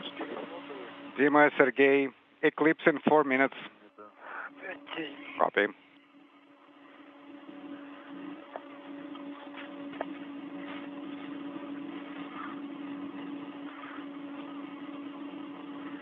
Так. Дальше спускаемся или не спускаемся? А, ну все, So, are we going under or are we already in place at the site? Конечно. Well, do you see the pins? Размещаемся возле них. Yes, we do. И вам надо... In this case, position yourselves nearby. Do you need a little break? Надо не перецепиться чуть-чуть, подержи. Yes, let me reattach here. Может быть, у нас получится поставить на шпильки. Or, gentlemen, maybe we can perform the installation on the pins and then take a break. Perhaps. Да. Okay, so are you translating? Yes. Attach the hook.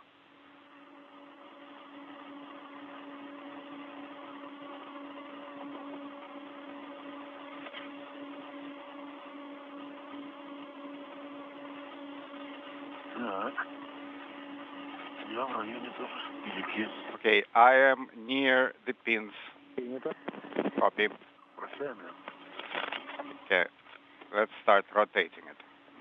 Так, двоечка с моей стороны. Okay, number 2 is on my side and pin number 2 is also on my side. Так, сейчас заземление зашло. Okay, hold on. I have engagement. Устанавливаем гайки. And now let's install the nuts. Держались на живимых. Right. Let's engage the pins, install the nuts, and then you can take a break. Да, отдохнул. Yes, we do need a break. Можно, как вот на ваше усмотрение, It's up to you. даже закручивать. You can Из какого? install the Либо закрутить уже, nuts ну, окончательно забыть про эти гайки. to secure the Окончательного закручивания. SKKO, or you can do the final installation and then not worry about the interim securement in place while you're resting. But up to you. All right, so it's been installed, it's in place. Блокиратор у вас в каком положении? And the retainer is in which position right now? Наверное, вас заведем. I think it's armed.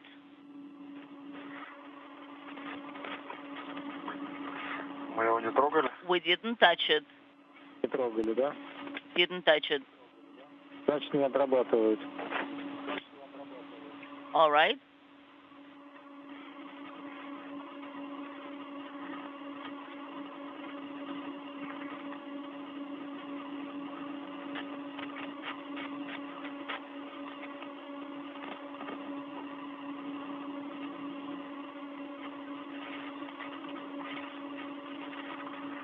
Заживем? Нет. Did you put it in place, Dima? No, negative. I think we need to take turns, maybe first you, then me, or vice versa. I think it's working on my side. It's moving. All right? It's working? Не всплывало тогда. I don't want it to float up. Есть. I've got it. Хорошо. Excellent.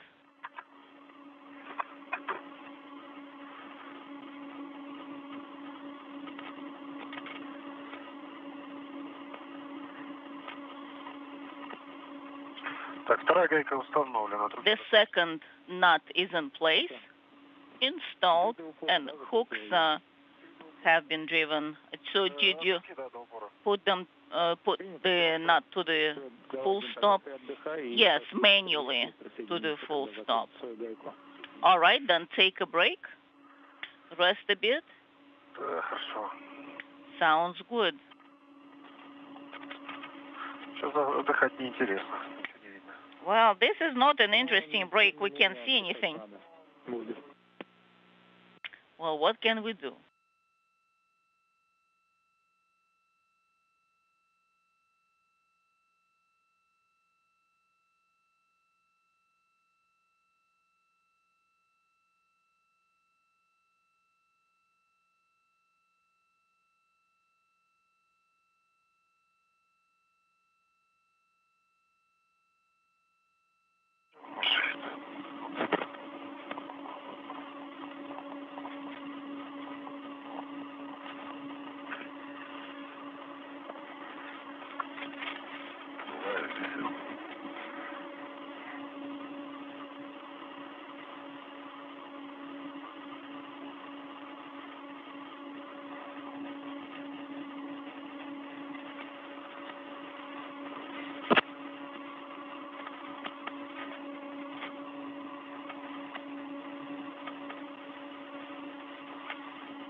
Торопиться не надо, да, Артем? So Artyom, we shouldn't do it fully. Yes, do half a turn back. We copy. Sergey, but just take a break, guys. Let's take a break now, catch our breath, and just rest. Inaudible, speaking simultaneously. What did you say? Could you please repeat? I couldn't copy. We didn't say anything. We were quiet. I think it's Raticom. Okay, guys, let's take a rest, take a break. If you get cold, then adjust the temperature. Unless you're fully rested, ready to go.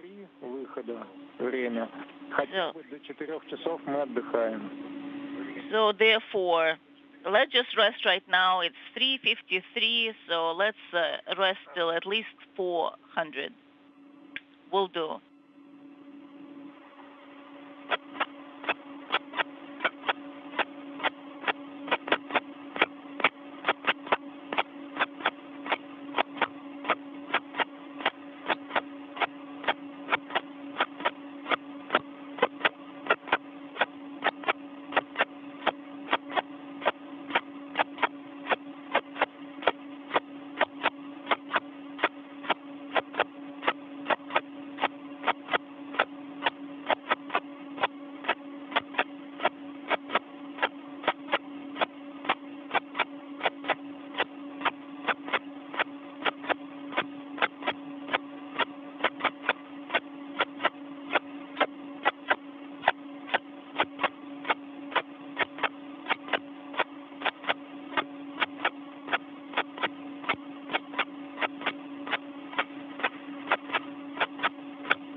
This is Mission Control Houston. We have hit the 4-hour mark in today's spacewalk by Sergei Prokopyev and Dmitry Petelin.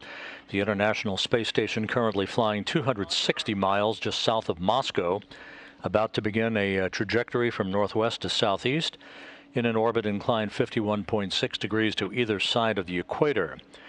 The two Roscosmos cosmonauts emerged from the Poisk airlock this morning after opening the hatch to the airlock at 8:39 a.m. Central Time, 9:39 a.m. Eastern Time, emerging outside to begin work in the series of a quartet of spacewalks to move hardware from the Rassvet module on the International Space Station to the Naoka multipurpose laboratory module.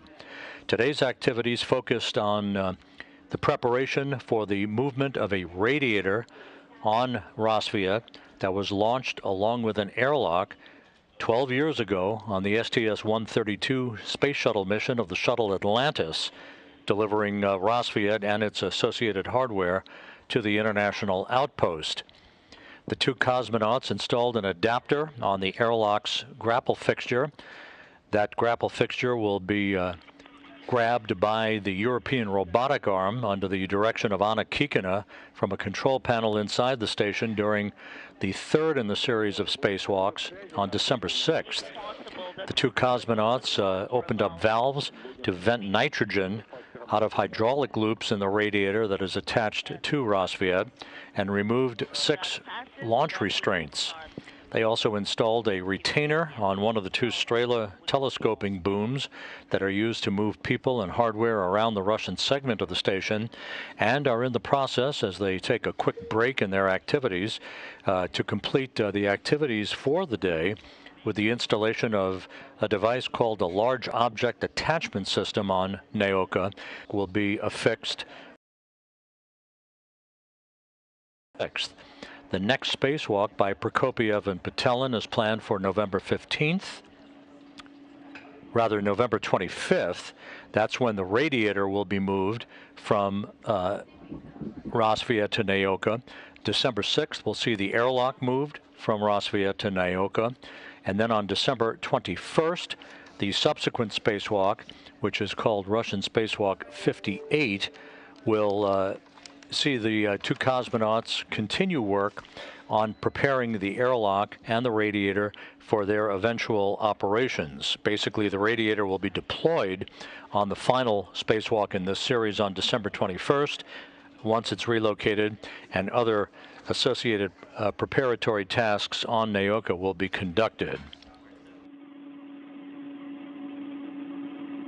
Meanwhile, while the two cosmonauts are taking a break in the action, down the hall from the International Space Station Flight Control Room is the white flight control room that you see there. On console is the team of Artemis flight controllers as they watch over the activities associated with the Orion spacecraft that launched from the Kennedy Space Center and Launch Pad 39B early yesterday morning, with its first test flight, unpiloted test flight, that will take it around the moon and out to a distant retrograde orbit to in a shakedown mission, basically, that will test all of Orion's systems in preparation for the launching of the Artemis II mission in a couple of years that will have a crew on board. Orion is planned to travel a maximum distance from the Earth of about 268,000 miles, further away from the Earth than any human-rated spacecraft has ever traveled. The total miles from launch to splashdown for this spacecraft will be about 1.4 million statute miles, given the long loop, basically the high inclination trajectory orbit that Orion will take once it swings behind the moon and out to the distant retrograde orbit, as it is called, before it begins its journey back to Earth. Orion's closest approach to the moon at the outbound powered flyby, which will swing it behind the dark side of the moon and slingshot it out to distant retrograde. The closest approach to the moon will be about 80.7 statute miles, and its closest approach to the moon on the way back at the return powered flyby will be about 78.8 statute miles. At the moment, you can see in the lower left-hand corner of your screen, Orion is currently 148,104 miles from the Earth and just under 160,000 miles from the moon. Orion will cross the mythical point called the lunar sphere of influence on Sunday afternoon, and then Monday morning will conduct the outbound powered flyby burn, this critical burn that will take it behind the moon, and out toward its eventual goal at the distant retrograde orbit. All of those activities to be televised on NASA TV. Tomorrow afternoon, we'll have a mission status briefing on the progress of Orion's flight at 5 p.m. Eastern Time, so be on the lookout for that. And on Monday morning, our coverage of the outbound powered flyby of Orion around the moon will take place beginning at 7:15 a.m. Eastern Time. Tether. Then undo the wire ties, which are holding on to 1 and 4. Shall we remove the general one? No, just the ones near pins 1 and 2. Or 1 and 4, rather. Number 1 and number 4. This is what you've started working on. That sounds good.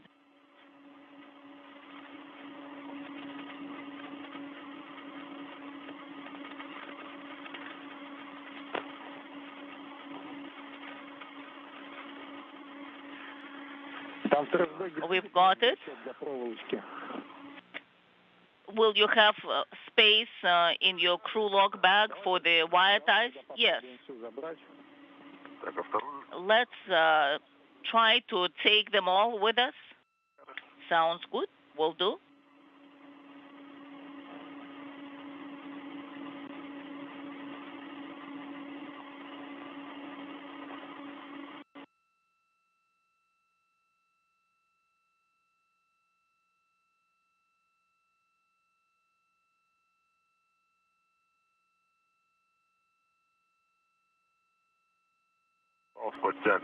Okay, the tether, the regulated length is here, so it's on the crew lock bag. So 1 is actually attached to a small tether, the other is on a long one. We copy. Sounds good.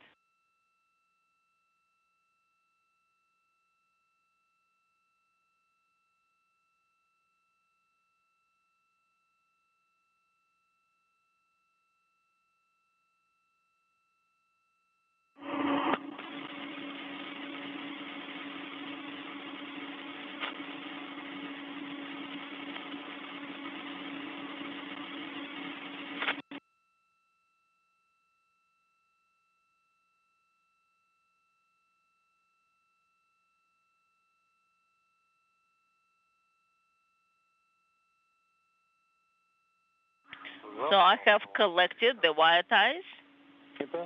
We copy. That's good. Okay. Now take these first and second sections of the panel. Okay, in between the first and the second one. Yes, as we say, should not be the big break between the first and the second one for toasting. That's right.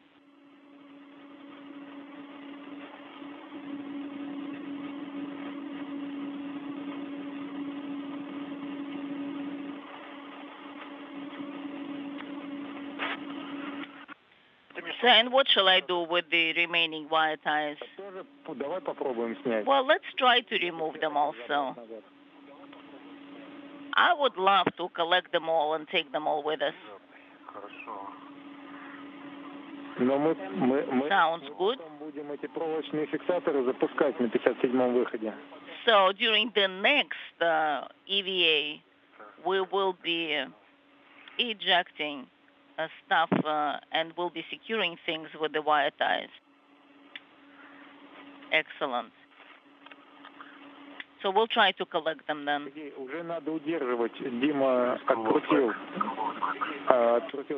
Dmitry? Yes, and just place it back in the log bag. Yes, I've removed them all. So for number 1 and number 2. Okay, Dmitry. You need to translate to 4312, but prior to that, 4311 handrail, and after that, we'll do. And then, Sergey, you will turn about 90 degrees to be in the position.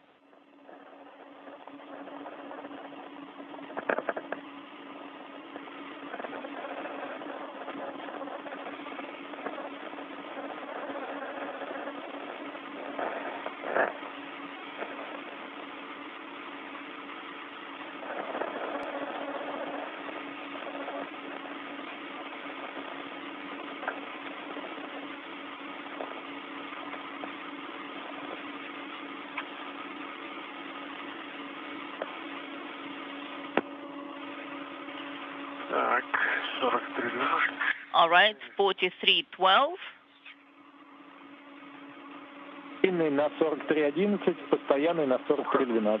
So the temporary should be attached to 4311 and the permanent one to 4312. Yes, that is correct.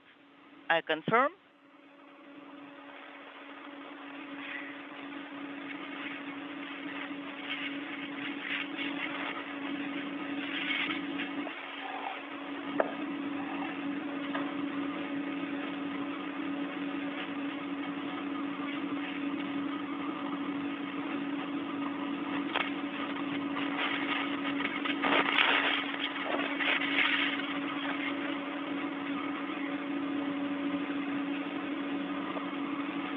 Сергей, теперь попробуй поднять на 90 градусов. Sergey, don't forget to rotate the last three sections by 90 degrees. I'm doing it right now. We copy and we are observing it. We are monitoring.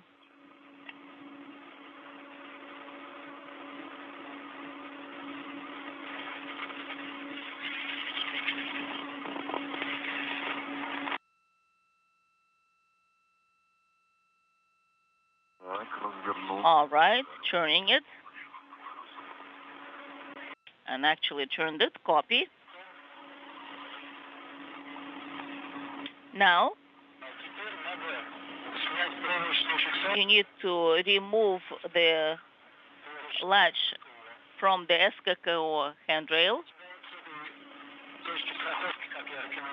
Inaudible. Just remove it now. Remove the panel. On my side, will you be able to do that? I think so. I'll make an effort. I will try. And then translate over it. Okay. I will try. Translate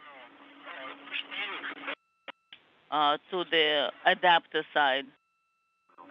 So you'll just need to jump over a cube. Okay, I got it. I understand. And I will be holding it. Yes, you hold on to it.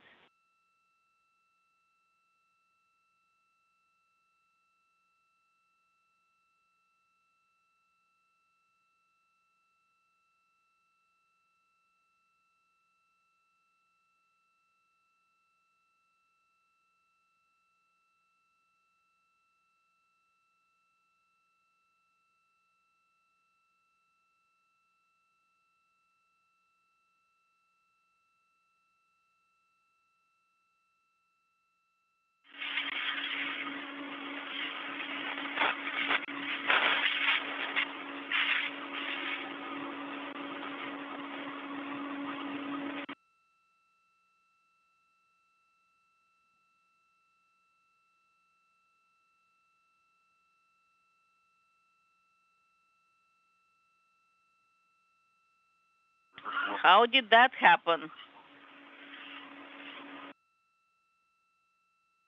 Just let's move it a little bit more, the hook.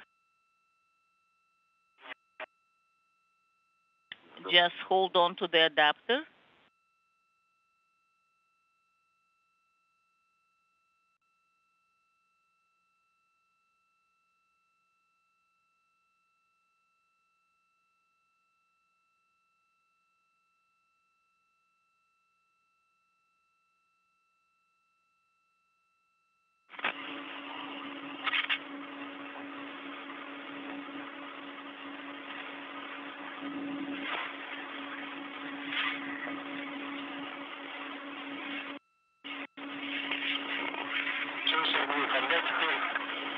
Так, ну я, наверное, тогда... No. Inaudible. Сейчас все I think that should work. Will you be able to translate a bit further? I'm not sure, but I will try. Copy.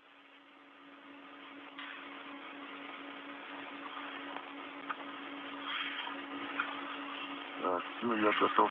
Now I'm ready on my side. Just hold on to it. And now you will be removing the remaining 2 panels. Sounds good. Держу. Just hold on.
All right.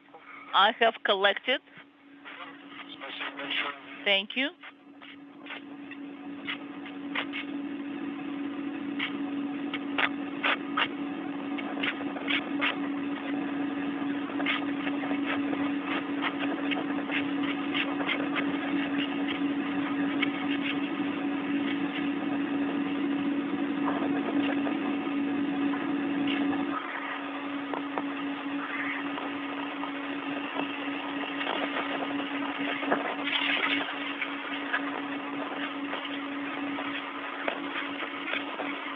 Okay, I wanted to look at the edge so you can turn it.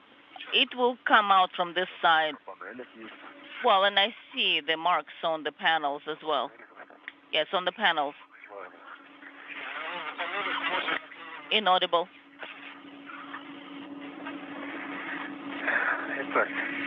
All right. Раскладываем? Да, давайте раскладывать. Should we start extending it? Yes. Go ahead.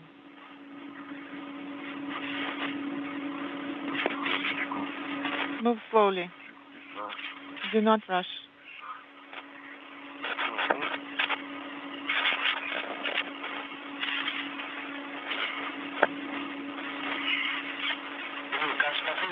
Sergey, make sure that your equipment tether is not at its extension limit.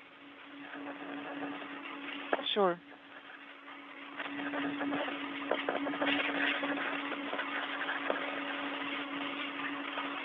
Yes. Got it.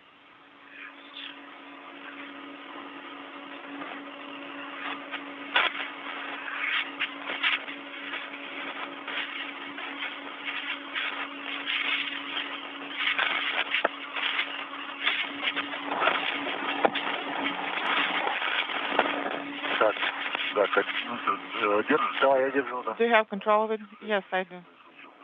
Okay, so I'm going to tether this one.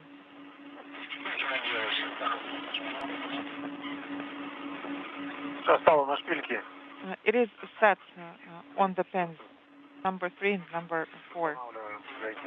We will proceed with installing the nuts.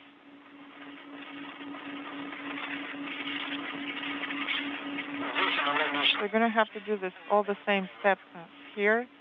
We'll do it manually, half a turn backwards. All right, we'll give it a try. All right, it is engaged.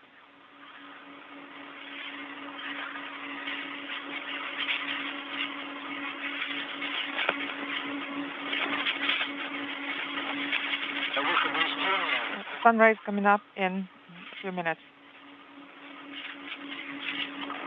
Copy.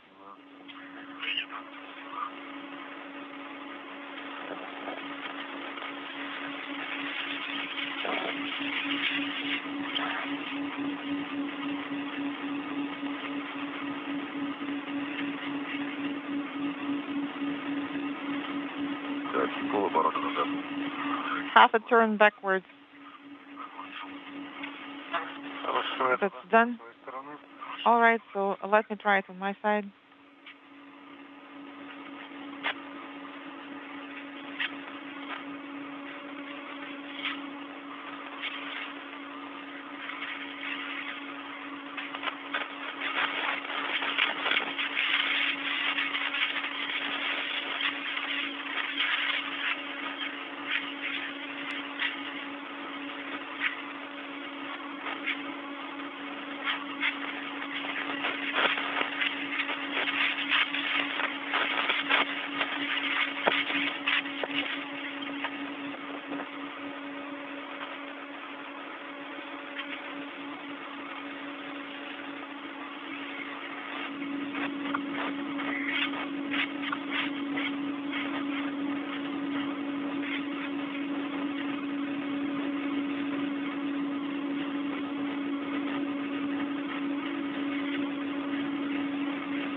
Так, до упора и чуть-чуть назад. Есть. So I'll move all the way to the hard stop and then slightly backwards. Copy. Установлены гайки. The nuts are installed. Да, нет. Вино надо? Inaudible. Надо. А, хорошо. Okay.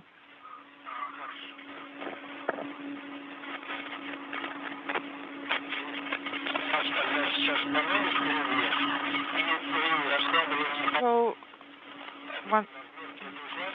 once you start working with the panels and disassemble the bundle, make sure that you tether everything. Make sure that you are always attached to 2 tether points.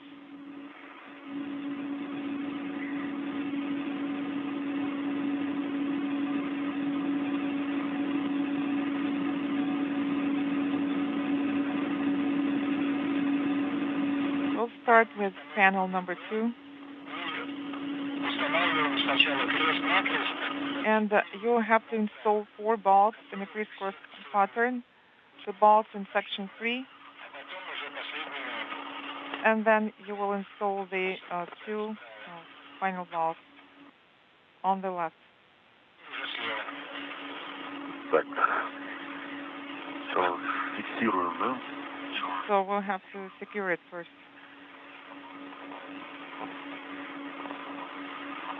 Я могу использовать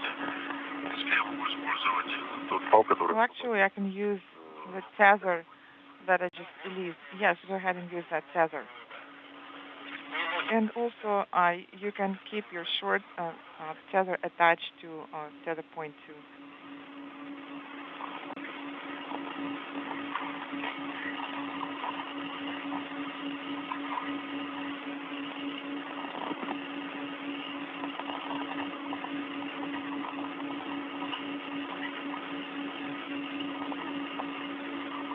Так, еще раз, с какой панели мы начинаем? So again, what panel is first? Adapter panel number 2. My apologies, my bad. In fact, it's panel number 1. Okay, should it be at the top or in the middle? Number 2 is in the middle. Okay, so what we need is panel 1.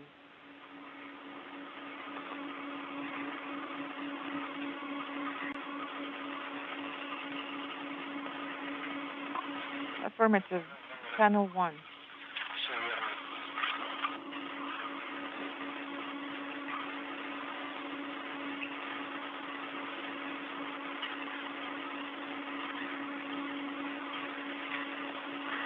Так, номер 1 зафиксировал. Number 1 is secured, copy. Можно снять держатель. What about the other 2? Did you secure it on the second tether point? Well, it's on me. Yes, it will be tethered. Так, это я снимаю, значит, да? Okay, so I'm going to release this one. This is Mission Control Houston, approaching the 4.5-hour mark in today's spacewalk by Sergei Prokopiev and Dmitry Petelin.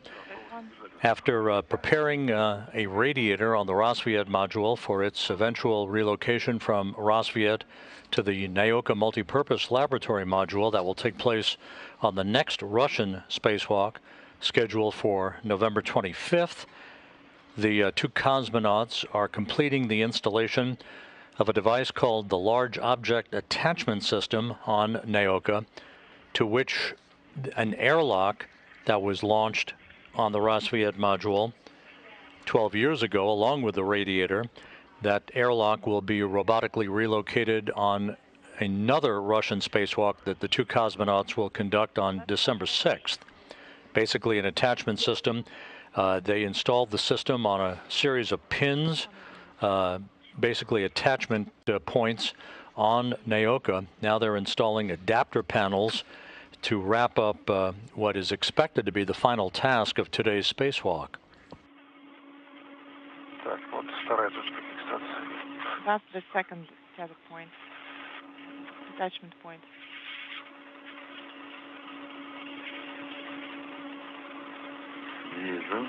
You got it, right? Так, первая панель свободна. Panel 1 is released. Copy. Застраховать хотим рэпом. I guess we would need to drop a red at least to tether it.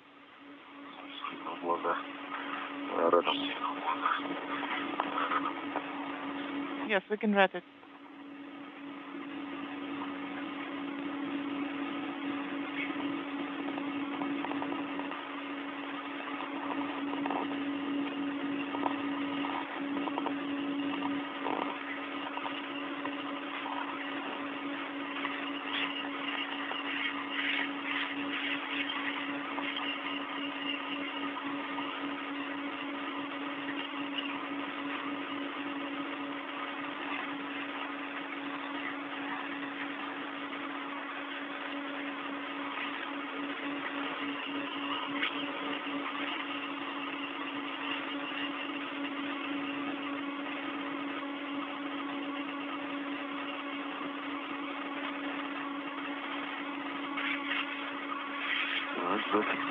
All right, it is now secured.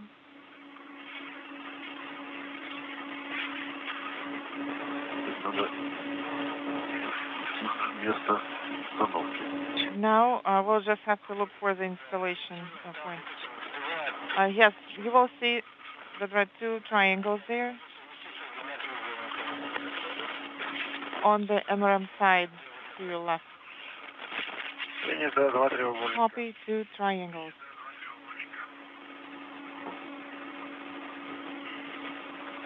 Do you see the two triangles? They should be on your side. You holding it here? Holding it with your hand? Yes, I'm holding it.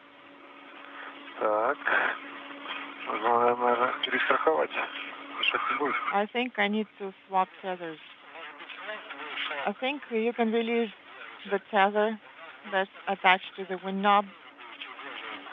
Your hand should be sufficient to hold this.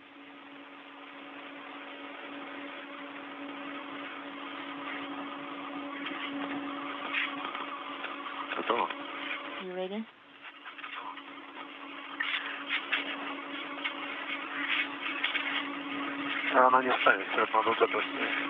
It's not going to get set. We'll need to remove this first. Do you want me to swap the tethers? Yes. Okay.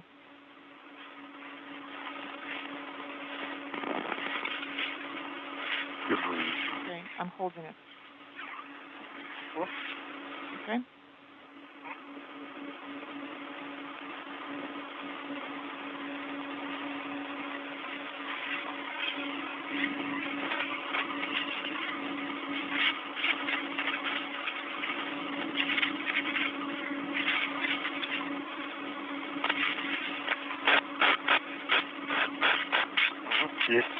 Got it. All right. It's getting set now.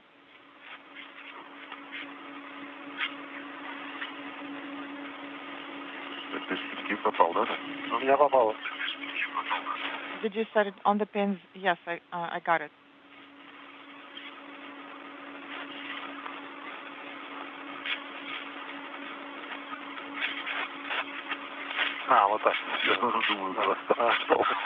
Oh, just like this. Yes, I guess we're going to have to align the triangles. And what about the other side? Is it in the way on your side?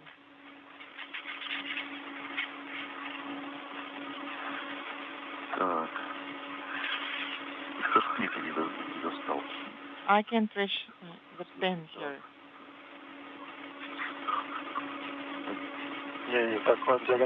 No, not like that. Move diagonally. No. No.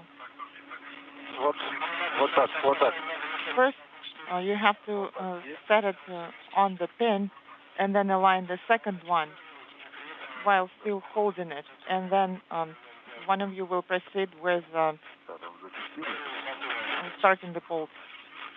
All right, so let me hold it here first.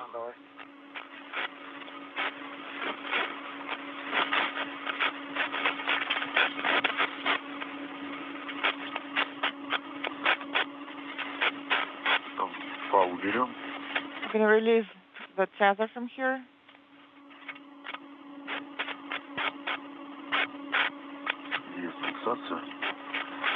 Okay, it is now set, secured. I'm going to release equipment tether from here.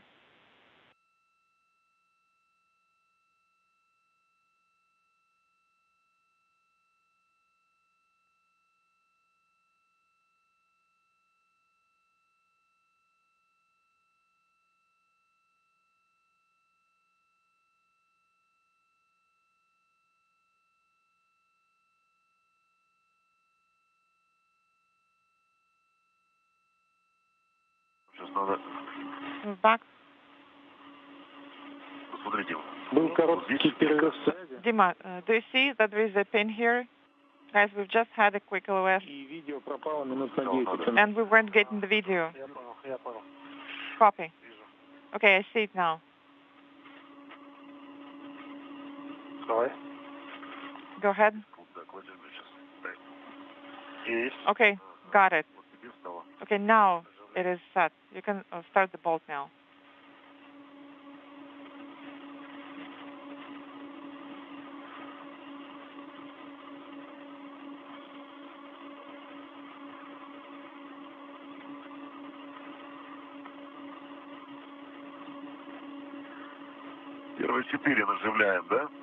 Okay, do we have to pre-install the first 4? Yes, correct. And keep in mind that you are going in a crisscross parking.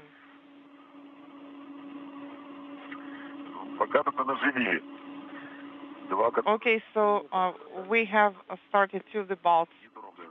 And then the other 2 that are farthest from here, we haven't started those. Yes, first use the wrench to install the bolts. And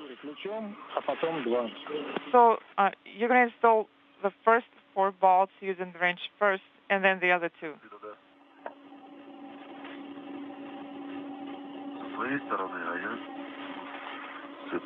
Okay, I will be on this side, and you're going to be on your side. Sounds good.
Так, я вытянул. Сейчас, подожди. So I'm pulling on it. Stand by. Wait.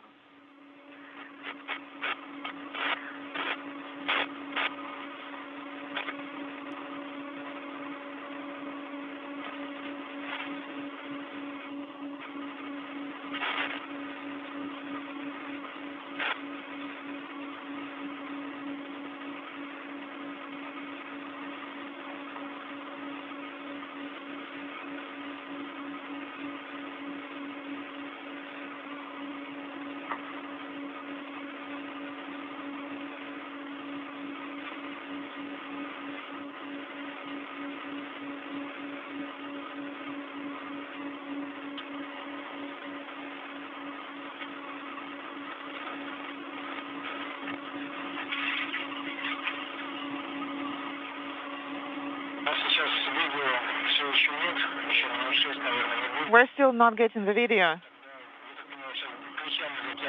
Moscow is inaudible. Yes, that's affirmative. Copy?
4 болта мы закрутили. Well, 2 bolts have been installed. Copy.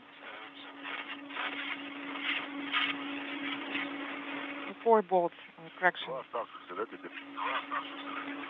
So now we'll just have to install the 2 remaining bolts. That's correct, the 2 remaining bolts.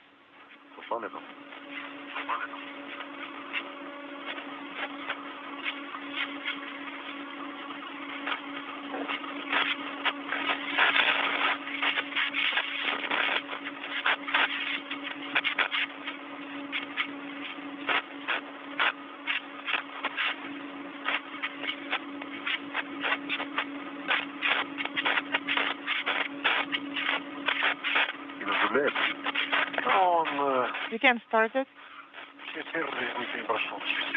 Well, inaudible. It's a captive bolt, correct? Okay, number 1 is done.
All right, it's tightened.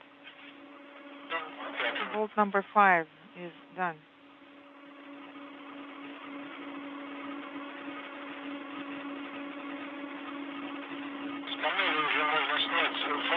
You can remove the equipment tether from the panel, and please tether it on one of the 2 panels that are remaining in the bundle.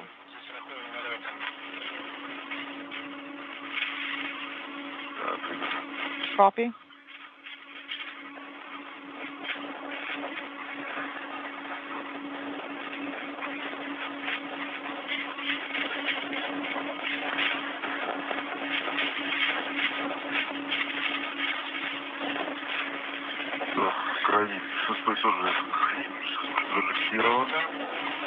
Okay, bolt number 6 is secured. Is installed. Copy. It is installed. So panel 1 is done now. Now you're going to have to set up what's remaining in the bundle, and you will have to install the receiving panel first. Inaudible.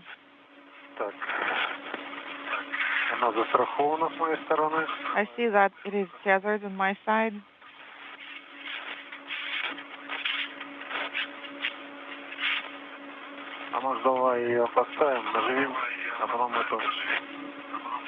Should we install it first, pre-install it, and then remove the other one from the top? What do you mean? You won't be able to even start the bolt with it. Okay.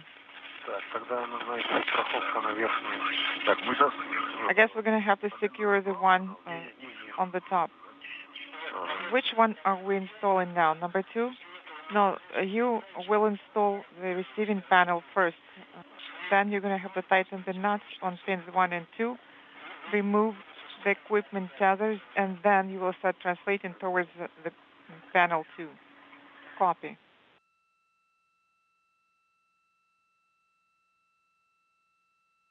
All right, it is tethered. You mean the top panel? Yes. the lower panel should also be tethered on 2 tether points. Yes. The top one should be tethered to the 2 points. Let me release the red first.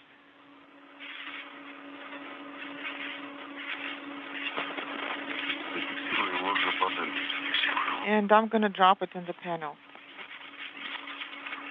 Okay, got it? Now you can remove the wire tie. Copy? So you have taken the panels out from one of the bundles. That's now done.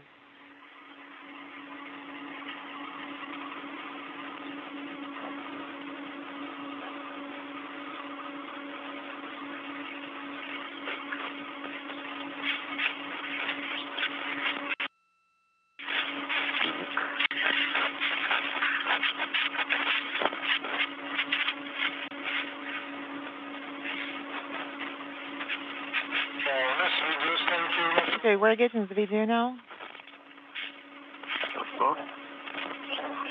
Please repeat your last. I'm saying that we are getting the video from your helmet cam. So we're watching you install the panels. So you are getting the video now. All right. Yes, we are. So you can see Earth, I guess.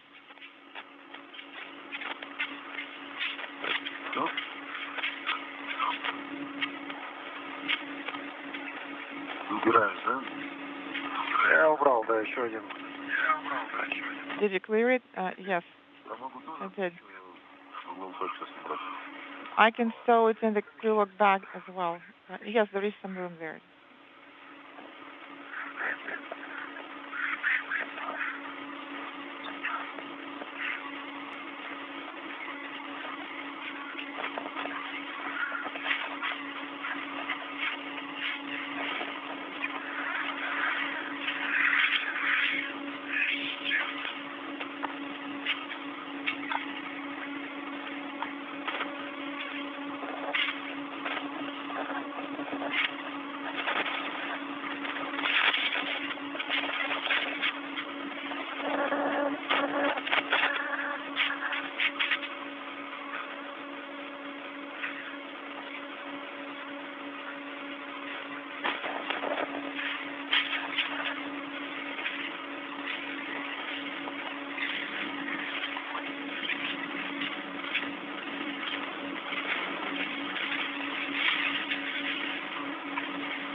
Okay, K2 is ready. Copy, thank you.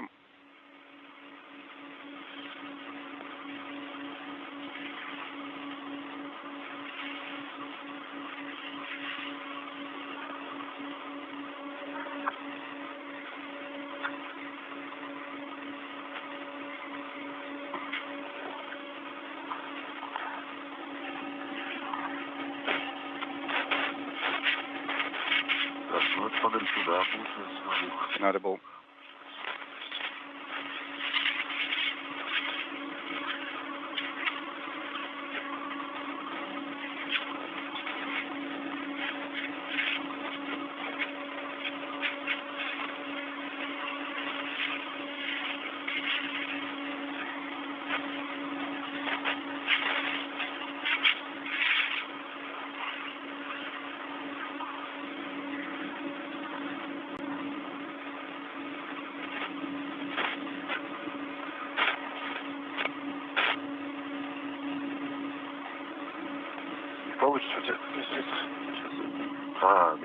See if you can make it. I'm getting pulled away. Hold on, let me get a hold.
Okay, I got it engaged.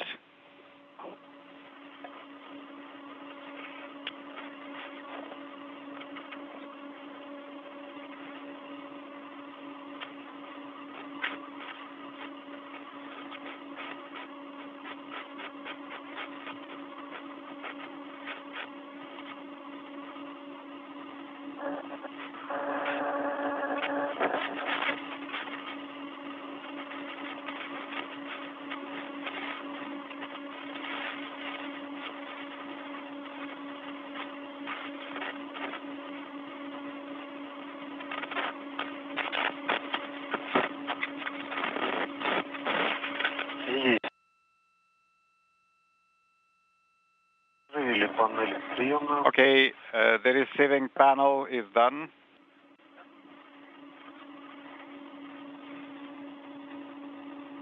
Теперь включен, затягиваем, и два последних. Okay, now torque it with the range and move on to the two last ones.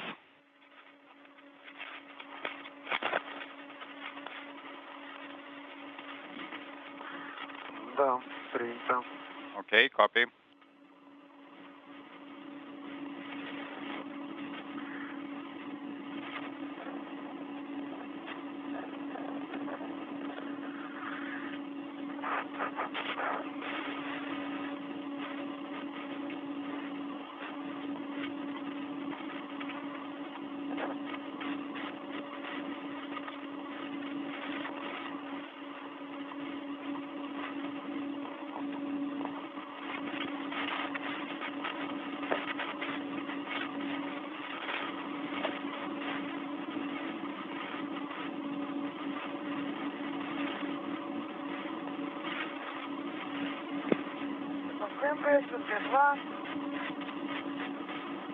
Moscow station on space to ground 2.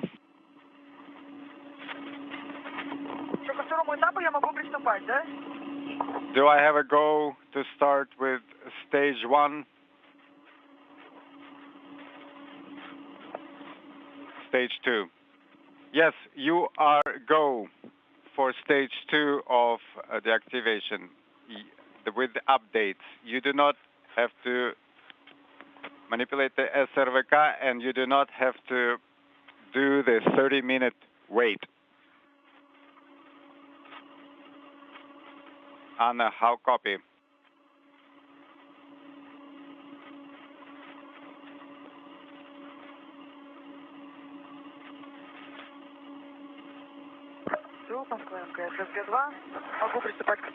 Moscow Station, Space to Ground 2. Do I have a go to start with stage 2? Anya, can you move to Space to Ground 1? We're doing an EVA here.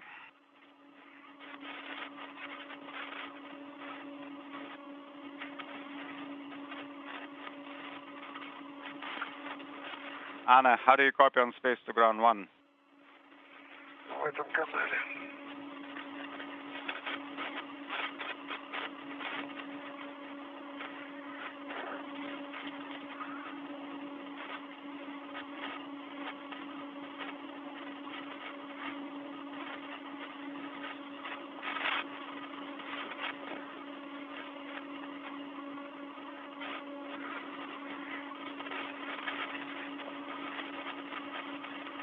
Anna, Moscow, Space to Ground 1.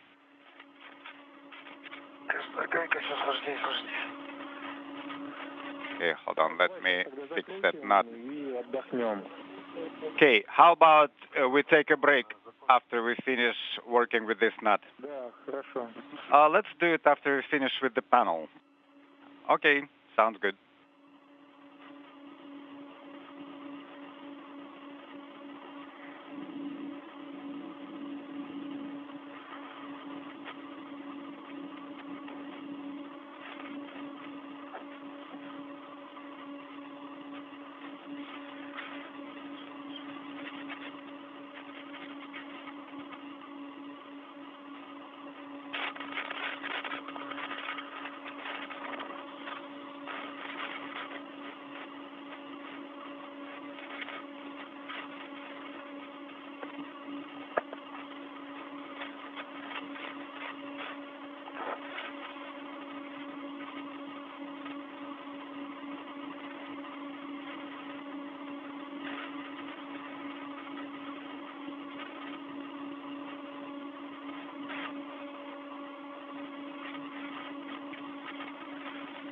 Station, Moscow, Space to Ground 1 for Anna.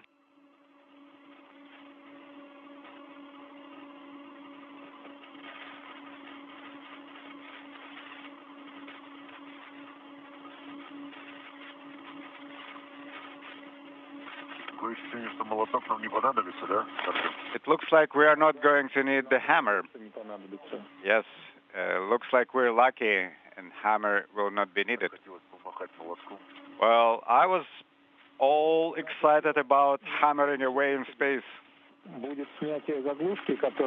Well, you know, next week, next EVA, we will be removing the plug and demating the old radiator.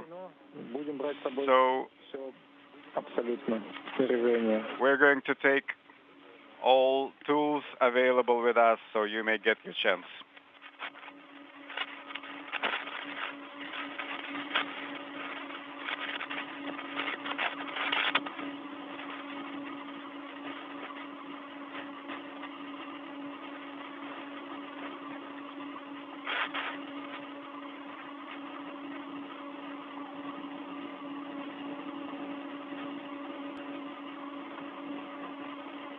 Панель еще не установлена, да? What is the status of the panels?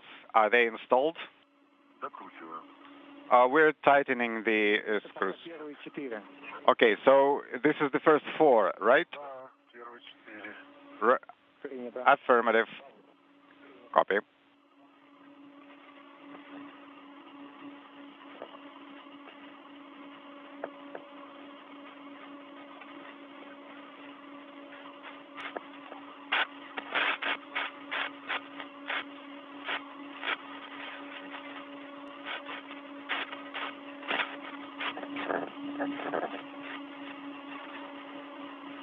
Ребят, сейчас надо Антону...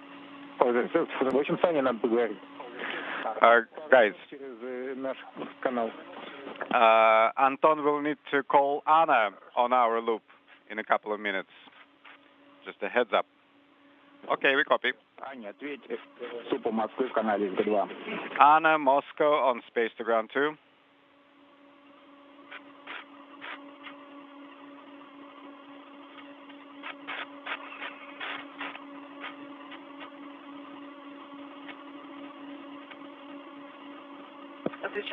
Go ahead.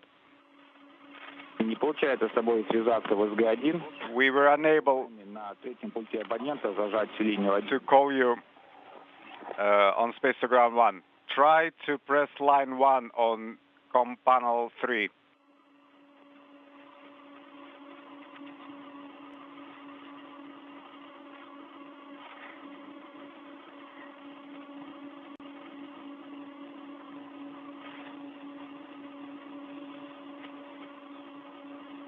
Время ВКБ 5. Moscow station on Space to Ground 1. EVA phase elapsed time is 5 hours sharp. Well, I estimate we have about 1 hour of activities left. I understand, maybe even a little more. Anna, do you copy on Space to Ground 1?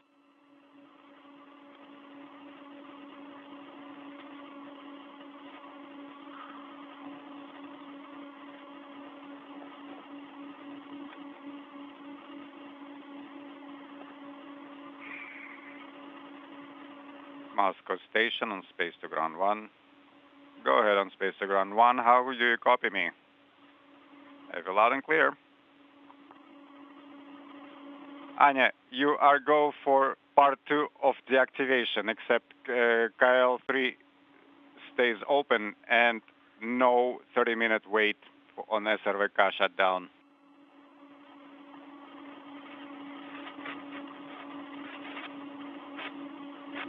KL stays open, cancel 30-minute wait. Good copy. And please start time your work for the part 2 of the activation. We will need this data for planning of further EVAs. Will do. And when you're ready to start working the hatches, give us a call. We will start hatch operations. Will do. Thank you. I think the tape is snagged and is difficult to remove.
Принято. Panel is installed. Copy. Давайте отдохнем, ребят, пару минут. Okay, let's take a break, a couple of minutes. Sounds good. Заниматься пока, пофотографировать. You can take a few photographs. И первую плоскосистему было бы хорошо. And the PKM, the initial part. Понял. Ну ладно, тогда it will be kind of difficult to do all that in our break. Okay, then just rest. Don't do anything for a couple of minutes.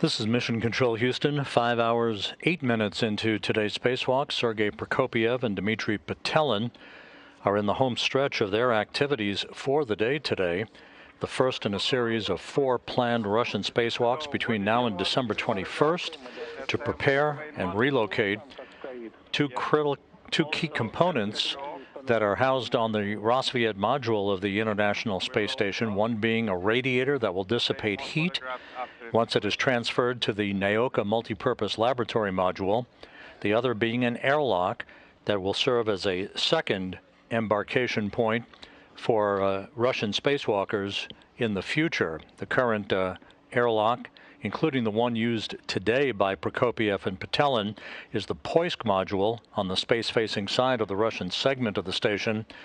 The airlock that will be installed on Naoka will give the Russians 2 such airlocks from which to conduct spacewalk activity. Naoka also will serve a double purpose as a research laboratory in the future. You're looking at Naoka as we speak. The 2 cosmonauts installed an adapter on the Strela boom it's called a Strela adapter that was installed on the flight releasable grapple fixture of the airlock that resides at the moment on Rosviet. They opened up a series of valves to vent nitrogen from radiator hydraulic loops on the radiator that will be robotically relocated during the next Russian spacewalk on November 25th. Anna Kikina from inside the Russian segment of the station will be operating the European robotic arm from a workstation.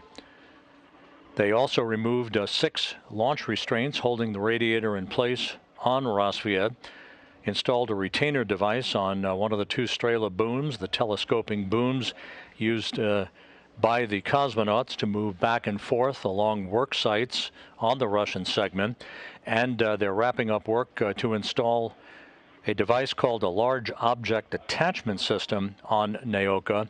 This is the device upon which the airlock will be mounted once it is robotically relocated from Rosviet to Naoka on the 3rd in the series of spacewalks on December the 6th. The 4th in the series of spacewalks on December 21st will see the radiator deployed on Naoka and other preparatory activity outfitting Naoka for future operations. The International Space Station, in this outstanding view from one of the helmet cameras that the cosmonauts are wearing, is currently flying 260 miles over the northern coast of South America, moving from southwest to northeast in an orbit inclined 51.6 degrees to either side of the equator.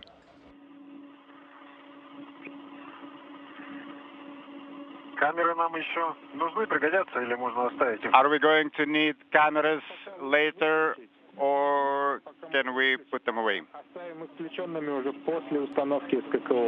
For now, you can turn them off, but we will turn them on again after SKKO is installed.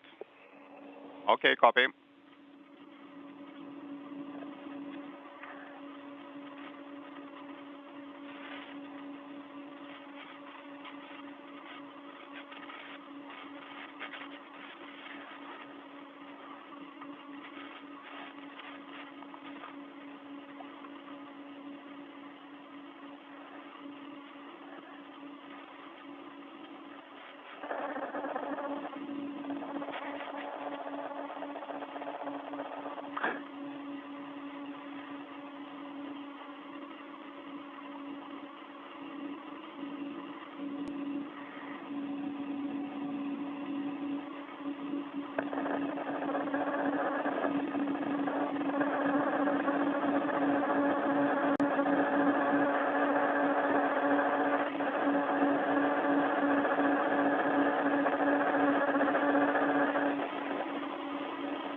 У меня еще даже дополнительный аккумулятор не сел.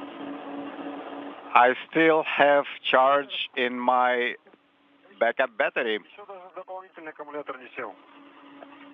Ну, Say again. оставим включенными, если вы хотите. I still have charge in my backup battery. Хорошо, тогда оставь выключенные. Then you can leave them on. I already turned it off. До самого упора работать. Okay, leave them off, and we will turn them on again after SKKO installation. Okay, copy.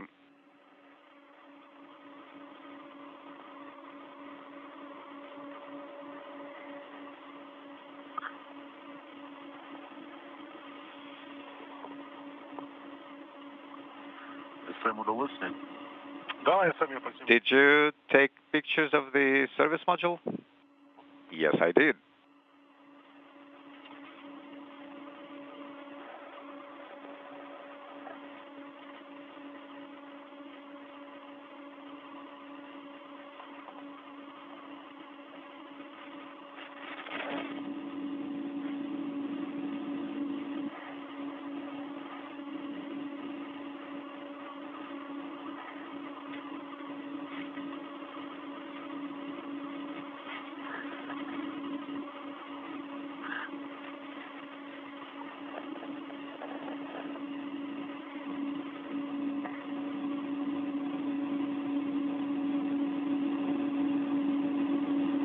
По готовности тогда давайте будем продолжать работу. Okay, when you're ready, На шпильках 1 и 2. let's pick up with our activities. Start working with the pins and then configure tethers. Okay, my camera is off. Okay, copy.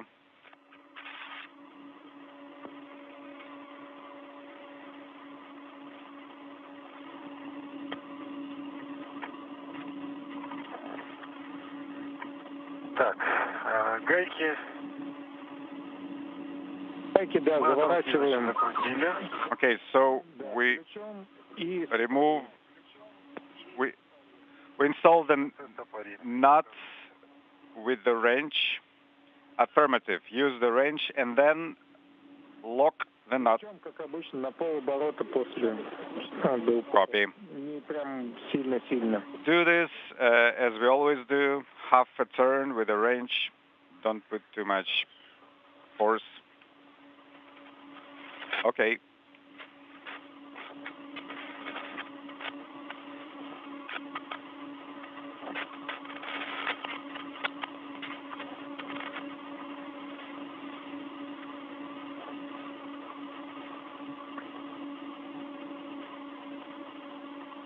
Тогда он тут практически от руки и еще чуть-чуть затянуть. I'm able to almost complete the nut with my hand. Only a little torquing left to do. So now I am done with this one, and the number is. Маркировка совпала. Make sure your marks are aligned. Белые полосы. Say again, what about those markings? Она видна стала. The white strip should be visible and aligned. Yes, I see the white strip on the cup. Copy. Ключом зафиксировал тоже гайку. Okay, I have completed locking the nut with the wrench.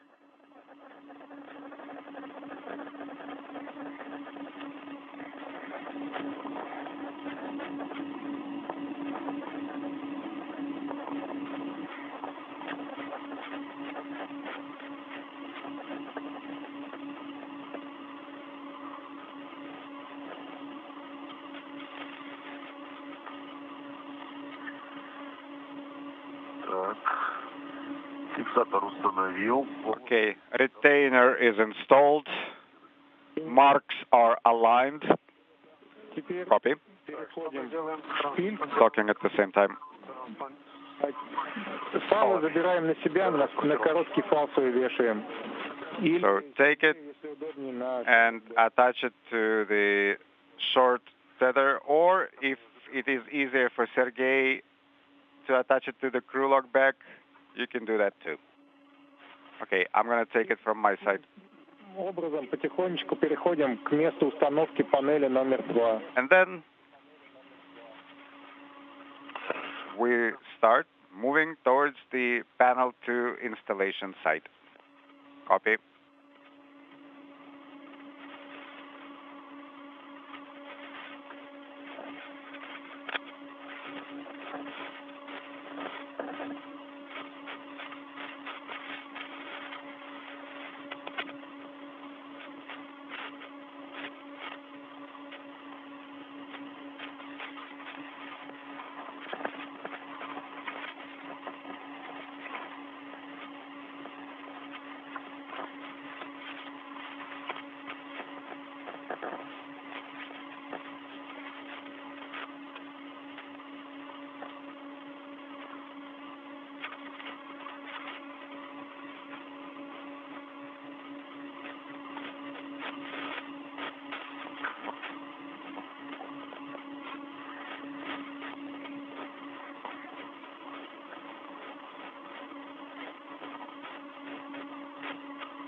Транспортировочный фал 1. Equipment tether has been secured. Постоянной длины и So secured to adjustable. a changeable, to adjustable tether, the wrap.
All right, I have attached the other end. I don't think we'll need it anymore, so I'll just jump here.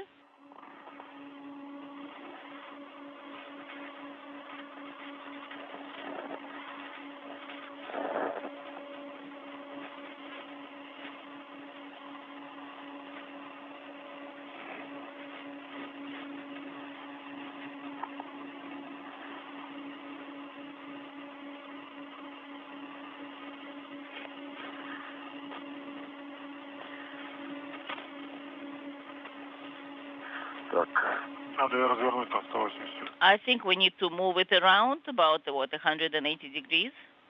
All right.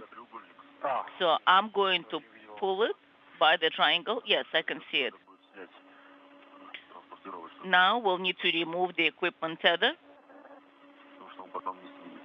because I don't think we'll be able to do it easily later prior to the install. Okay, I will hold it and then you remove it. So shall we attach it temporarily just to hold it in place? Let's do it here. You need to move it further? further, just like that. Вот так вот. Ага. Sounds good.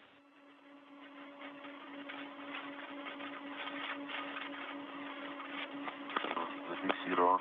So now we have secured it in place, and I did it on my side also.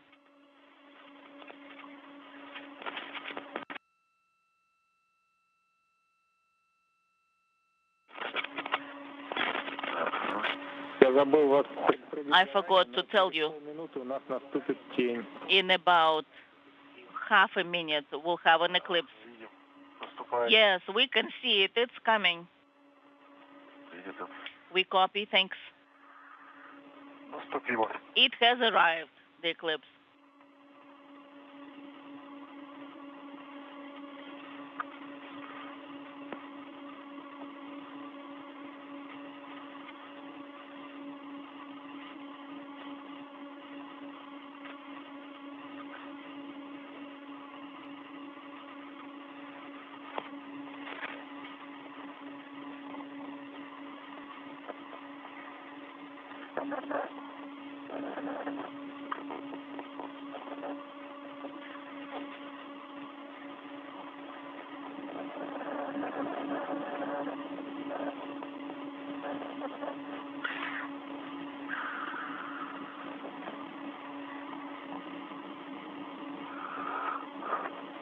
С какой стороны начнем? Which side shall we start? Ты имеешь в виду, что крест-накрест? Да. To do it crisscross? Справа. Let's do it. Справа. You do it from the right, and I will do it from the right also. Sounds good?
Я затянул. I have tightened it on my side.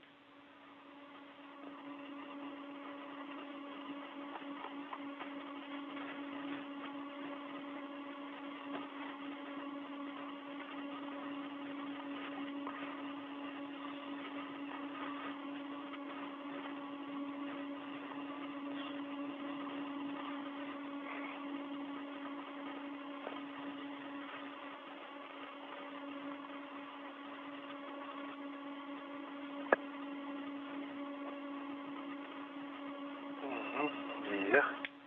С одной стороны. Okay, down on one side. Принято. Copy.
Just a little bit more.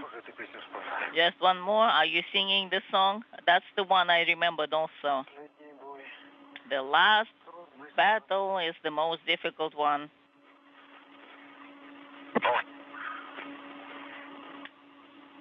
Is it working?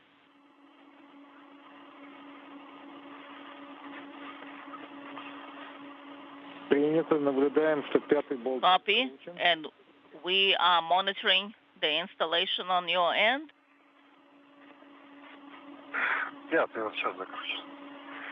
Yes, I should be finishing up on my end.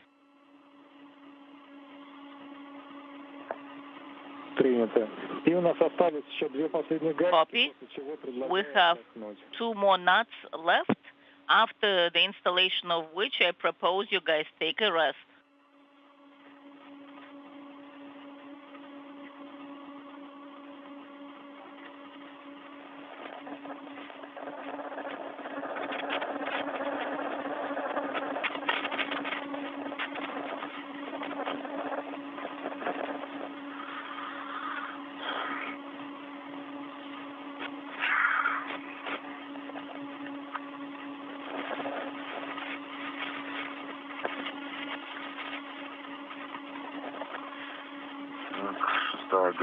This is Mission Control Houston. We've just passed the 5.5-hour mark in today's spacewalk by Expedition 68 Commander Sergei Prokopiev and Flight Engineer Dmitry Petelin, as they have worked on the timeline to prepare hardware on the Rosviet module that was launched 12 years ago on the STS-132 mission of Atlantis to the space station, preparing that hardware in specific terms, a radiator that will dissipate heat, and an airlock, both of which will be relocated and attached to the Naoka multi-purpose laboratory module on upcoming spacewalks by these 2 cosmonauts.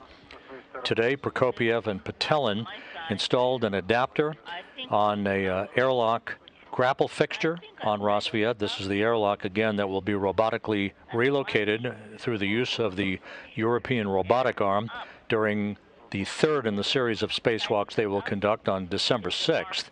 They opened up valves to vent nitrogen out of radiator hydraulic loops. They removed 6 radiator launch restraints, installed a retainer on one of the 2 Strela telescoping booms, and installed what is called a large object attachment system on Naoka, to which the airlock itself will be affixed during the 3rd spacewalk in the series on December 6th. They're currently wrapping up work, just closing out some of the hardware associated with that large object attachment system. You can turn on. The Russian flight controllers at the Russian Mission Control Center in Korolyov outside Moscow have advised the 2 cosmonauts to take a few minutes of rest before they begin what is expected to be their final cleanup activities on this spacewalk, which again at the moment is 5 hours 33 minutes in duration. While the 2 cosmonauts continue work outside of the space station down the hall here in Mission Control in the white flight control room, the Artemis flight control team is on duty as they watch over the progress of the Orion spacecraft heading toward the moon and an encounter with the moon for what is called the outbound powered flyby of the lunar surface and a slingshot effect out to distant retrograde orbit that is scheduled for Monday morning. Launched early yesterday from the Kennedy Space Center's Launch Pad 39B on the Space Launch System, Orion is in great shape as it heads outbound, now some 151,000 miles from Earth, almost 157,000 miles to the moon, almost halfway between here and the moon. They will pass what is called, the spacecraft will pass what is called the lunar sphere of influence. It's sort of a mythical line in the sand in which the lunar environment begins to take hold and basically pull in the Orion spacecraft towards its destination for the outbound powered flyby. The lunar sphere of influence will be achieved on Sunday afternoon, with the actual outbound powered flyby planned for Monday morning. We'll be providing live coverage of that outbound powered flyby on Monday morning. Coverage to begin on Monday, November 21st at 7:15 a.m. Eastern Time. We do plan a status briefing on the progress of Orion's mission from the Johnson Space Center at 5 p.m. Eastern Time tomorrow afternoon.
Inaudible.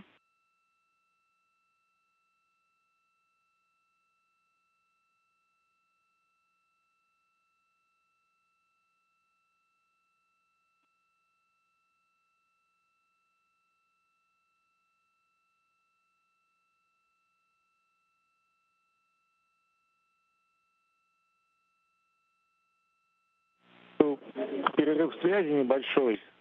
So we had a drop in com. Минимум 5-7 минут. И дальше. So I have a proposal that we rest as a minimum for the next 5 to 7 minutes, and then as soon as you're ready, after that, we'll be translating back to the EV hatch. We copy, we'll do. We copy.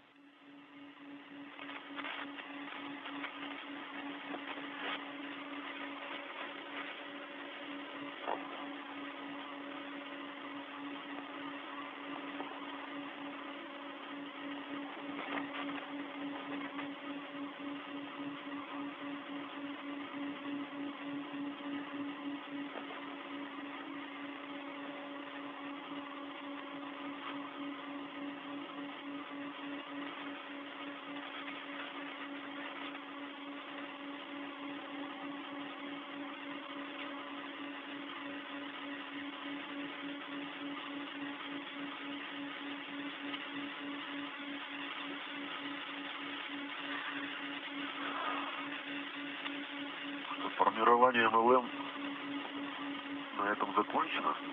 Okay, well, I guess we have finished Нет, мы же еще радиаторы ШК будем. the MLM outfitting. No, we will be installing the Sheka radiator. Well, yes, of course. Раньше по нашим планам.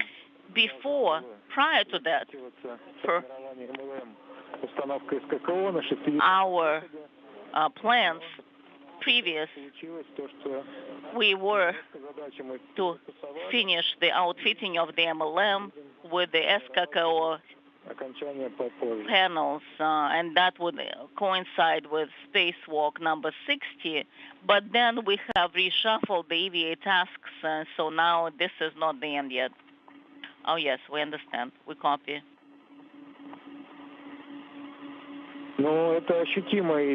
Yes, but what you have done today is a great milestone It was a very technical task. So many nuts and bolts had to be installed and tightened, and then, of course, I told you to bring all the wire ties, so you had to remove them first. Well, the most important is that we were able to deploy the system frame, and everything got installed. Yes, and now you have more space inside the station because you removed this big item out. Yes, it was a big machine, no joke.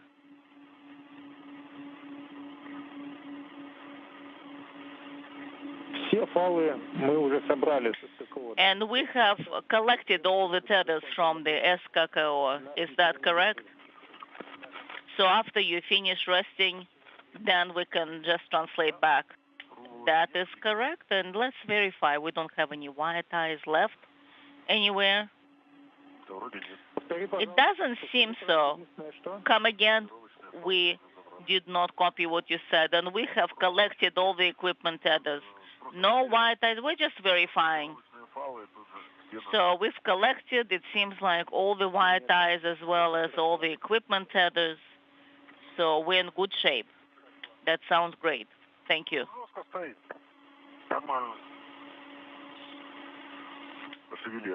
Just wiggle it a bit. Yes, it should sit at the base well. It did.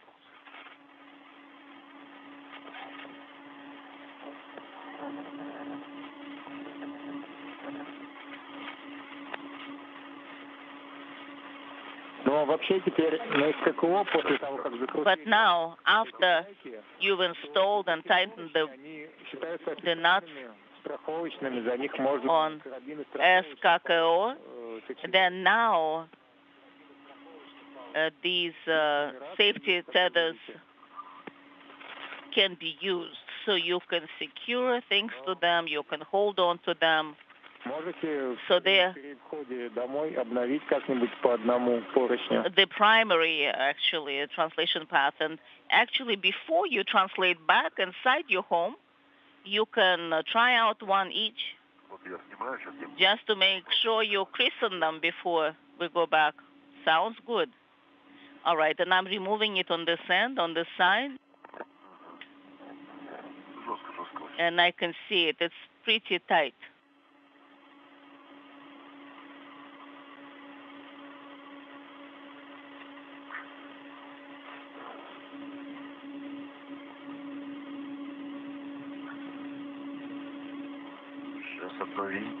Now we will try them out.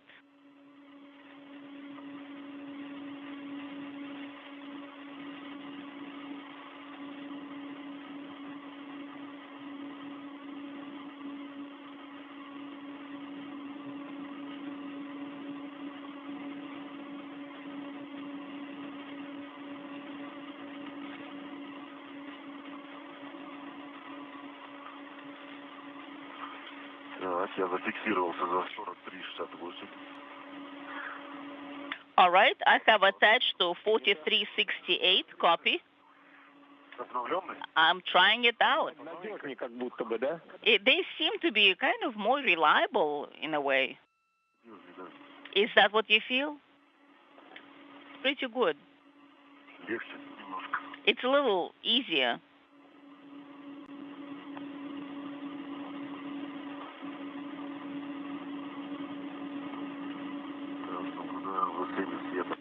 All right, let's try it this way.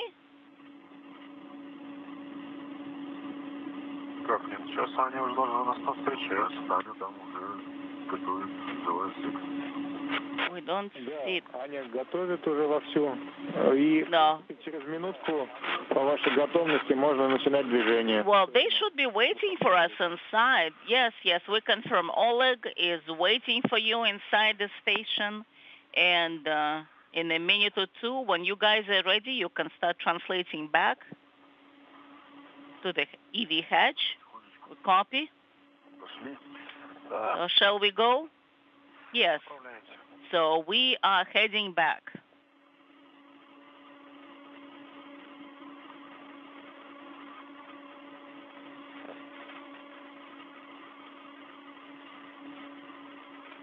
Хорошо, принято.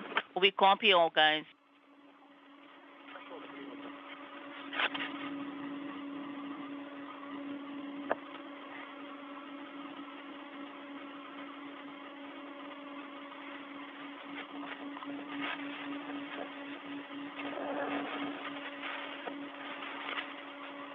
Какие вот эти торчат достаточно высоко. I think the nuts are sticking out pretty high. Yes, and I was afraid that Постараемся как-то учесть это в the будущем. bag maybe will be beating against them as we're translating back. We copy, guys, your comments, and we'll try to take that into account for the future. Хотя бы какой-то estimate. Maybe put some kind of an MLI on top of them or something.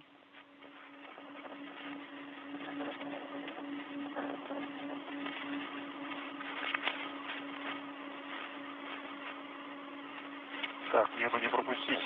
I don't want to 43-40. miss the handrail, which is 4330. Для перехода обратно. What kind of handrail is that? That's the handrail to go back. Там дальше тоже можно перейти. That's a transfer handrail. Yes, and you can use another one also.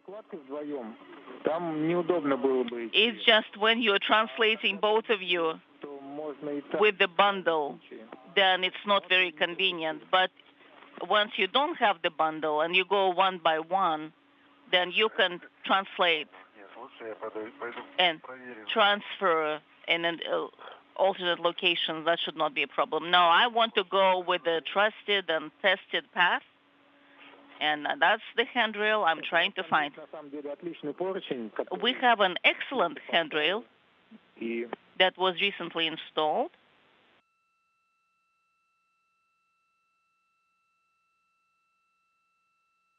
Ну, я так смотрел, мне показалось, что там можно пройти. Yes, I think we can translate pretty easily over there. Yes, you can. поручень, который We have a handrail Петя Дуброва, который он поставил. which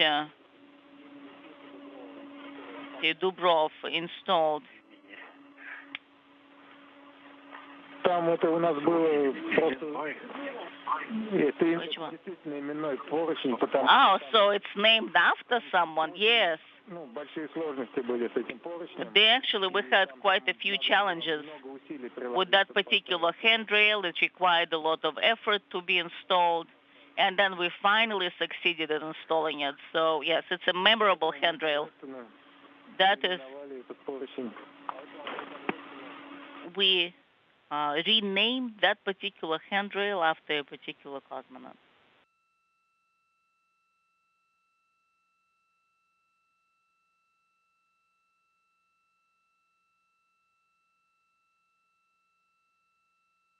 Смотрит нас и улыбается. All right, what do we see? Спасибо тебе. Thank you for your help. Добрым словом поговорим. Yes, it's always a kind word. Is always a pleasure to receive, and I appreciate it.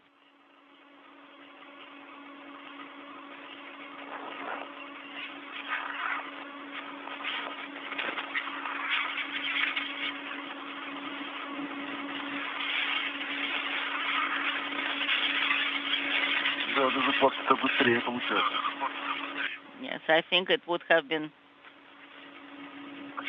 faster to change that particular handrail out. Inaudible. Очень не хотим домой. So we really want to go home. Translating efficiently.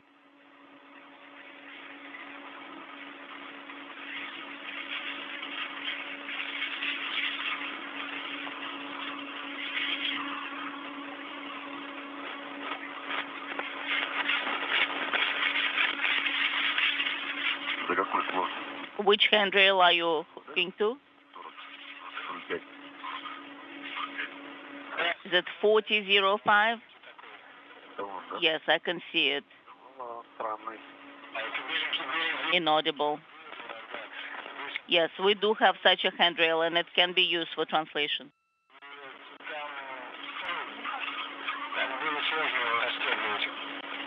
Yeah, we had some complications in the past translating that way. I see there is a transfer like this. I understand. I can see it. I can't even hook to it. Well, thank you for your help here. I'll hook to it.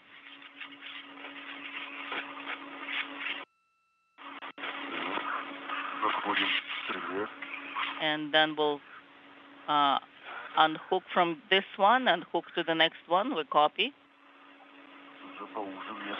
This is a more narrow space. And there should be some cables in place there also.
All right. So the translation ring is in its location. So no one has driven it anywhere. Not yet.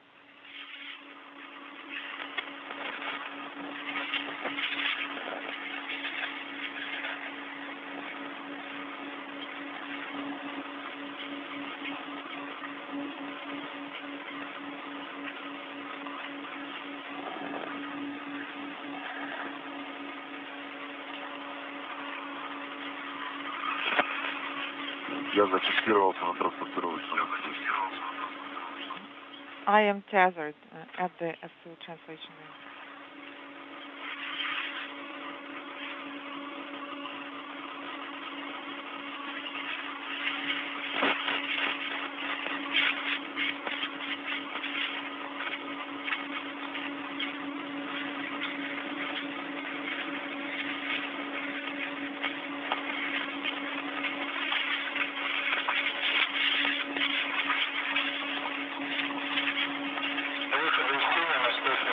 Sunrise is coming up in 5 minutes.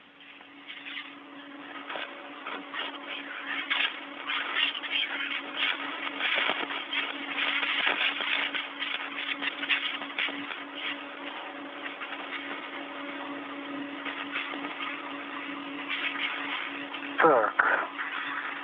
Also, is it that way? Я тебе его подаю. Я вижу, спасибо. I'll hand it over to you. Okay, I see that. Раз. Два. Есть. Так, мы... Okay, there it goes. Copy. Так, оно расфиксировано, да? Is it released? Нет, я не расфиксирован. No, I haven't released it. Well, I don't think that we're going to travel that far in this configuration.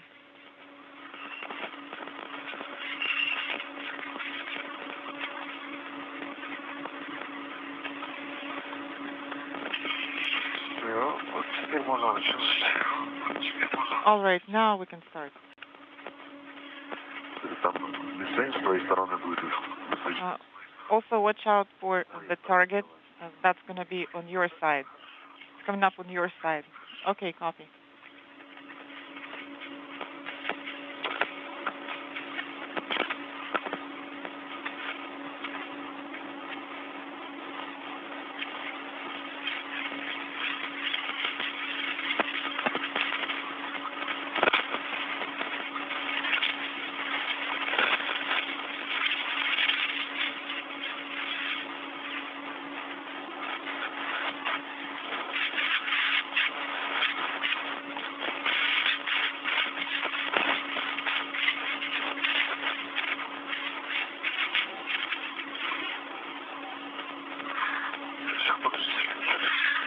Stand by one, please.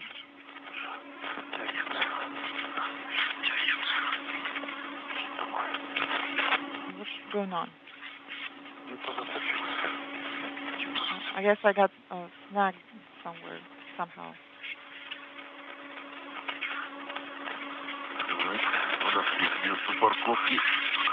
All right. So we've reached the parking spot.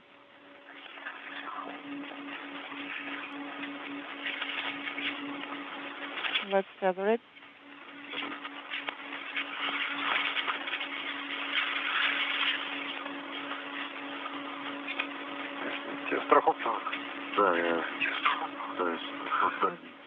Do you need to tether? Yes, I'm trying to reach that other spot. So let me release it, and you're going to pull on it.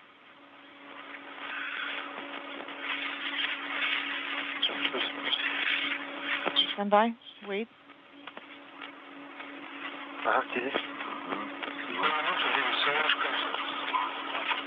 And we're at sunrise.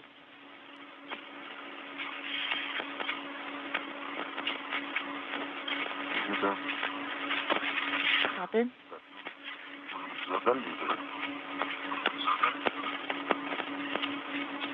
Did I just drop it to the one that's farthest from here?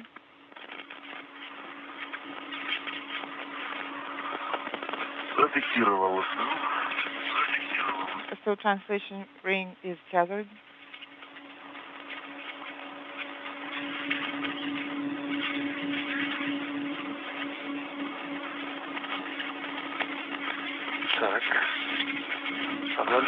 Okay, what's next? Let's move down. Okay, well, there it is. We're here already. Okay.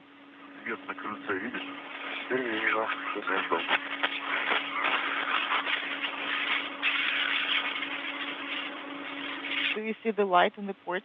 Well, that's our house waiting for us.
Once you move towards the EV hatch, please do a body check. Copy.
Так, совместился второй выходной летает. EV2 is at the EV hatch.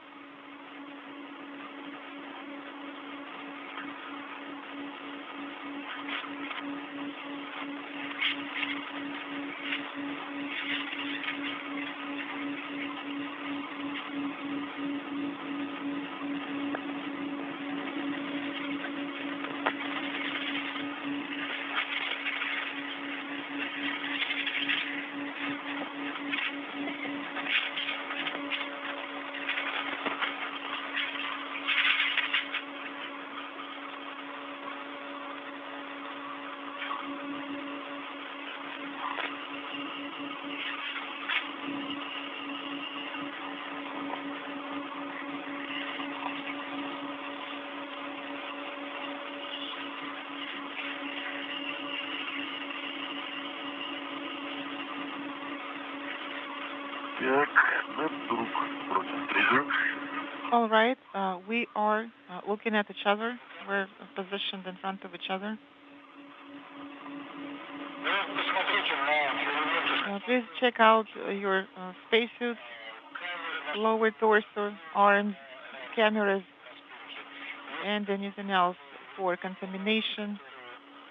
And if you see a significant contamination, please use towels and wipe the suit. Так, на камерах, да? Okay, did you say cameras? Все хорошо. They look clean. Yes, please inspect everything. Should we turn off the cameras? No, you're going to turn them off later. They're still on. Your OTA cameras should not be turned off at all. And you're going to turn off your helmet cameras once you're inside and once you remove the protective ring. Copy? So, is it nominal? Немножко сажи есть. Давай. Does it look good? Well, I see there is some contamination here, so I'm going to wipe it. Видимо, там где-то проползал. Черканул.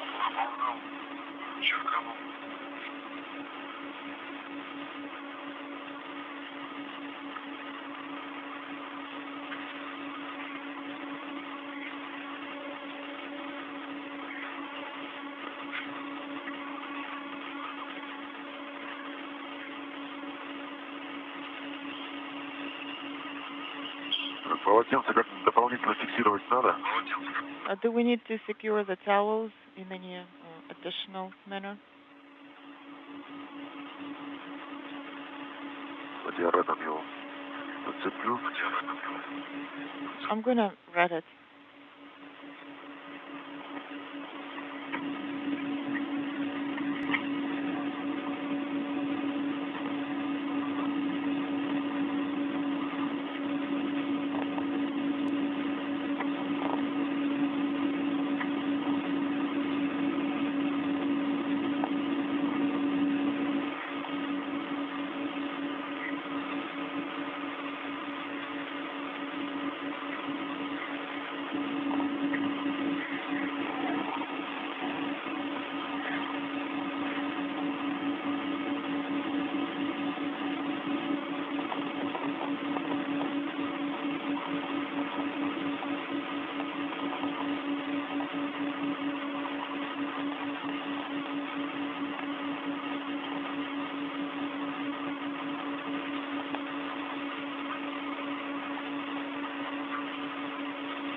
Да? Sergey, go ahead. Значит, на одном скафандре надо потереть немножко полотенце. So you were saying that you were going to use the towels to wipe your suit. На камере. Yes. I see that there is some contamination in the area where the camera is installed on the visor. So we have the following recommendation for you. Use this towel to wipe it all, and please do not jettison it. You're going to have to secure it near the hatchway, hatch edge, and we'll jettison it sometime later on. Okay, copy that. Okay, so let me move closer. Please turn my way.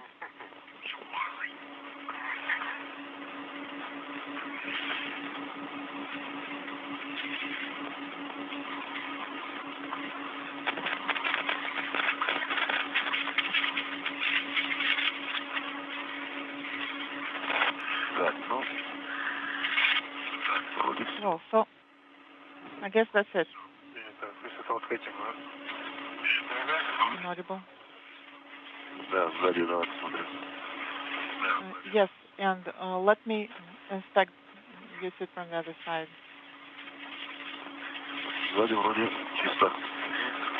It looks clean on the back.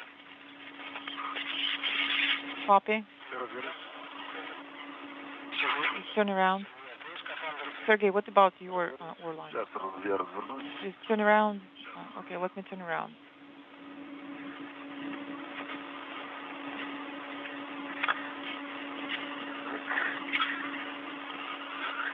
Okay. It is all clean on the back side of this. It's all good.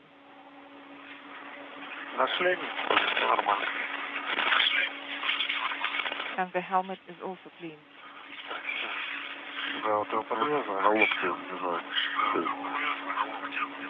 Let me inspect the elbows. No, they're not smudged. It's all clean.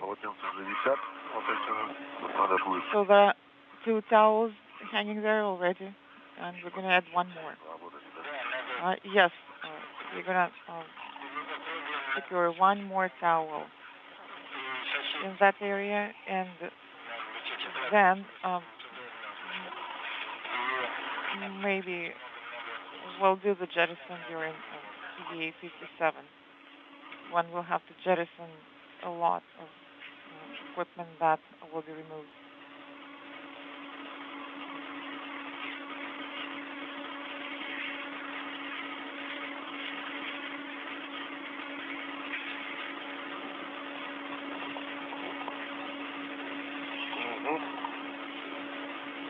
Okay. Got it.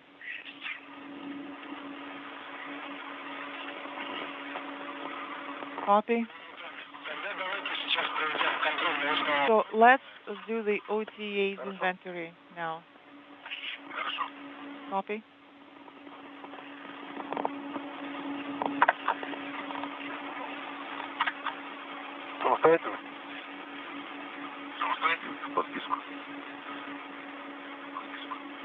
Please repeat your last. Do we do the audit ourselves? No, Sergey, you're going to tell me what you have. So let's start with you, Sergey. Sergey is an audit. Okay, I have those. It's camera, GoPro, NASA. You have that. Copy. Камера у меня американская. USS camera is here. Okay. Got it. Copy. Ratchet range with the wing knob. I have it. Copy. Large, small rats. Adjustable. I have it. Adjustable. I have it. And what about ratchet range rat? Do you have it? I have it. Copy. And also, you were supposed to have 2 small rats. Yes, I have the 2 small rats here. Copy. Okay. Then you're going to ingress, and Dmitry will switch to you now. Copy. OT, screen arm, tool caddy, trash bag. Do you have all those items? OT, screen arm, trash bag, tool caddy. I've got those. Copy. And I see that you have a glister. And what about the ratchet wrench with the wind knob? I have those. And what about the EVA cutter and tool caddy? Have that. The cap keeper is in the crew log bag, and you have the crew log bag. Yes, that's affirmative. So next is Whistler, red, and one red that's not used, that's not engaged. Yes, I do have the Whistler reds, and I also have one large and one small red, and an adjustable.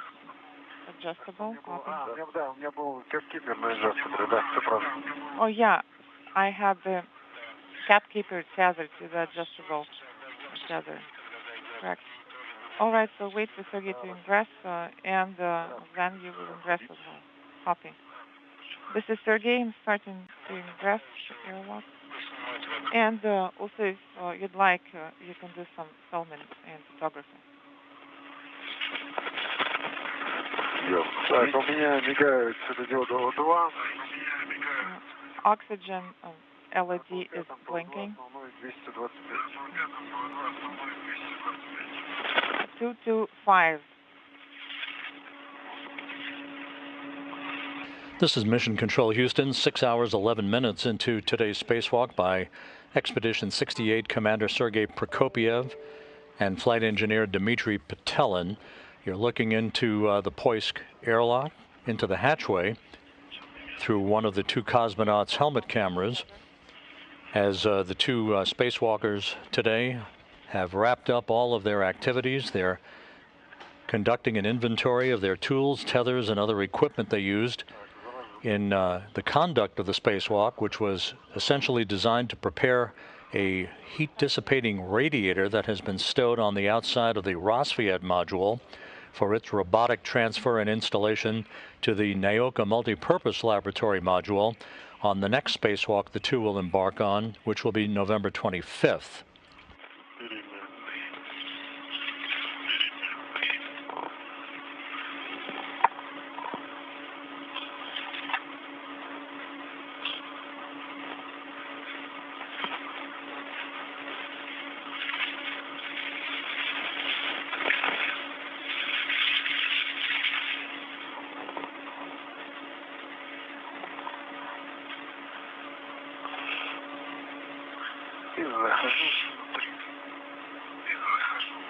I am ingressing the airlock.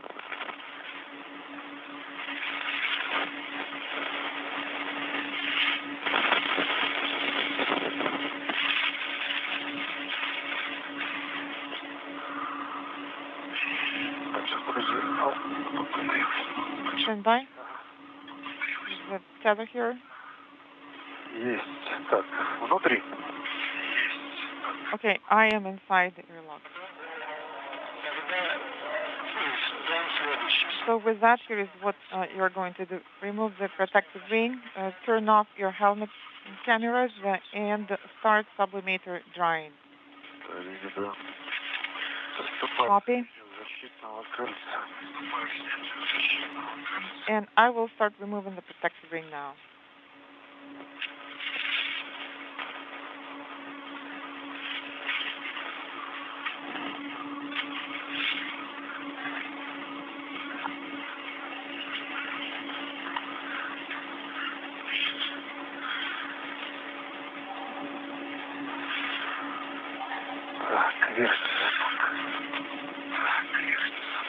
Okay, here is the upper latch, lower latch,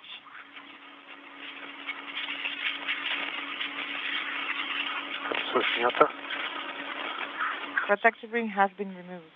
Copy.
Кольцо убрано.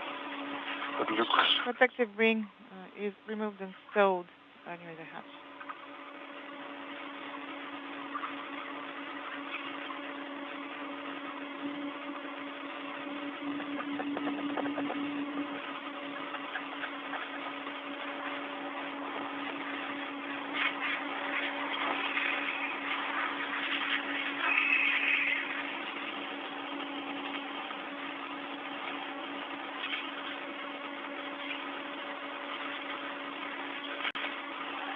Зацепилось. Шнурок, смотри. It got stuck. Do you see the lanyard here?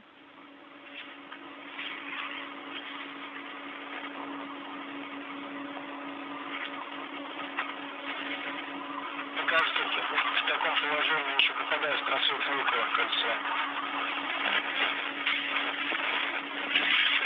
Screen is not going to fit in the hatchway in this configuration. Yes.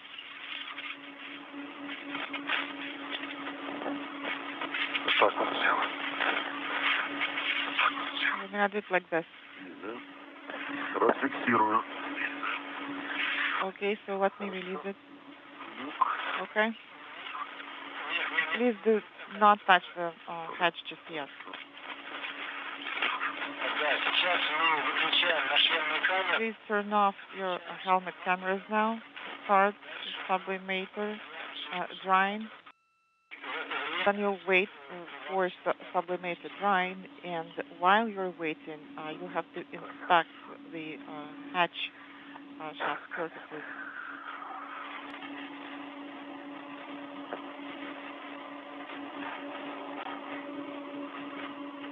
Выключил? Да. Camera is off. И второй тоже выключил. EV У тебя не горит зеленый. 1 and EV2 cameras are off. Так, камера выключена. The LEDs are not illuminated. No, they're not illuminated, so cameras are off. Okay, copy. So your next step is turning on the sublimators. Если вы хотите, пусть работает. Выключаю сублиматор. Хорошо. Okay, so I will turn off the sublimator. А СТР пока не трогаем, да?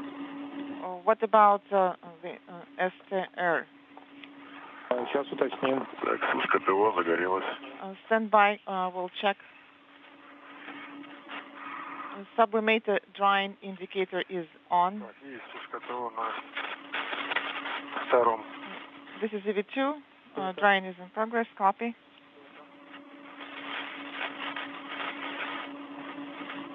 Сейчас можно осмотреть привалочные поверхности люка. You can inspect the hatch surface now near the drive shaft, Фалов с подтягом. and then you can release the adjustable rats on the hatch. Copy. Оператор 1, оператор 2, лики в ПХО закрыты. EV1 and EV2, this is Anna. PHO hatches are closed. Copy, thanks, Anna. По поводу СТР надо отключить и поставить ручку в третье положение. For the STR, here's our recommendation. Please turn it off and put the handle position 3. Copy. Turning it off now. Первый тоже отключил СТР. Thermal control system STR is off for EV1. В третьем положении. And the handle is in position 3. Copy. We have inspected the surface near the drive shaft. No issues to report. Copy. Please release your adjustable tethers, but the hatch stays fully open for now. Please stand by for sublimated drying to be completed. Copy.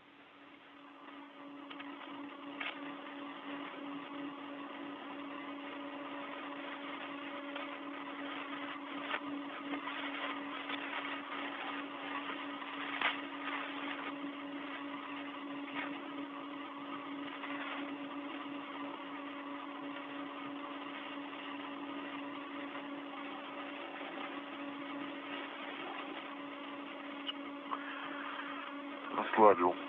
Стал с подтягом. Okay, I added slack on the retractable Copy.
This is Mission Control, Houston. 6 hours, 21 minutes, the clock continuing to tick on today's spacewalk by Sergei Prokopyev and Dmitry Petelin. They are inside the Poisk airlock, have not yet closed the hatch. The EVA officially ends at hatch closure for a Russian spacewalk, so we'll be standing by for official confirmation on the end time for today's activities. The two cosmonauts worked very efficiently, completing all of the work on the timeline for the day. The installation of an adapter on an airlock grapple fixture for the airlock that is attached currently on the Rosviet module of the International Space Station, and which will be robotically relocated to the Naoka multipurpose laboratory module during the third spacewalk in the series by these two cosmonauts on December 6th.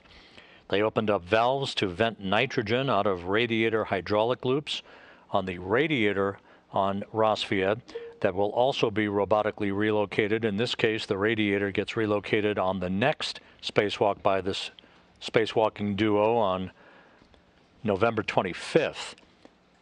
They removed 6 radiator launch restraints, installed a retainer device on one of the 2 Strela telescoping booms, and finally installed a large object attachment system on Naoka. The attachment system is the device upon which the airlock will be mounted and bolted into place on Naoka. Copy, 5 minutes on heat exchanger drying. The radiator and the airlock were launched on the Rosviet module in May of 2010 on the STS-132 mission of the Space Shuttle Atlantis. Rosviet has served as a docking port for visiting Russian vehicles since then, and will be devoid of its 2 attached components, the radiator and the airlock, in the forthcoming spacewalks to be conducted by Prokopyev and Petelin. The radiator on the next spacewalk on November 25th and the airlock on the subsequent spacewalk on December 6th. Those 2 components will be robotically relocated through the use of the European robotic arm that will be operated by flight engineer Anna Kikina from a workstation inside the International Space Station.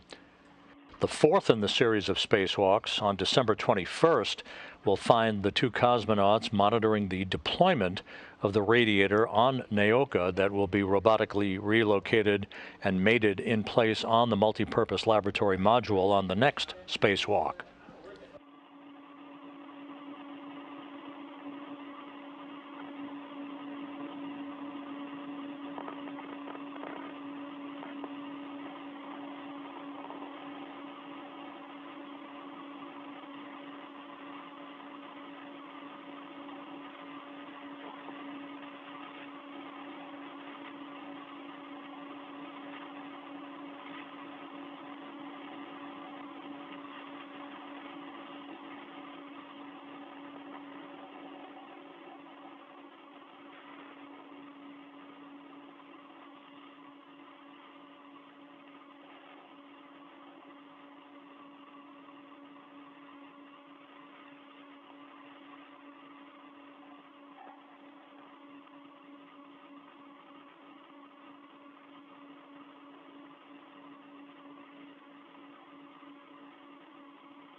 Heat exchanger drying is nominal for EV1. Copy. Same for EV2. 8 minutes 45 seconds. Copy. Now let's start closing the hatch. Tether hook is removed from panel 201, so we are going to close the hatch cover and start operating the hatch tool. Copy.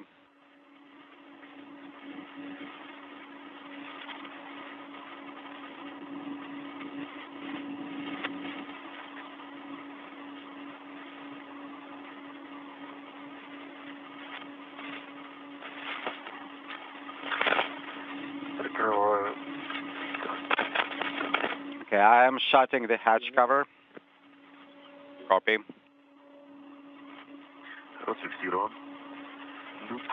The hatch has been released. Copy. Hatch cover is closed. I am rotating the tool towards the closed position. I see the rollers engaged and moving.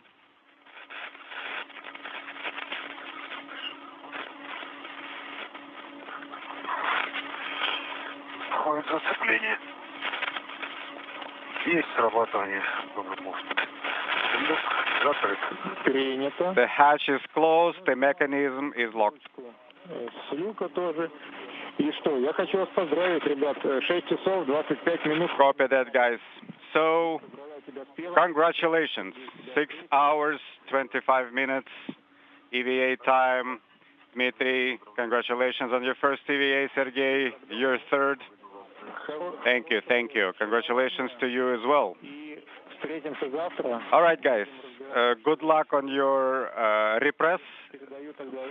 We will talk again tomorrow during the review, and I'm handing over the floor to Dmitry.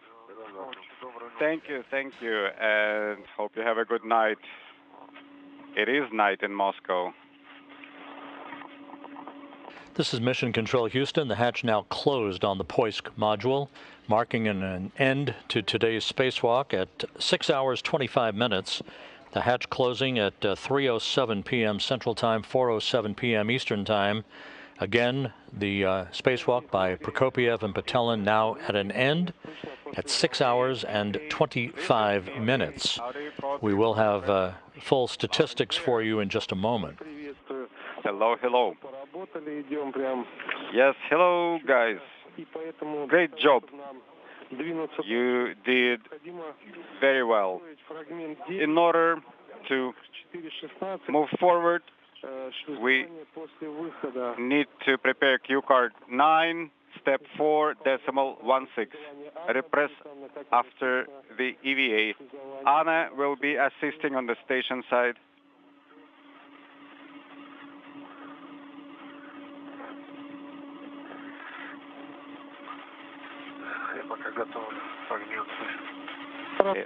I'm getting the cue cards ready. That's fine. Please position yourselves as we discussed earlier and prep cue card 10. We will start with step 4.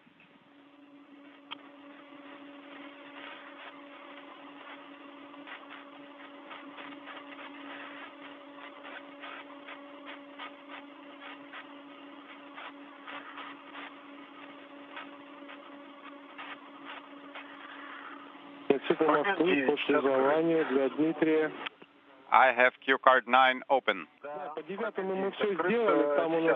Talking at the same time.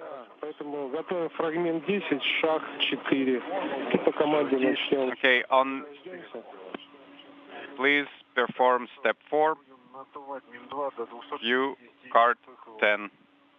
Copy, repress MRM2 to 260 millimeters from PHO. Affirmative.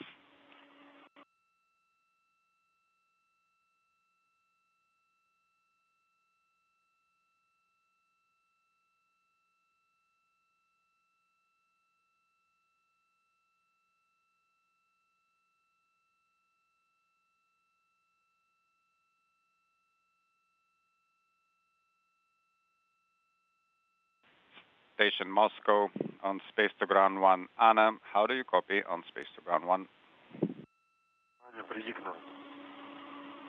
Anna, we need you.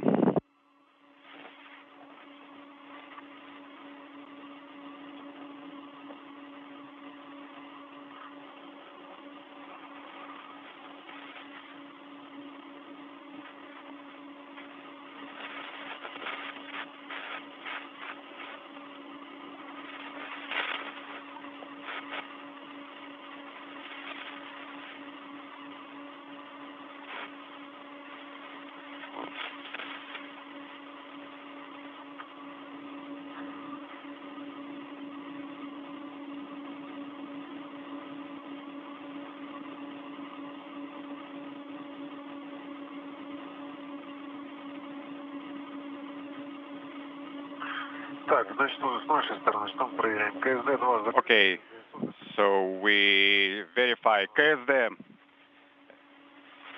MRM2 DC is closed. Confirm. Closed. Station Moscow on space to ground 1. And we did tell them that PHO hatch is closed. Yes, you did.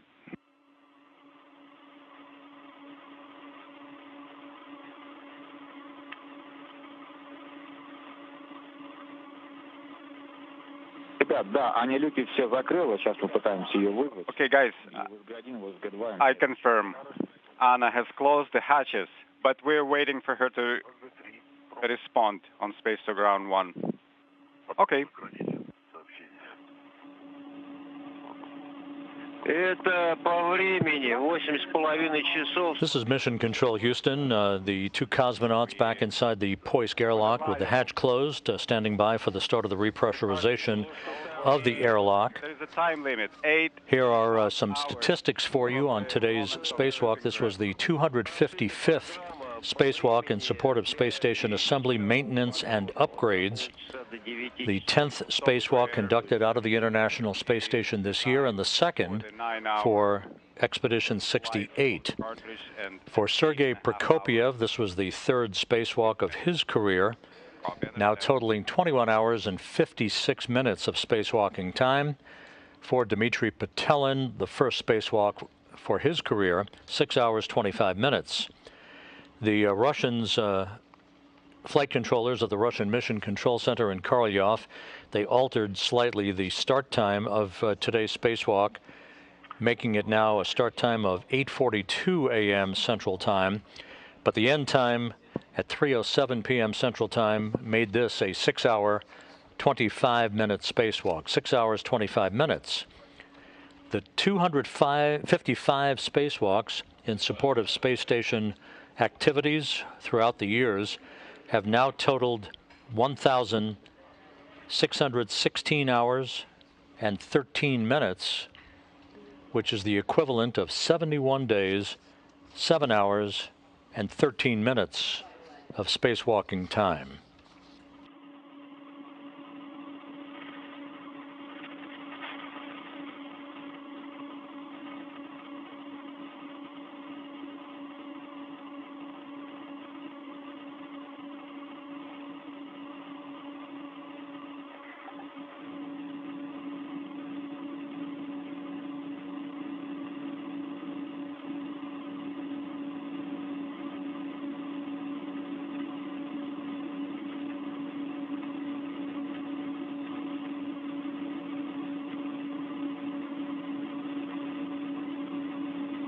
Station Moscow on space to ground 1 for Anna. Anna, how do you copy on space to ground 1? Station Moscow on space to ground 2 for Anna. How do you copy on space to ground 2? Loud and clear. Ань, правильно понимаю, ты у нас находишься в ФГБ и готова нас Anna, пришвизование обратно? are you in FGB and ready to support repress? Affirmative. Ребят, тогда мы с вами переходим All right. к шага 4 на дух МИМ-2 до 260 мм. Let's start step 4. Продолжаем работать. MRM2 repress to 260 from PHO. And Dima, you can perform the steps to start PHO repress. Copy. Enable PEV MRM2CO, PHO SU, and open. LED PHO SU PEV is open. The LED is illuminated. We will see pressure rising in the compartment and suit pressure slowly dropping. Please report suit pressure at 30 to 40 millimeter increments. Suit pressure 40. EV2 suit pressure is 32. EV1 33. 60. Copy.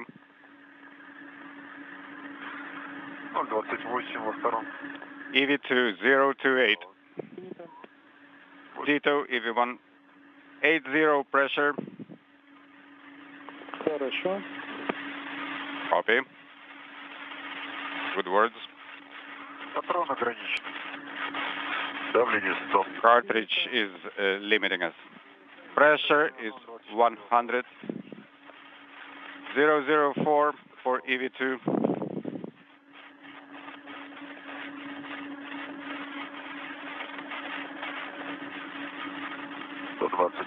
$120. 120.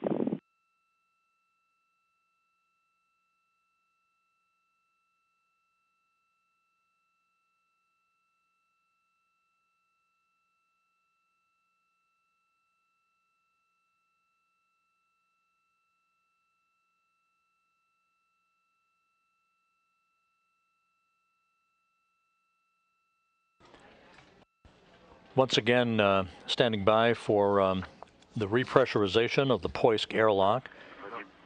Sergei Prokopiev and Dmitry Petelin back inside, the hatch closed, to complete a 6-hour, 25-minute spacewalk today, completing all of the objectives of the preparation of a radiator stowed on the Rassvet module for its relocation on November 25th in the next Russian spacewalk from Rassvet to the Naoka multipurpose laboratory module.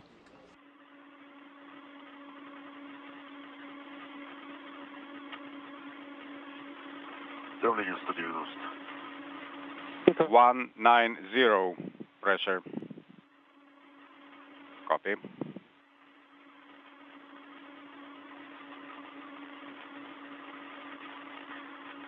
Двести. 200.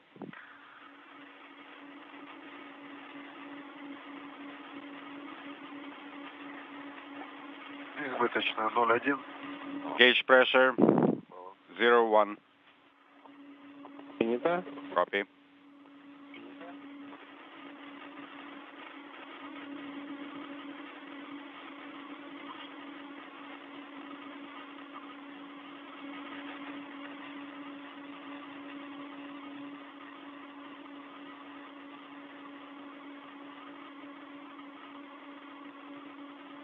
На 260 закрываем, КВД по ХОСу. At 260 we will close the PEV. Pressure in compartment 230. As we reach 260, we will command the pressure equalization valve PHO to close from the EVA support panel, and then monitor via LEDs. Copy. 240. Copy.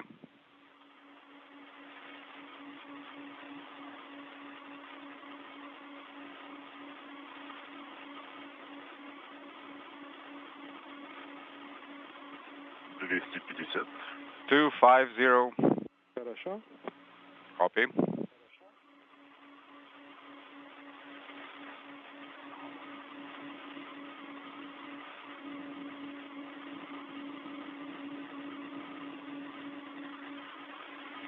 Давление подходит. Pressure approaching 260 закрываем. 260, and we have 260 close the PEV. ПВД ПХО закрыть выдаем. Please command PHO SU PEV to close. Запрет. До погашения светодиодной кнопки. Once indication confirms, inhibit the valve. Еще раз. Copy. Pressure 262. Стабилизация. Talking at the same time. Утверждаю 262. I confirm 262. Starting 5-minute timer. Скажи, пожалуйста, давление в ПХО по моновакууме. Anna, please report the PHO pressure via monovacууmeter on KKT. 398. Хорошо, тоже за Copy 298. Start stabilization. And Dima Sergey, move to the next few cards. Step 5. Transition to station power. Copy. Transition to station power. Q card 11. Step 5. Yes, copy.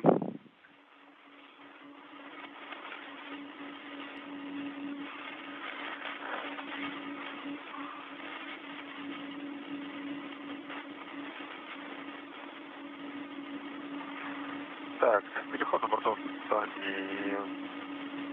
Okay, transition to station power. Проверяем, что суммарно баллонов больше 150. Combined bottles over 150. По шкале высокого давления. Okay, let's first do BK1. See what happens.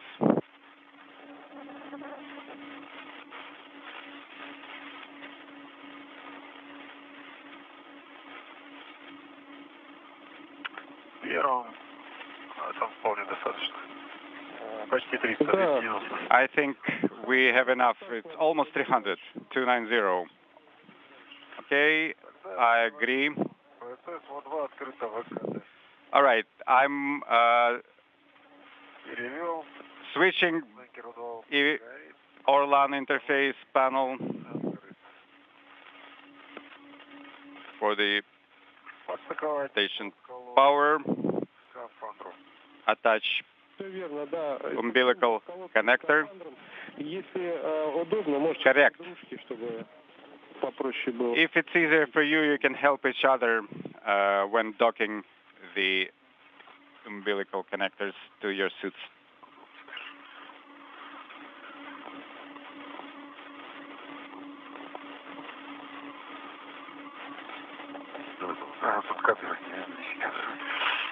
This cable is in the way.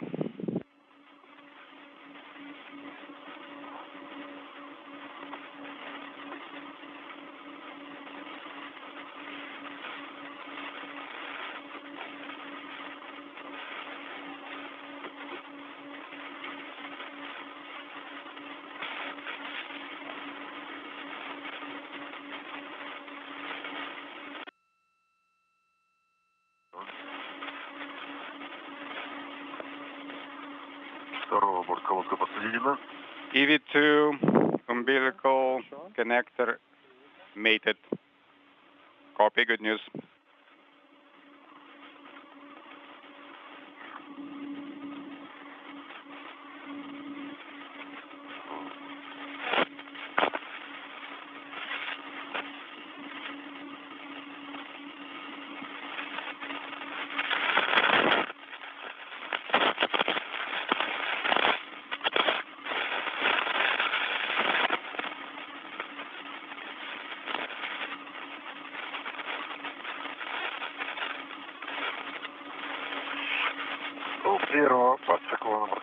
EV1 umbilical connector is mated. Copy. И с вами включаем на пол Мин-2 режим ТОУ. Это охлаждение. Now, on the EVA support panel in MRM2, please activate suit cooling and inaudible.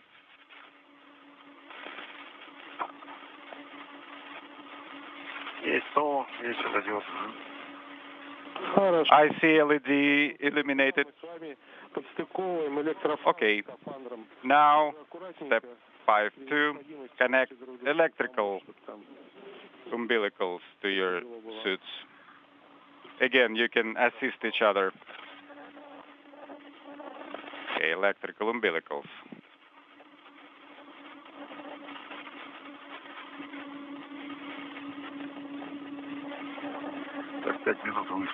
Okay, 5 minutes have elapsed. We are standing by for the repressurization of the Poisk airlock. At the completion of today's spacewalk by Sergei Prokopiev and Dmitry Petelin that lasted 6 hours and 25 minutes. 261. The two cosmonauts working outside the Russian segment of the station completed the preparation of equipment that is housed on the outside of the Rassvet module for its robotic relocation to the Naoka multipurpose laboratory module. Coming up in just 8 days on November 25th, the two cosmonauts will be back outside to monitor the movement of the radiator on Rassvet to the Naoka multipurpose laboratory module and its hookup. Starting 5-minute timer. That European robotic arm that will move the radiator from one module to the other will also be used on December 6th to move the airlock that was launched attached to Rassvet to the Naoka module. Those two components were launched on Rassvet, which made its ride to orbit and to the International Space Station on the STS-132 mission of the Space Shuttle Atlantis in May of 2010. Are connected to electrical umbilicals.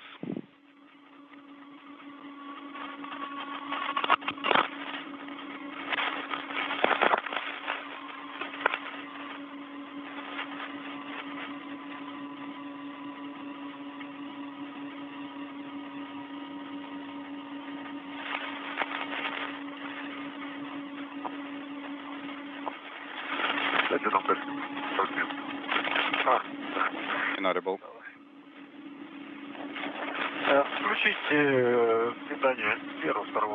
Activate power for EV1 and EV2. Copy. I understand that both of you are connected to electrical umbilicals. Affirmative. So we are inaudible.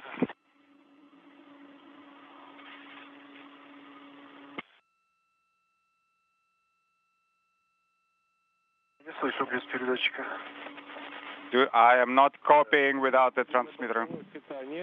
Okay. Transition to station power. Pump and fan off. Pump and fan for primary. Transmitter on. Copy.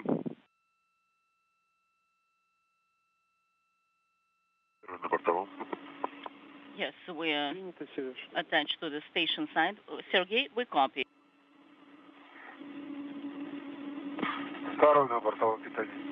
Yes, EV2 is on the station power also.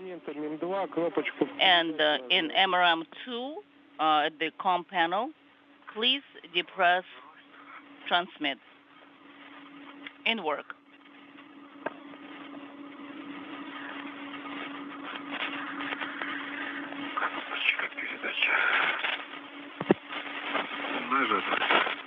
Depressed.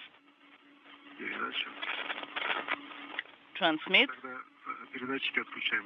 Then do we switch transmit on our side? Well, turn on, press on the transmit. Yes, and you can deactivate the transmit on the suit side. We copy. And now we are waiting for the 5-minute countdown. Okay, standing by.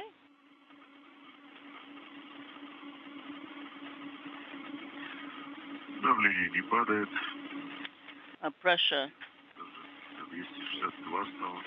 Steady. It's 260. This is Mission Control Houston. While we stand by for the repressurization of the Poisk airlock with Sergei Prokopiev and Dmitry Petelin inside now, their spacewalk having been concluded at 6 hours and 25 minutes, Down the hall from the flight control room here in Houston, where the space station is operated, another team of flight controllers on duty in the Artemis flight control room, overseeing the journey of Orion on this maiden flight in the Artemis program, following its launch from the Kennedy Space Center's Launch Pad 39B in the early morning hours on Wednesday. This is a graphical portrayal of where Orion is relative to the Earth, based on real-time telemetry, as Orion is about to reach the midway point between here and the Moon, 154,574 miles from the Earth, 155,844 miles, currently the distance to the Moon. On Sunday afternoon, Orion will reach the mythical line called the Lunar Sphere of Influence, where the astronomical line of demarcation between the Earth and the Moon, where the Moon begins to take effect on pulling Orion towards its orbit. The actual outbound powered flyby of the Moon that will take Orion behind the Moon to the dark side of the Moon and slingshot it back around towards what is called the distant retrograde orbit, and ultimately the furthest point between the max distance, if you will, between the Earth and Orion. That outbound powered flyby is scheduled to take place on Monday morning, with the OPF burn, as it is called, scheduled at 6:44 and 14 seconds a.m. Central Time, 7:44 and 14 seconds a.m. Eastern Time. That will be a 2.5-minute burn of Orion's orbital maneuvering system engine to increase its velocity by some 900 plus feet per second and propel it behind the Moon and away from the Moon towards distant retrograde orbit. The maximum distance ultimately between Orion and the Earth will be more than 268,000 statute miles, some 28,000 miles past the Moon, before it begins its journey back toward Earth with another whip around of the Moon called the return powered flyby later in the mission. Splashdown is scheduled for December 11th off the coast of San Diego.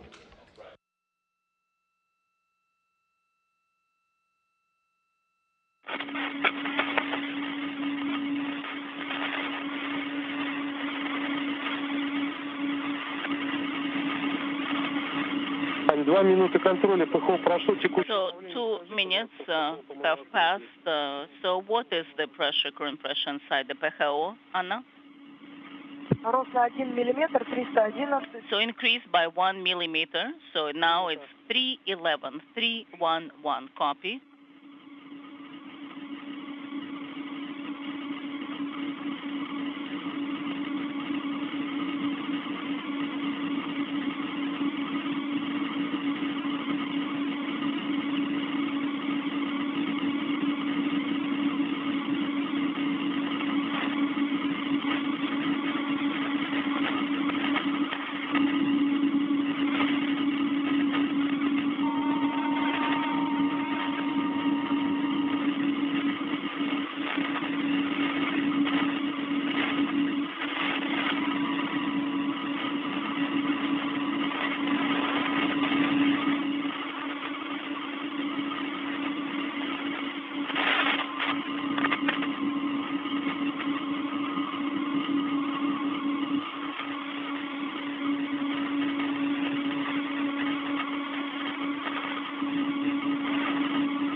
Dmitry.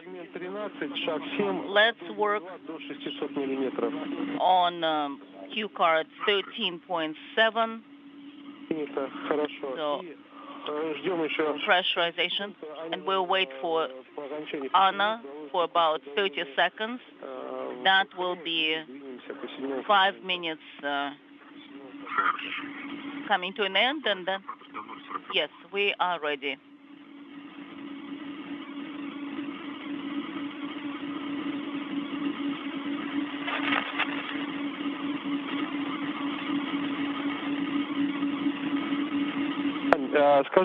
Anna, what's the current pressure for the manual pressure gauge in PHO?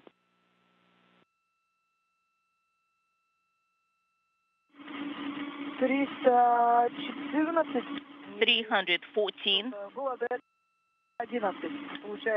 So we had 311, now 314. So is it a significant increase? So the current one you said is 314, 314. Yes. But the change has sharply increased in the last minute. Prior to that, it was stable. Did you touch anything by any chance? No, I haven't. All right. Since the EV hatches leak-proof, so let's go to Q card 13, step 7. So let's all work for that Q card. So BSS hatch to press 042 inside the suit.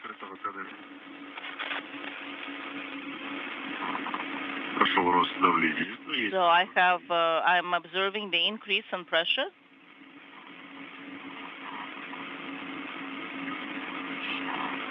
Solid. 0.1. Copy.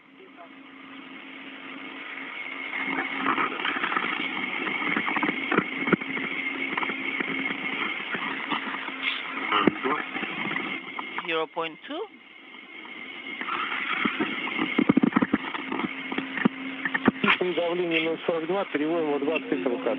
Okay, so once you're at 0.42, then switch open EVA 0.3. Copy.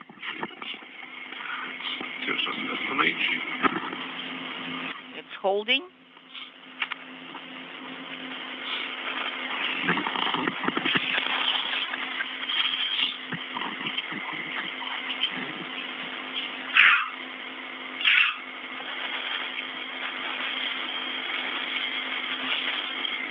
Sorry, 0.42.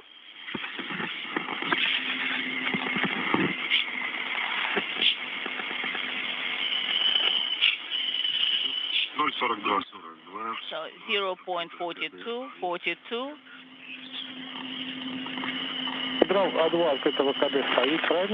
And you have the open EVA. Yes, open EVA. Anna, let's work with you. So we need to make sure that the valve is in manual open position. We just want to make sure. Okay, KVD SOSM is in the position open. We just need to stabilize the pressure. Copy.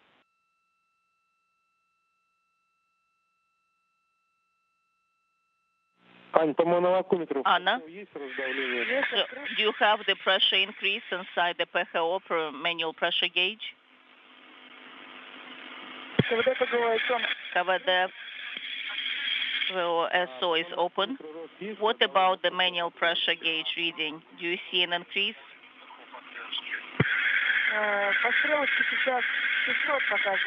It shows 600. Inaudible. Could you please repeat a little bit louder? We couldn't copy what you've said. Стабильно держалась 600, сейчас поднимается 604, растет. It was 600, and it's increased by 4 millimeters. Okay, Dmitry, you have a go to work on MRM2, increasing the pressure up to 690. Copy. So cover there, SM. Open. Copy. Sergey. So put 40 millimeters. And the delta pressure in the suit should be growing, and that's what we're seeing. The pressure is 290. Copy.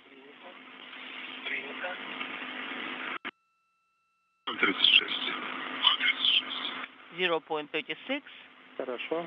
Sounds good.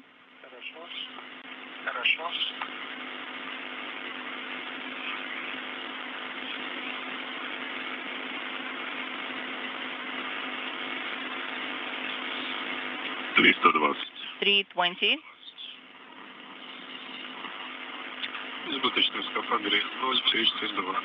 The excessive pressure inside the suit is 0.32.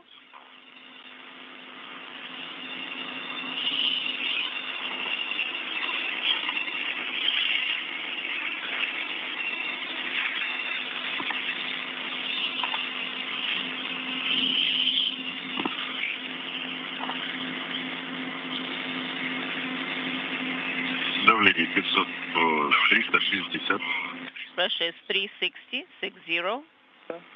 Copy. Excessive 0.26.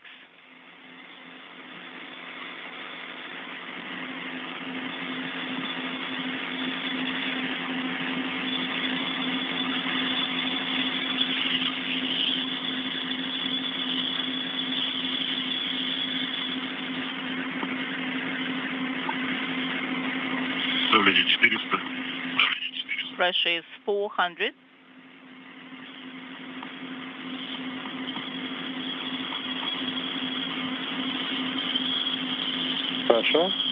Sounds good. Copy.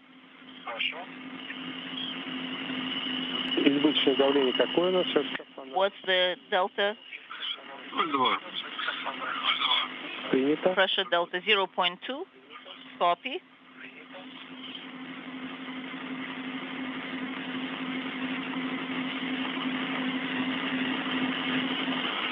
Давление 440.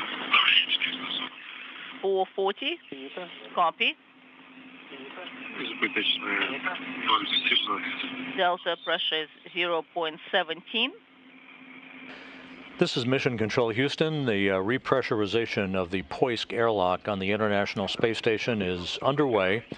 Everything proceeding normally with Sergei Prokopyev and Dmitry Petelin back inside safely following a 6-hour, 25-minute spacewalk in which they conducted work to prepare a radiator housed on the outside of the Rosviet module for its robotic relocation to the Naoka multipurpose laboratory module during their next spacewalk that is coming up on November 25th. With that, a couple of programming notes before we close. With the Orion spacecraft well on its way to the moon, now almost at the halfway mark, just a few hundred miles away from the halfway mark between the Earth and the moon, we will have a mission status briefing on the Artemis 1 mission here at the Johnson Space Center on Friday afternoon at 5 p.m. Eastern Time. You'll want to tune in for that. And now our next spacewalk coverage out of the International Space Station will be Russian Spacewalk 56 by these same two Russian cosmonauts, Prokopyev and Petelin, to go back outside of the Poisk airlock next Friday, November 25th, the day after Thanksgiving, with our coverage beginning at 6 a.m. Eastern Time. With that, we'll conclude our coverage for the day. Thank you for joining us.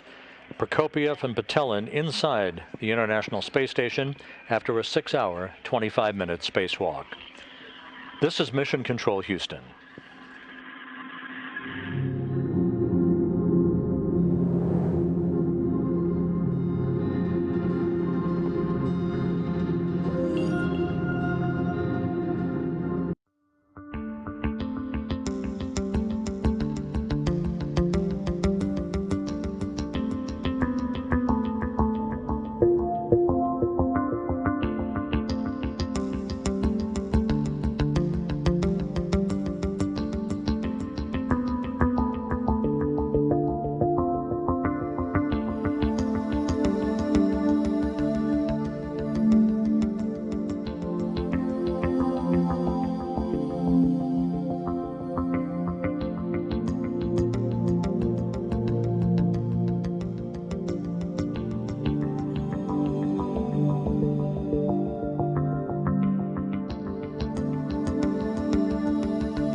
everybody. Welcome back to NASA in Silicon Valley Live. I'm your host, Abby Tabor. And if this is your first time joining us, NASA in Silicon Valley Live is a conversational show out of NASA's Ames Research Center. And this is where we talk about all the nerdy NASA news you need to know about. So today I have with me my lovely co-host, Allison. Hi. Hi, everyone. I am your co-host, Allison. If you didn't know, we are simultaneously live on Twitch, YouTube, Facebook, and Periscope. But if you want to participate in the chat and ask our guests questions, there's only one place you can do that, and that's at www.twitch.tv/NASA. Yes, and I am sure you're going to want to ask questions because today we are dealing with one of life's biggest questions. Seriously, we're going to talk about, are we alone in the universe? Yeah, this is such a great topic. Yes. I'm sure everyone will agree. And today we have some really amazing guests with us to talk about it. Yeah, hi. Hi, everyone. I'm Alfonso Davila. I'm an astrobiologist here at NASA Ames, and I search for life on other planets. Excellent. And I'm Michael Furlong. I'm a roboticist here at Ames, and I build intelligent robots to explore other worlds. How cool. So, Abby, before we get into the show, how about we remind our audience about our cool clock right here? Yes, exactly right. So this right here, this beautiful thing, is our moon countdown clock. That's because 5 years from now, in 2024, we are planning to send humans to the moon. That's part of our Artemis program. And this clock is counting down the days, hours, minutes, and seconds until we send the next man and the first woman to walk on the moon's south pole. So we will talk about that later in the show, but if you want to learn more, you can always go to www.nasa.gov/Artemis. All right, so let's get right to it. Is there life beyond Earth? Well, short answer, we don't know. And that's the reason why we have to search. All right. But I will say this, the more we explore, the odds are looking better and better that we might find something out there. They are. I'm glad to hear that. Wow, yeah, well, exciting. Think about it. 30 years ago, what did we know about other planets and the possibility of life out there? We knew there was one planet that is inhabited, us, the Earth. Mm-hmm. There was another planet, Mars, that maybe yes, maybe no. We're not really sure. And that was the extent of it. Okay. Fast forward 30 years later, we know that there are moons out in the outer solar system around Jupiter and Saturn that have subsurface oceans of liquid water. Wow. Yeah. And we know that there are millions of planets around other stars, some of them the right distance from their sun, that liquid water could be stable on the surface. Okay. So these look like very promising places to look and to look and search for life. So more and more opportunities, places we might find something. The more we learn, the better it gets. Outstanding. Which brings the question, like, what is life? How do we even define it? Well, that's a complicated one. Fundamentally, it's chemistry, right? We're made of chemistry, molecules interacting, reacting, doing things that allow those systems to survive. And so when we search for life, we're essentially looking for that type of chemistry. Ideally, because it's easier to find chemistry that is similar to us. But obviously, there's chances that whatever life chemistry is out there, it might be very different. Oh, wow. What's your perspective as a roboticist on this, Michael? Well, I mean, it's a hard problem to begin with, but especially if we're sending robots out, they're going to be doing exploration for us instead of having humans looking at all the data coming back.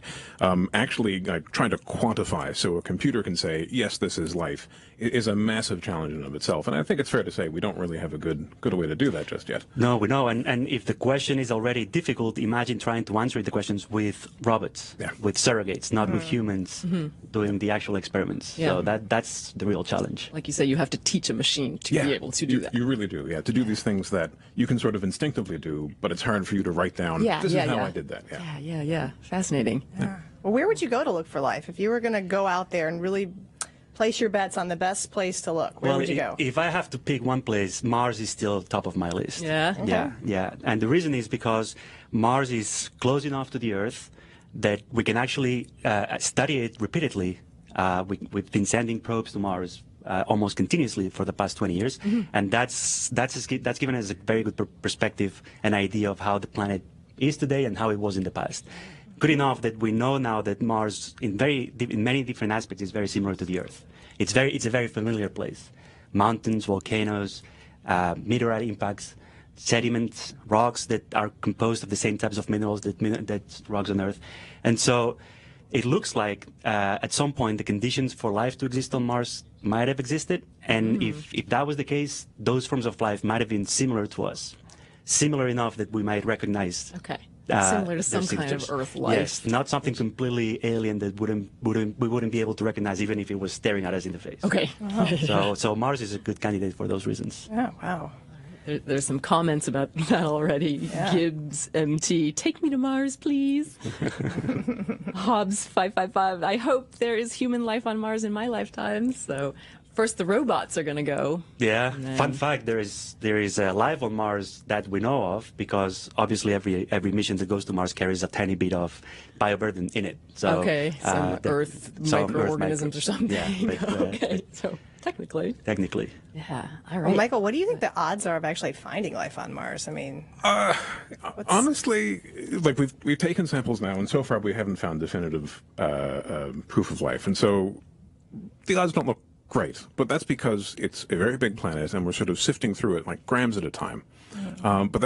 So that's different though than asking what's the probability that there is or was life there to be found. Yeah, that's a good point, and it's important to recognize that when you look at Mars and the history of Mars, it's really a tale of two different planets. Really? Mars today is a very extreme environment. A lot of people think that it cannot sustain life, at least not near the surface. Mm-hmm. But the more we learn about Mars, it tells us that way back in the past, it was a very different environment, where water was flowing on the surface, where there were lakes, maybe seas, even maybe oceans. Oh, wow. Not too dissimilar to lakes and seas and rivers on Earth. And so conditions in the past might have been a lot better for life. And so it is this dual history of Mars, this dual perspective of Mars that we need to consider when we think about life on Mars. Early life in a friendly environment, or more recent life in a very unfriendly environment. Yeah, I see. So yes, if it was friendlier in the past and life did emerge, maybe we would find fossil evidence One of that possibility somehow. is that we find fossil evidence of it. Another possibility is that when conditions on the surface became extreme, that life retreated to other places, maybe deeper in the planet. Underground. And it's still trying to survive in those environments. Ooh, yeah. That's very exciting. That is exciting. Yeah. Really Bad Teeth asks, is there enough sunlight reaching Mars in order for it to sustain healthy plant life? Or will we have to rely on artificial growing processes? Well, when it comes to sunlight, that's not a problem. That's not a limiting factor. There are, in fact, microorganisms on Earth that can survive hundreds of meters deep in the ocean with very tiny amounts of light, a lot less light than what reaches Mars. So sunlight, not an issue. We would need to worry about things like temperature and radiation and other and toxic elements in the ground for those plants to grow. But sunlight. So it's got enough sun. Yeah. All right. Can I ask one more question from the chat here? Twitcher asks, "What is life? Does it have to have a nervous system or brain or both?" Well, I don't think so. Some of us don't have a brain, and we can be called alive.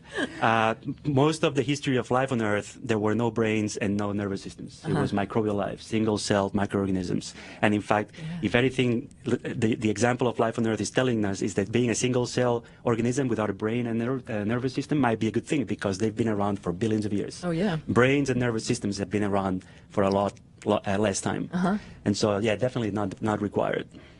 Excellent. Oh. Good news. Because maybe there's you gotta like microbes, though, right? Right. I know. Don't dismiss those microbes. They might be the ones able to survive out there. They're important. Right.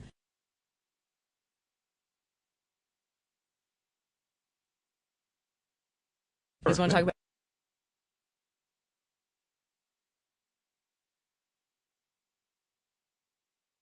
First, actually, U.S. vehicles to land on the surface there. Wow. And it was about 40-odd years ago, in the 1970s, and they were these largest structures that landed there, and they took pictures of the surface, and they tried to collect soil samples and did some really interesting biological experiments there. I think we have a photo of the Viking lander. Can we do. Let's get a look at that. Viking lander, there it is. Yeah, so you can see the lander, and there's a human in there to give you a sense of scale, and what he's holding up is the arm that extended out of the Viking lander and scooped up the soil that was then brought back into the vehicle to be experimented on. Oh. Yeah. I think we have another photo too, maybe of it on Mars. Yeah, because Viking took the first images on the surface of Mars, right? Yeah, very exciting. It's not this one, but things like this. And look how red it is. Yeah, that the red must have planet. been spectacular to see in the 1970s. So that's the arm that was collecting soil? Yes, yeah, it's grabbing the soil out in the scene there. Okay. And then what did it do with that? That was part of an experiment?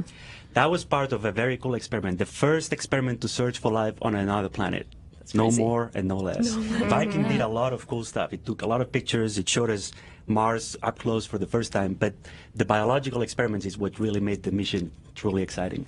And there were 3 biological experiments. One of them is particularly interesting. It was called the labeled release experiment. Labeled release, all right. Labeled release experiment. That was an experiment. The idea for the experiment was that the arm with the scoop would scoop some dirt from the ground and put it in a container, and then add a solution, which was called a chicken soup. A chicken soup. Chicken soup solution. This is chicken soup. And this is chicken soup. Wow. And this is an example of one of the vials that was made in 1974. It has a date on it. It has a date on it. What is the date on that? 1974, July 3rd, 1974. Wow. Yeah, look at that. And this is vintage chicken soup from 1974. Why is that chicken soup? There's no rice, there's no carrots. No rice, no carrots, no potatoes. It's perfectly clear. It's chicken soup for microbes. For microbes, all right. And so the idea is that think about it. If you are in a cold, if you have a cold or you're cold and you're starving and you're dehydrated and you're miserable at home, yeah. What's the best thing you can have? A warm cup of chicken soup. And so the thinking at the time was that microorganisms on Mars, if they were present in the soil, they would be dehydrated, no water, very cold, very low temperatures. And so to help them come back alive and actually be able to detect them, we would add this chicken soup, so the microbes would have something to feed on, grow, and then we would be able to measure the gases that are produced as they eat the chicken soup. So that's what the experiment did? That's what the experiment did. Add the chicken soup to the soil and then sniff the gases that would come out of the microbes chewing on the molecules like sugars and amino acids, all the yummy stuff that microbes like to eat, and was added with the chicken soup. All right. So you're looking at traces of them digesting, if you will. Yeah. So in our first evidence of life on another planet could have been microbial poop. Microbial poop. Fantastic. Why not? Nice. Something all life does. Yeah. Well, yes, I guess that's fair to say. It is, yeah. And so, what happened? Don't leave us hanging here. Yeah, it was really interesting, and it was very inconclusive. So the observation, it was a very interesting observation. When the chicken soup was added to the soil, there was a chemical reaction almost immediately, and gases were released. And the same types of gases that you would expect microbes to produce if they were present. That was interesting and exciting. Yeah. The problem was that the rate at which those gases were released was odd. Was way too fast, almost instantaneous. If you expected microbes to be present, they should take their time to come back up alive and eat their things, and then eventually release those gases. So that was odd. The other odd thing is that part of the experiment was to scoop out another sample of soil and heat it up to very high temperatures to kill everything that might have been living there, and then add the chicken soup. If the original reaction was due to biology, we shouldn't see a reaction in the second case. Right, because you would have killed everybody was dead. Yeah. And what happened was quite the opposite. They added the chicken soup to the dead sample, and there was a reaction similar to the first one, suggesting that whatever was causing the reaction was not a microbe. Shoot. Yes. That must have been crazy. You sent your experiment on a rover to Mars, and it gets there, and it does its thing, and you're not sure. And you're not sure. I mean, you never know. Maybe they didn't like the soup. Yeah, well, maybe that's it. They like tomato soup, you know? But definitely the experiment was very interesting, very inconclusive. In that sense. Right. So then what?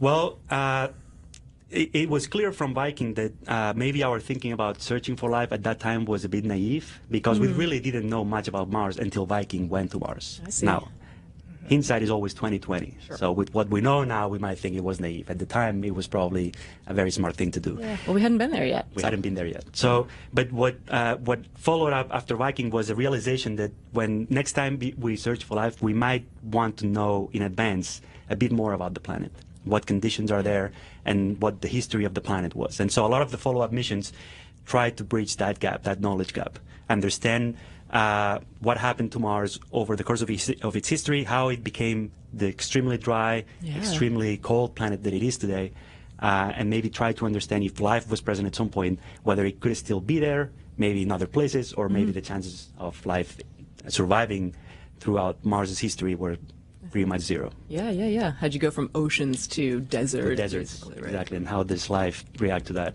Yeah. So we've had a lot of robotic missions to Mars since then, right, Michael? What have we done over there? Well, we've sent a lot of rovers to the surface now, and the latest one now is Curiosity. And that's going and actually collecting samples and driving around. It has a bunch of instruments. It has a drill on board for collecting samples. It has a laser for zapping rocks. So I think we have a video of that, or an image. Right? Yeah. There we go. Here's Curiosity. Yeah. And the thing that personally excites me is that Curiosity has the ability to choose what it zaps with its laser, which is pretty neat. That's exciting. So it's roving around, zapping stuff with a laser. Yeah, robots with lasers. What can possibly go wrong? Excellent. That's cool, and that's very cool for you, the roboticist who works on teaching robots. Yeah, they're getting progressively smarter and progressively more capable of acting with a little bit less oversight from us back here at Earth. Awesome. Cool. There's some questions. What do we find out from these rovers from Curiosity or We've some of these learned rovers? many things, but maybe the one that is interesting to the question of life on Mars is it provided the first clear evidence that there were environments on Mars 3.5 billion years ago that could have sustained life as we know it. Microorganisms on Earth would have been happy in those environments. That in that case is a lake environment, which had plenty of water, it was long-lived, and the chemistry of that lake was completely compatible with life as we know it. It was so similar. It was very similar. Wow. And so the conditions were there for life to exist and to thrive. Cool. And that's a major discovery. So that's big news. So water is kind of the key to all this. Water is the key, and the progression of those missions is being precisely follow the water. Follow the water because we need it's important for life, and through following the water, we've reached these environments on the surface that it's clear that they could have sustained life in the past. Yeah. How did we first find water? That was one of the robotic missions, wasn't it? Yeah, actual water would be the Phoenix mission, right? That's right, yeah. Which was another stationary lander like the Viking that had an arm that could scoop up soil and collect samples. Yeah. Okay, we have a photo of that as well. An image of the Phoenix lander that you can describe. Oh, yeah, is that the arm that's scooping? Yep. Yep. Yeah, so that can reach out and collect soil samples. Yeah, like Viking was a lander, it didn't move. In reality, we had an idea that there might have been there's water on Mars based on orbital data, but Phoenix truly confirmed those observations from orbit, and it confirmed it by digging a trench in the soil and exposing water ice, and then analyzing some of that ice. And it was at the poles, right? Yeah. It was near the North Pole, and based on what we know from orbit, it's as you get closer to the poles of Mars, either in the North or the South Pole, ground ice becomes more and more abundant and close to the surface. And in fact, at the Phoenix site, it was just a few inches under a cover of dry soil. Okay, very cool. Okay, so water ice, it has found Phoenix, and you told me it made another big discovery. So when Phoenix analyzed the ice, it actually tasted the ice. The first time we taste ice from another planet. How did it taste? It tasted salty. Salty. And that was interesting. Not very salty, but it did have some salt. I see. And the salt turned out to be another very interesting discovery from Phoenix. One of the major salt components in the soil is called perchlorate. It's a molecule that nobody really cared much about, except in the rocket fuel industry, because it's actually rocket fuel. Really? But once it was discovered on Mars at significant abundances, everybody became very interested. Yeah. Why is it there? This rocket fuel substance, perchlorate. Exactly. Why is it Mars covered in rocket fuel? All right. And so it turns out it's a natural compound. It's found on Earth as well, in deserts and whatnot. And it's a compound that some microbes on Earth can actually eat and use as an energy source. Yeah. So that became a very interesting astrobiology result. An energy source for life sitting there on the surface very close to water ice. Wow. But the other interesting thing about perchlorate is that it's a very reactive compound. It's not reactive at room temperature. You can have perchlorate here on the table and it's not going to happen, and nothing's going to happen to it over millions of years. Really? But if you expose it to radiation, as on Mars, the high radiation that we get, UV, it decomposes into very reactive molecules. Like the sun breaks it down on the surface? The UV radiation breaks it down and makes reactive compounds just like bleach, for example, the stuff we use at home. Okay. And you know what happens when you mix bleach with chicken soup? No. What happens is that you get gas released. And you get very similar gases as they were released in the Viking experiments 40 years ago. Mystery solved. And it happens at a similar rate and a similar abundances as Viking observed. So 40 years after Viking, indirectly, without not actually looking for it, Phoenix found the culprit for the Viking, or the most likely culprit for the Viking biological experiment results. Finally an answer. Yep. That's crazy for the people who worked on it. I hope they were still... Case closed. Yeah, it was very exciting, I'm sure, for people who were waiting 40 years to understand what happened with the mission. Yeah. Exciting. Okay, fascinating. We've had a bunch of questions coming in. Shall we turn to a question session? We're going to ask you a whole bunch, as many as we can in 5 minutes, and we'll look for rapid responses so we can hit a lot of these. So many to choose from. Masta asks, is it possible that we might find fossilized microbial life? That's one of the issues with microbial life, is that they don't leave behind good fossils. Not certainly dinosaur bones that we can excavate and see. And so that's a big challenge. How to find evidence of life coming out of microbes, that they're soft-bodied, tiny and unicellular organisms that when they die, they decompose and don't leave behind. We have some ideas. In fact, when you look at the fossil record on Earth, the oldest evidence of life on Earth, which is dated at 3.5, 3.8 billion years ago, it's actually structures made by microbes, rock structures made by microbes. The microbes are long gone. They just they left the house behind, and what we see now is the house, so to speak. And so microbes can leave behind fossils, but they're hard to find. How neat. That is cool. I had a question about what methods can you use besides metabolic investigations in these robotic missions? And I think that might be an example. There are a number. You could think of, well, if you go to a place where you think microbes might actually be alive and happy, you could bring a microscope. Bring a sample, put it in water, look at the microscope, and if not something swims, it's like a microbe waving at you. Another one could be using instruments that actually analyze chemistry in a lot of detail, organic chemistry, which is what we think life is going to be made of, organic compounds. And we can search for patterns in that chemistry that are too complex for something non-biological to produce. Biology makes very complex organic compounds, things like DNA and proteins. And so if we find something like these, would be like finding a skyscraper on the moon. It's like, somebody must have built it. Somebody built that. Yeah, I see. Okay, that was a question from Jets 115. That was a good one. Andy H87 has one for you, I think, Michael. What would a rover mission to the poles be viable or particularly interesting?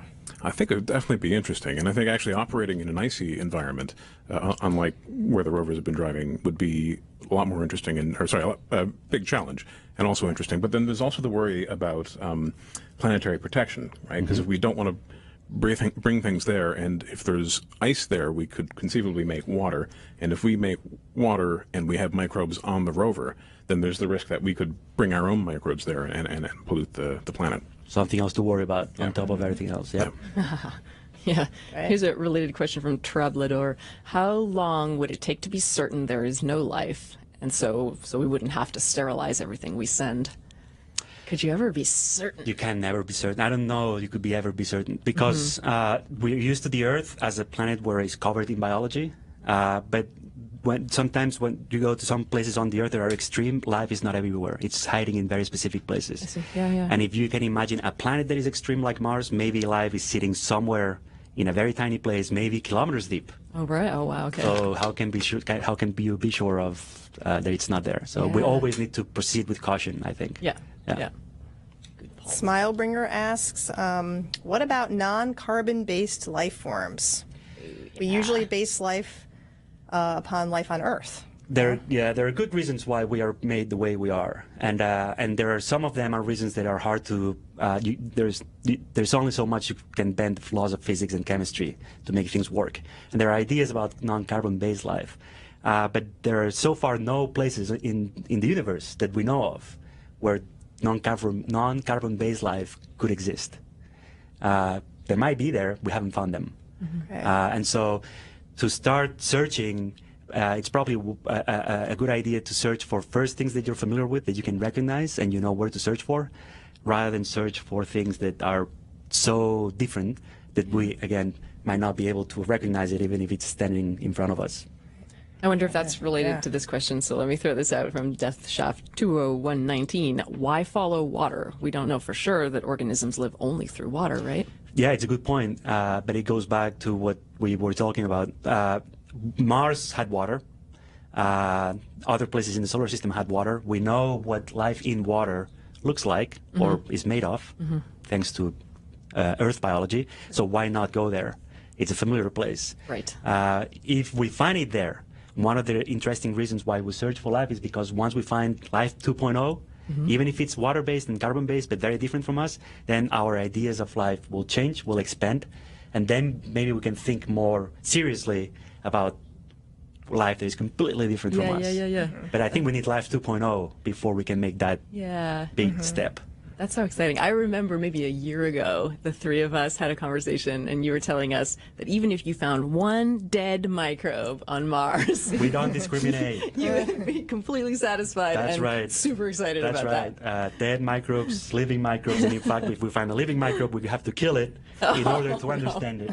Unfortunately, but yeah, even a dead microbe, even a fossilized dead microbe, half decomposed, would revolutionize our idea of life, biology, and everything. So exciting. Very exciting. So exciting. Yeah. All it takes is one. Just takes one. That's right. Yeah. Zoladair asks, how do you program a robot to search for life? What sort of decisions do you have to make in order to search the most likely locations? Well, the first thing is you have to identify what the most likely locations are, and the way you do that is actually talking to people like Alfonso, and they'll say, go here, this is cool, we should look at that. Then when it comes to programming the robot, there's a lot involved, from just basic things like getting the robot to physically move in the environment, and then making smarter decisions, and that's really, again, about taking sensor data and then trying to say, yes, this is something valuable. And traditionally, we've, again, consulted with scientists and try to say, well, things that look like this is good, things like that look